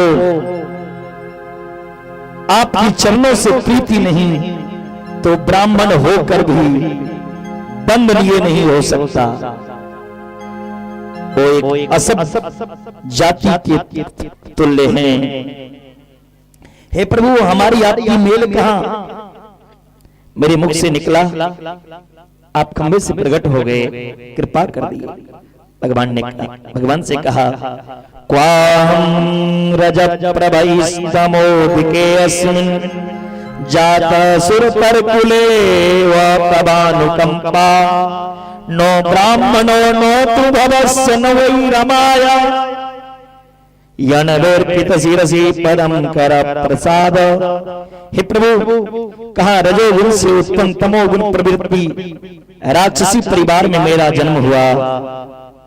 मेरा पिता जन्म से लेकर अंत तक आपसे वैर किया, और आपसे वैर करने वाले का स्थान नरक में मिलता है। भगवान ने कहा प्रहलाद तुम मुझसे मांगो क्या चाहते हो? योग चाहे तो योग दे डालूं, भोग चाहे तो भोग दे डालूं, मुक्ति चाहे तो मुक्ति दे डालूं। जो भक्त लेन न देन कियो वो भक्त कभी टारियो न जायो। प्रहलाद ने कहा प्रभु मांगते तो वो हैं जिनको नहीं कुछ मिलता, मुझे तो सर्वस्व मिल गया, मुझे तो आप मिले हो, अब क्या करूं मांग? भगवान ने कहा प्रहलाद कुछ तो मांगो। प्रहलाद ने कहा प्रभु मांगने के लिए कहते हो तो आज ये प्रहलाद की एक इच्छा है वो आप पूरा कर दो। बुरा या भला हिरण्यकश्यपु इस प्रहलाद का पिता है और प्रहलाद का पिता आपसे वैर किया। जो आपसे वैर करता है उसे आप नरक में स्थान देते हो।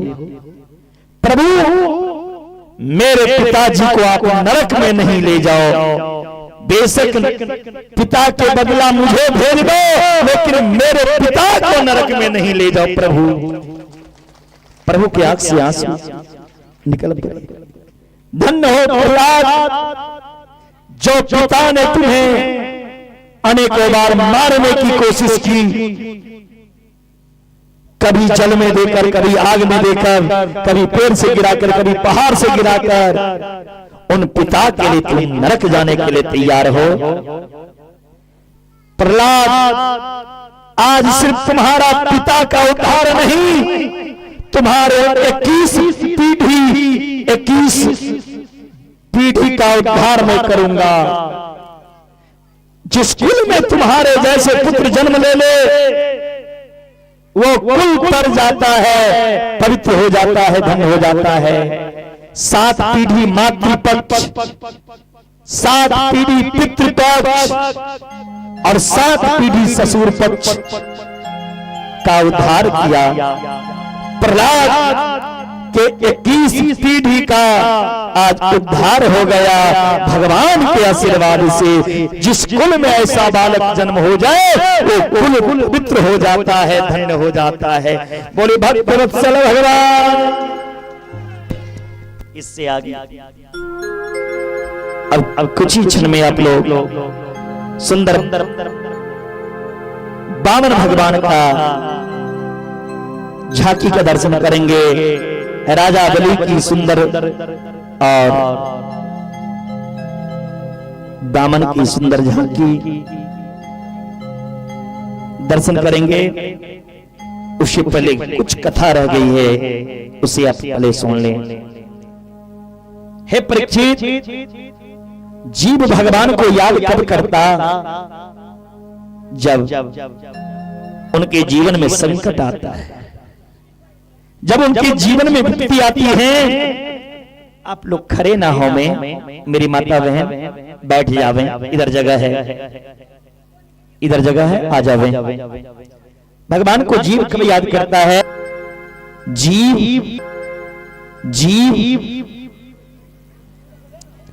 को कब याद करते हैं? जीव भगवान को कब करता है? जब दुख आता है। दुख में सुमरन सब करे,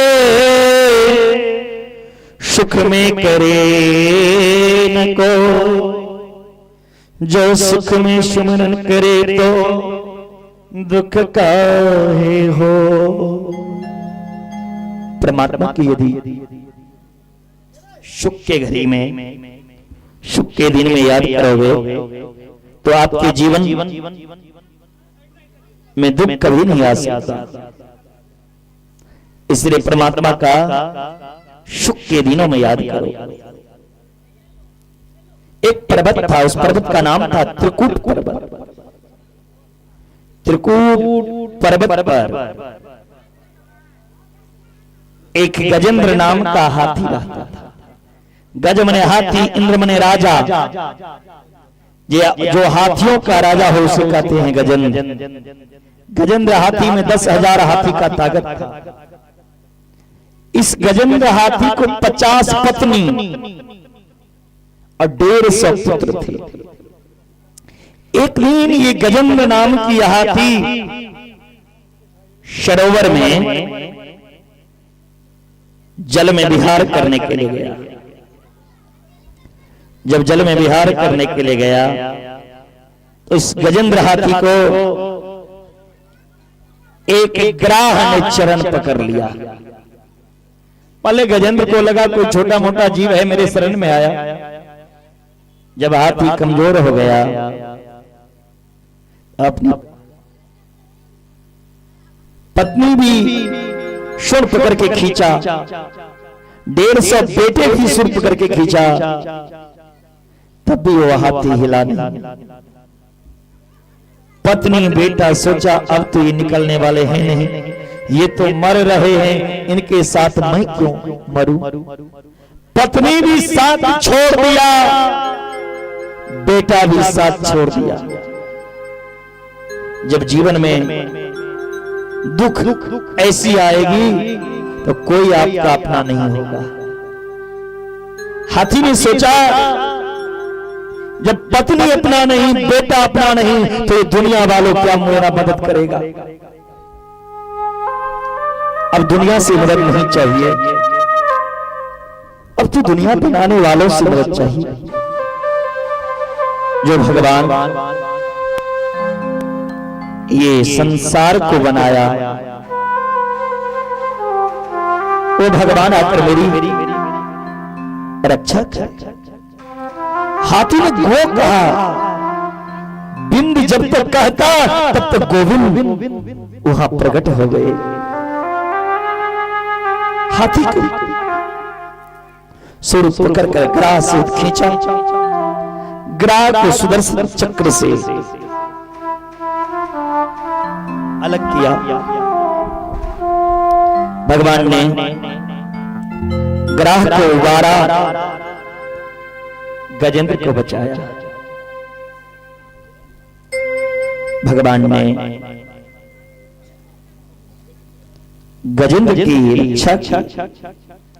ये गजेंद्र मोक्ष की कथा मरते समय जो सुन ले या मरने के बाद श्राद्ध स्थल में सुना जाए, मरने वाला जीव सद्यो मुक्ति पाता है। परीक्षित ने कहा, हे गुरुदेव, गजराज का आज उद्धार गोविंद ने कर दिए। परीक्षित का विश्वास भगवान पर है। सुखदेव जी कहते हैं, परीक्षित जीवन में विश्वास को जीतो। यदि भगवान पर भरोसा है, विश्वास है, तो भगवान भी तुम्हारे साथ है। मन लगाओ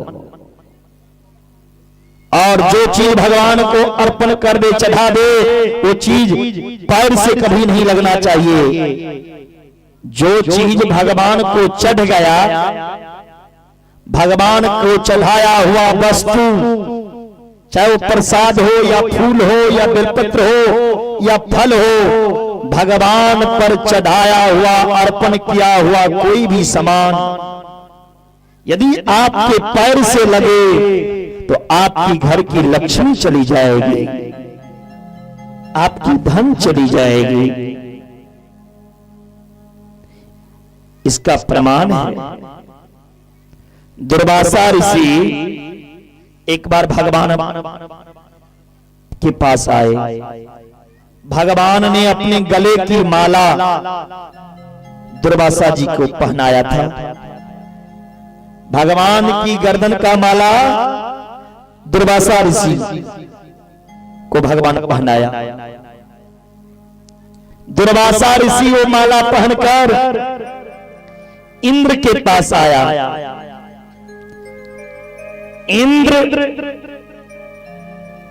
इंद्र ने दुर्वासा ऋषि को खूब सेवा किया। अब दुर्वासा ऋषि को जो माला भगवान पहनाए थे, दुर्वासा ऋषि अपने गर्दन से माला निकालकर इंद्र को पहनाया। इंद्र वो माला गर्दन से उतार कर रख दिया। वो माला हाथी ने अपने पैर से तोड़ दी, कुचल दिया। और ये माला कहाँ का है? भगवान का गला का। भगवान की गले की माला पैर से लगने का मतलब लक्ष्मी जाना।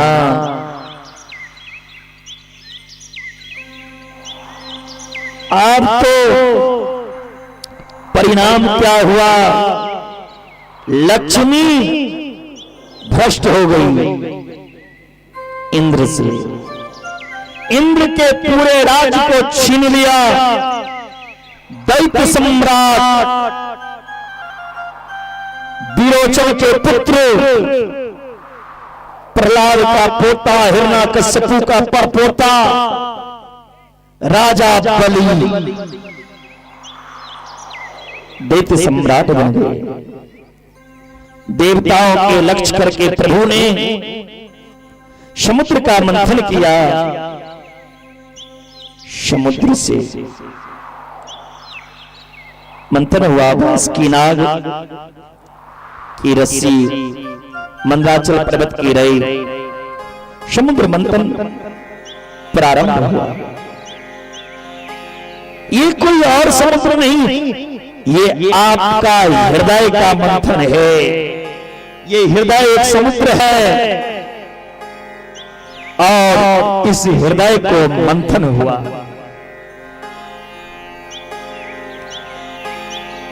अच्छा, एक बात इसमें और है। जब समुद्र मंथन हुआ तो उसमें से लक्ष्मी भी निकली, कामधेनु गाय भी निकला, धनुष भी निकली, अमृत भी निकला। लेकिन सबसे पहले विष ही क्यों निकला? सबसे पहले समुद्र से विष ही क्यों निकला? प्यारे, ये आत्मा रूपी समुद्र में जब तक विष भरा रहेगा तब तक मुझे लक्ष्मी का, कामधेनु का दर्शन नहीं हो सकता। इसीलिए पहले विष को निकाला। विष अब पिए कौन?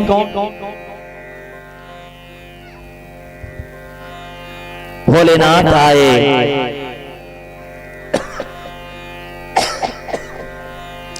भोलेनाथ ने विष पान किया। भोलेनाथ का कंठ नीला हो गया। इससे भोलेनाथ का नाम नीलकंठ पड़ा। बोलिए भोलेनाथ नीलकंठ महादेव की। इसके बाद कामधेनु गाय जो देवताओं ने ऋषि को दान में दिया, सारंगी, धनुष, अप्सरा, लक्ष्मी नारायण को दिया गया। अमृत भी निकला। अमृत के लिए देवता दानव में युद्ध शुरू हो गया। भगवान ने मोहिनी के रूप धारण किया और अमृत का वितरण किया। बोलिए मोहिनी भगवान की। मोहिनी के रूप धारण करके अमृत वितरण किया। अब देवता लोग तो अमृत पी के अमर हो गए। एक दिन राजा बलि ने अपने गुरु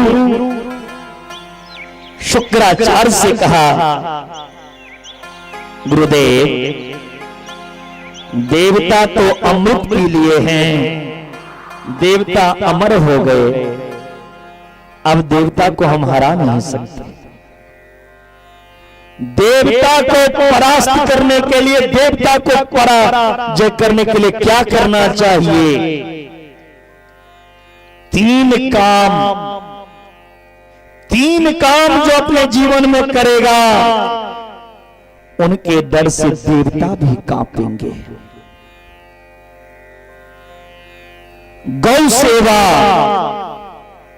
गुरु सेवा और संत सेवा से देवता भी कांपते हैं।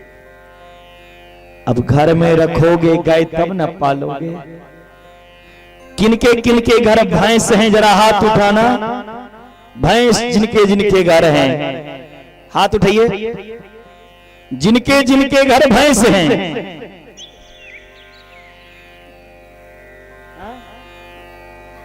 कौन कौन इस मधुबन में भैंस पाले हैं? जरा हाथ उठाइए, झूठ नहीं बोले, भगवान देख रहे हैं। हाथ उठाइए, बड़ा निक बात है, बहुत निक कथा भैंस पर बताऊंगा। किनके किनके घर भैंस है? हाथ उठाइए, शर्म नहीं कीजिए, उठाइए।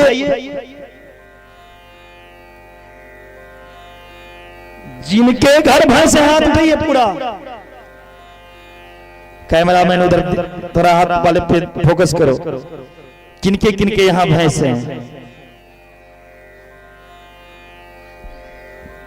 भैंस वाले पे फोकस करो। भैंस किसकी सवारी है? अब ये भी बता दो, भैंस किसकी सवारी है? यमराज का। रखोगे भैंस को घर में तो धर्मराज थोड़ी आएंगे लेने प्राण को, प्राण लेने तो यमराज ही आएंगे। भैंस रखोगे घर में, इसलिए जागो सनातनियों, जाग जाओ हिंदुओं। हर हिंदू के घर में एक गाय की सेवा होना चाहिए और एक छोटी सी मंदिर होना चाहिए।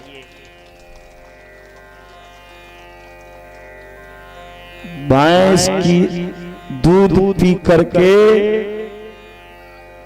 बुद्धि भी भैंस जैसी हो जाएगी। आजकल गाय दूध कम देते हैं, इसलिए लोग दूध के लिए भैंस पालते हैं और शौक के लिए कुत्ता, डॉगी दरवाजे पे लिखवाते हैं बड़े अक्षर में, कुत्ता से सावधान। जैसे ही कोई मेहमान, कोई गेस्ट, कोई अतिथि घर में आता है तो उसकी सबसे पहले नजर कहां गया? कुत्ता से सावधान। वो सोच में पड़ जाता है इस घर में कोई जानवर कुत्ता है कि घर के लोग ही कुत्ते जैसा बन गया। जो लिख दिया है कुत्ता से सावधान। कुत्ता को रोटी जरूर देना चाहिए, पालोगे तो एक कुत्ता तुम्हारे घर में रहेगी, लेकिन रोटी दोगे ना तो पूरे गांव का कुत्ता तुम्हारे सुरक्षा तुम्हारी द्वार पर रहेगा। अब कुत्ता को देकर मरोगे तो क्या होगा? योनि भी कुत्ता में ही होगा। इसका प्रमाण जरभरत की कथा है। जो हिरण की याद करके प्राण को अंत किया तो उसे हिरण शरीर मिला। आप कुत्ता भैंस को देखकर याद करके मरोगे तो क्या होगा? जान लो। बोलो राधे राधे। इसीलिए गाय विश्व मातरा, गाय विश्व की माता, विश्व की जननी है। जो गाय की सेवा, गाय की पूजा कर ले, उसे कहीं जाने की जरूरत नहीं है। नेपाल वासियों, अगर गाय घर में है तो तुम्हें किसी तीर्थ जाने की जरूरत नहीं है, किसी मंदिर में जाने की जरूरत नहीं है। तुम्हारे घर में ही इस ब्रह्मांड की तीर्थ है, उसी की सेवा कर लो, उसी की पूजा कर लो। राजा बलि से कहा, गाय विश्व माता, गाय की सेवा, दूसरा गुरु की सेवा, तीसरा संत की सेवा। स्वर्ग पे चढ़ाई कर दिया राजा बलि। राजा बलि ने गुरु का आदेश पाकर स्वर्ग पर चढ़ाई किया। देवता के राजा इंद्र से राजा बलि छीन लिए, त्रिलोकीनाथ बन गए। अब देवता के माता जो अदिति हैं उनकी चिंता हुई, मेरे पुत्र से राज जाने लगे। कश्यप जी से कहा, कदेहो भौतिको अनात्मा को चात्मा प्रकृति पर, कस्य के पति पुत्राद्या मोह ए भी कारुणम। कश्यप जी से कहा, मां अदिति, मेरे घर कोई ऐसा पुत्र हो जो राजा बलि से राज लौटा सके। कश्यप जी ने कहा, देवी ये पुत्र जो है ये मोह का कारण है। लेकिन अदिति मैया नहीं मानी। तब कश्यप जी ने उन्हें पयो व्रत बताया, 12 दिन का व्रत।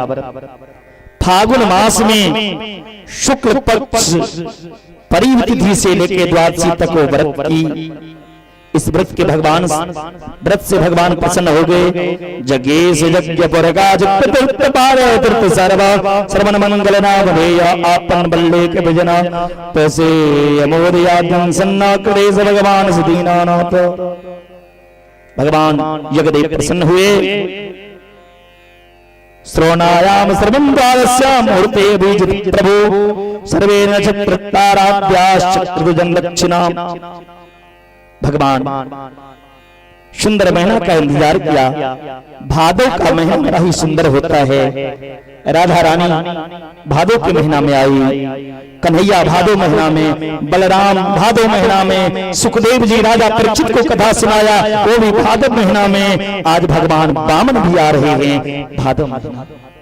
भादो महीना शुक्ल पक्ष द्वादशी तिथि दिन के ठीक 12 बजे भगवान नारायण देवताओं के कार्य सिद्ध करने के लिए मां अदिति के महल में प्रकट हो गए। बोले वामन भगवान की। वामन भगवान की बड़ी ही सुंदर, बड़ी ही प्यारी दिव्य झांकी है। छोटे छोटे चरण, छोटे छोटे हाथ, छोटे छोटे मुखार बिंद, सिंह जैसी ग्रीवा, मुट्ठी जैसी बर की कमर, 4 अंगुर की पेट, मोती जैसी दांत, टमाटर जैसे गाल, दुम्बा फल जैसे भगवान वामन के होठ हैं। बड़ी सुंदर भगवान वामन के स्वरूप हैं। माता अदिति वामन भगवान को कोपिन पहनाती हैं। बृहस्पति जी वामन भगवान को जन्म दिया। दिशा के स्वामी वामन भगवान को छत्ता, सप्तऋषि कूसा। उसके बाद ब्रह्मा जी कमंडल। आज भिक्षा कौन देंगे वामन भगवान को? चौकी भगवान नारायण स्वयं वामन के रूप में आए हैं। तो नारायण की पत्नी कौन है? लक्ष्मी। एक पत्नी अपने पति को भिखमंगा के रूप में देख सकती है, या एक पत्नी अपने पति को भिक्षा दे सकती है? नहीं। लक्ष्मी के पति आज वामन बन के आए हैं तो कैसे भिक्षा देती? लेकिन लक्ष्मी मैया पार्वती से हमेशा ताना देती थी, अंगने अंगने भीख मंगई छो लेने मरुआ धान गे, लेने मरुआ धान गे। भाल चंद्रमा तिलक विराजे भांग के रकटल प्राण गे, भांग के रकटल प्राण गे। लक्ष्मी मैया हमेशा पार्वती को उल्हाना देती थी, आपके पति तो भिक्षा मांगती हैं। आज उस उल्हन को सधाने की चुकाने के लिए मां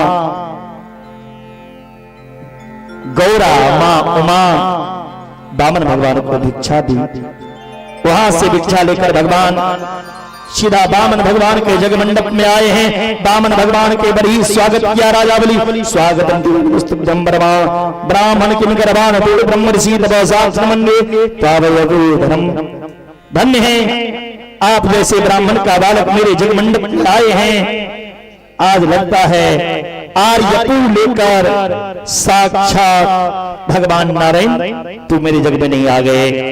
अद्योगयो में सोता यथा विधि दुजात्मा प्रचलना वने जने हंतांस सेवा ध्रेयम चबुरहो तथा मुनीता तन्वी प्रदेशता। राजा बलि कहने लगे, गुरुदेव ऐसा ब्राह्मण के बालक को तो मैंने कभी देखा नहीं था। लगता है ये ब्राह्मण नहीं, ये नारायण आए हैं। मेरा यज्ञ सफल हो गया। मेरे पितर भी ऐसे ब्राह्मण को दर्शन से तर जाएंगे। धन्य हैं। भगवान ने सोचा किसी से कुछ मांगना रहता है तो थोड़ा नाटक करना पड़ता है। भगवान ने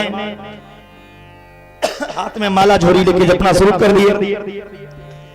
राजा बलि ने कहने लगा भगवान से, गाम कांचनम गुण बदधाम मुष्टम ततेय प्रभाव प्रकन्ना ग्रामान सवदतरगान गदान संप्रतीक्षा। आप कहो तो मैं आपको जो 4000 गाय दान करूं। हे ब्राह्मण, आप कहो तो मैं आपको सोने की महल दान में दूं। आप कहो तो मैं आपकी विवाह करा दूं। भगवान ने कहा, बड़े देर से दान दान दान करती हो। अरे विरोचन के पुत्र राजा बलि तुम्हारा नाम है। मैंने तो तुम्हारे नाम बहुत ही सुना था,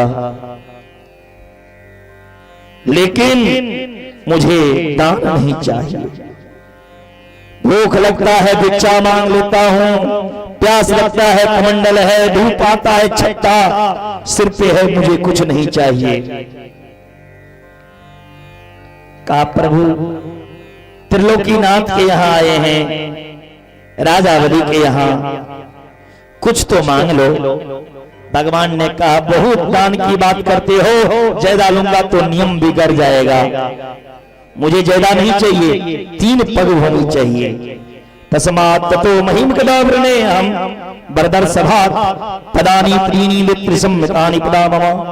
3 पैर भूमि मुझे रान में चाहिए। बलि हंसने लगा, प्रभु मांगना भी नहीं आता, ब्राह्मण के बालक को पीठ से सीख के आते हैं मांगने का गुण। आप कैसे ब्राह्मण हैं? अग्रिम बुद्धि बनिया यदि एक कप चाय पिलाए तो उसका कोई कारण होता है। अग्रिम बुद्धि बानिया, मध्यम बुद्धि जाट, यादव जो होते हैं सुनते रहते हैं, एक ही बार लाठी लेके दौड़ते हैं, फुफकार मारते हैं। तर्क बुद्धि तर्क करा बामन चौपट पाठ। हे बलि तर्क करो, ये बामन रूप में जो ब्राह्मण को समझते हो, ये ब्राह्मण नहीं कोई और है। राजा बलि ने कहा, तीनों लोग अपना है प्रभु, जहां से चाहते हो नाप लो। भगवान ने कहा, बिना संकल्प का दान नहीं लूंगा, संकल्प कीजिए। ब्राह्मण रूपाय वामनाय इमाम त्रीणी पदानि पृथ्वी हम संप्रददे। जब संकल्प की बात हुई तो राजा बलि ने गुरुजी से कहा, संकल्प करेंगे। शुक्राचार्य ने कहा, बलि संकल्प नहीं करो, ये बामन नहीं, ये कृपण है, ये छलिया है। एक रोचने साक्षात भगवान विष्णु रद्दया कश्यप पाद दिते जातो देवानाम कार्य साधक। ये देवता के कार्य सिद्ध करने के लिए बामन के रूप में भगवान स्वयं आए हैं। झूठ बोलो दूसरे रोज देंगे। बोले झूठ तो नहीं बोलेंगे, बोले झूठ बोलेंगे तो पाप लिखेगा। कहा, 8 जगह झूठ बोलने से कोई पाप नहीं। स्त्री से नर में विवाह वित्यर्थे प्राण संकटे गो ब्राह्मणार्थे हिंसायाम नानतं स्याजुषुतम। कोई स्त्री यदि कोई गलत काम कर ली तो झूठ बोलो और उसकी बात छुपा दो, झूठ नहीं है। किसी की विवाह कराने के लिए भी झूठ बोलना पड़े, वो भी झूठ नहीं है। किसी की जान बचाने के लिए झूठ बोलना पड़े, वो भी झूठ नहीं है। यदि कहीं गाय की हत्या हो, झूठ बोल के गाय की जान बच जाए, वो भी झूठ नहीं है। यदि कोई ब्राह्मण को मार रहा हो, झूठ बोल के ब्राह्मण बच जाए तो झूठ नहीं है। देश के राजा को यदि कोई ठगने के लिए आ जाए, झूठ बोल कर राजा की जान बच जाए तो झूठ नहीं है। बलि झूठ बोलो। राजा बलि ने कहा, मैं झूठ नहीं बोलूंगा। यदि ब्राह्मण का बालक है तो 3 से 3.25 नहीं लेगा। यदि ये भगवान होंगे तो इतिहास के पन्ने पन्ने में लिखा जाएगा, भगवान राजा बलि के यहां मांगने आए। शुक्राचार्य संकल्प के समय कमंडल में बैठ गए। भगवान ने कुशा से हाथ छोड़ दिया। संकल्प हुआ, राजा बलि ने कहा तीनों लोग अपना है नाप लीजिए। जैसे ही नापने लगा तो भगवान पहला चरण में नीचे के लोग रखा, दूसरे चरण में प्रभु इतना लंबा किया जो तीनों लोग को नाप लिया। तब ब्रह्मा ने कमंडल लेकर के भगवान वामन को चरण धो करके अपने कमंडल में रखा। श्रम जल बिंदु कमंडल दाखियो, भगवान के चरण के जल ही गंगा है। राजा बलि ने समझ गए ये तो दो ही लोक में नाप लिए। भगवान ने कहा बलि तीसरा चरण कहां रखूं, संकल्प पूरा करो नहीं तो नरक चलो। राजा बलि ने कहा प्रभु नरक जाने से डर नहीं लगता,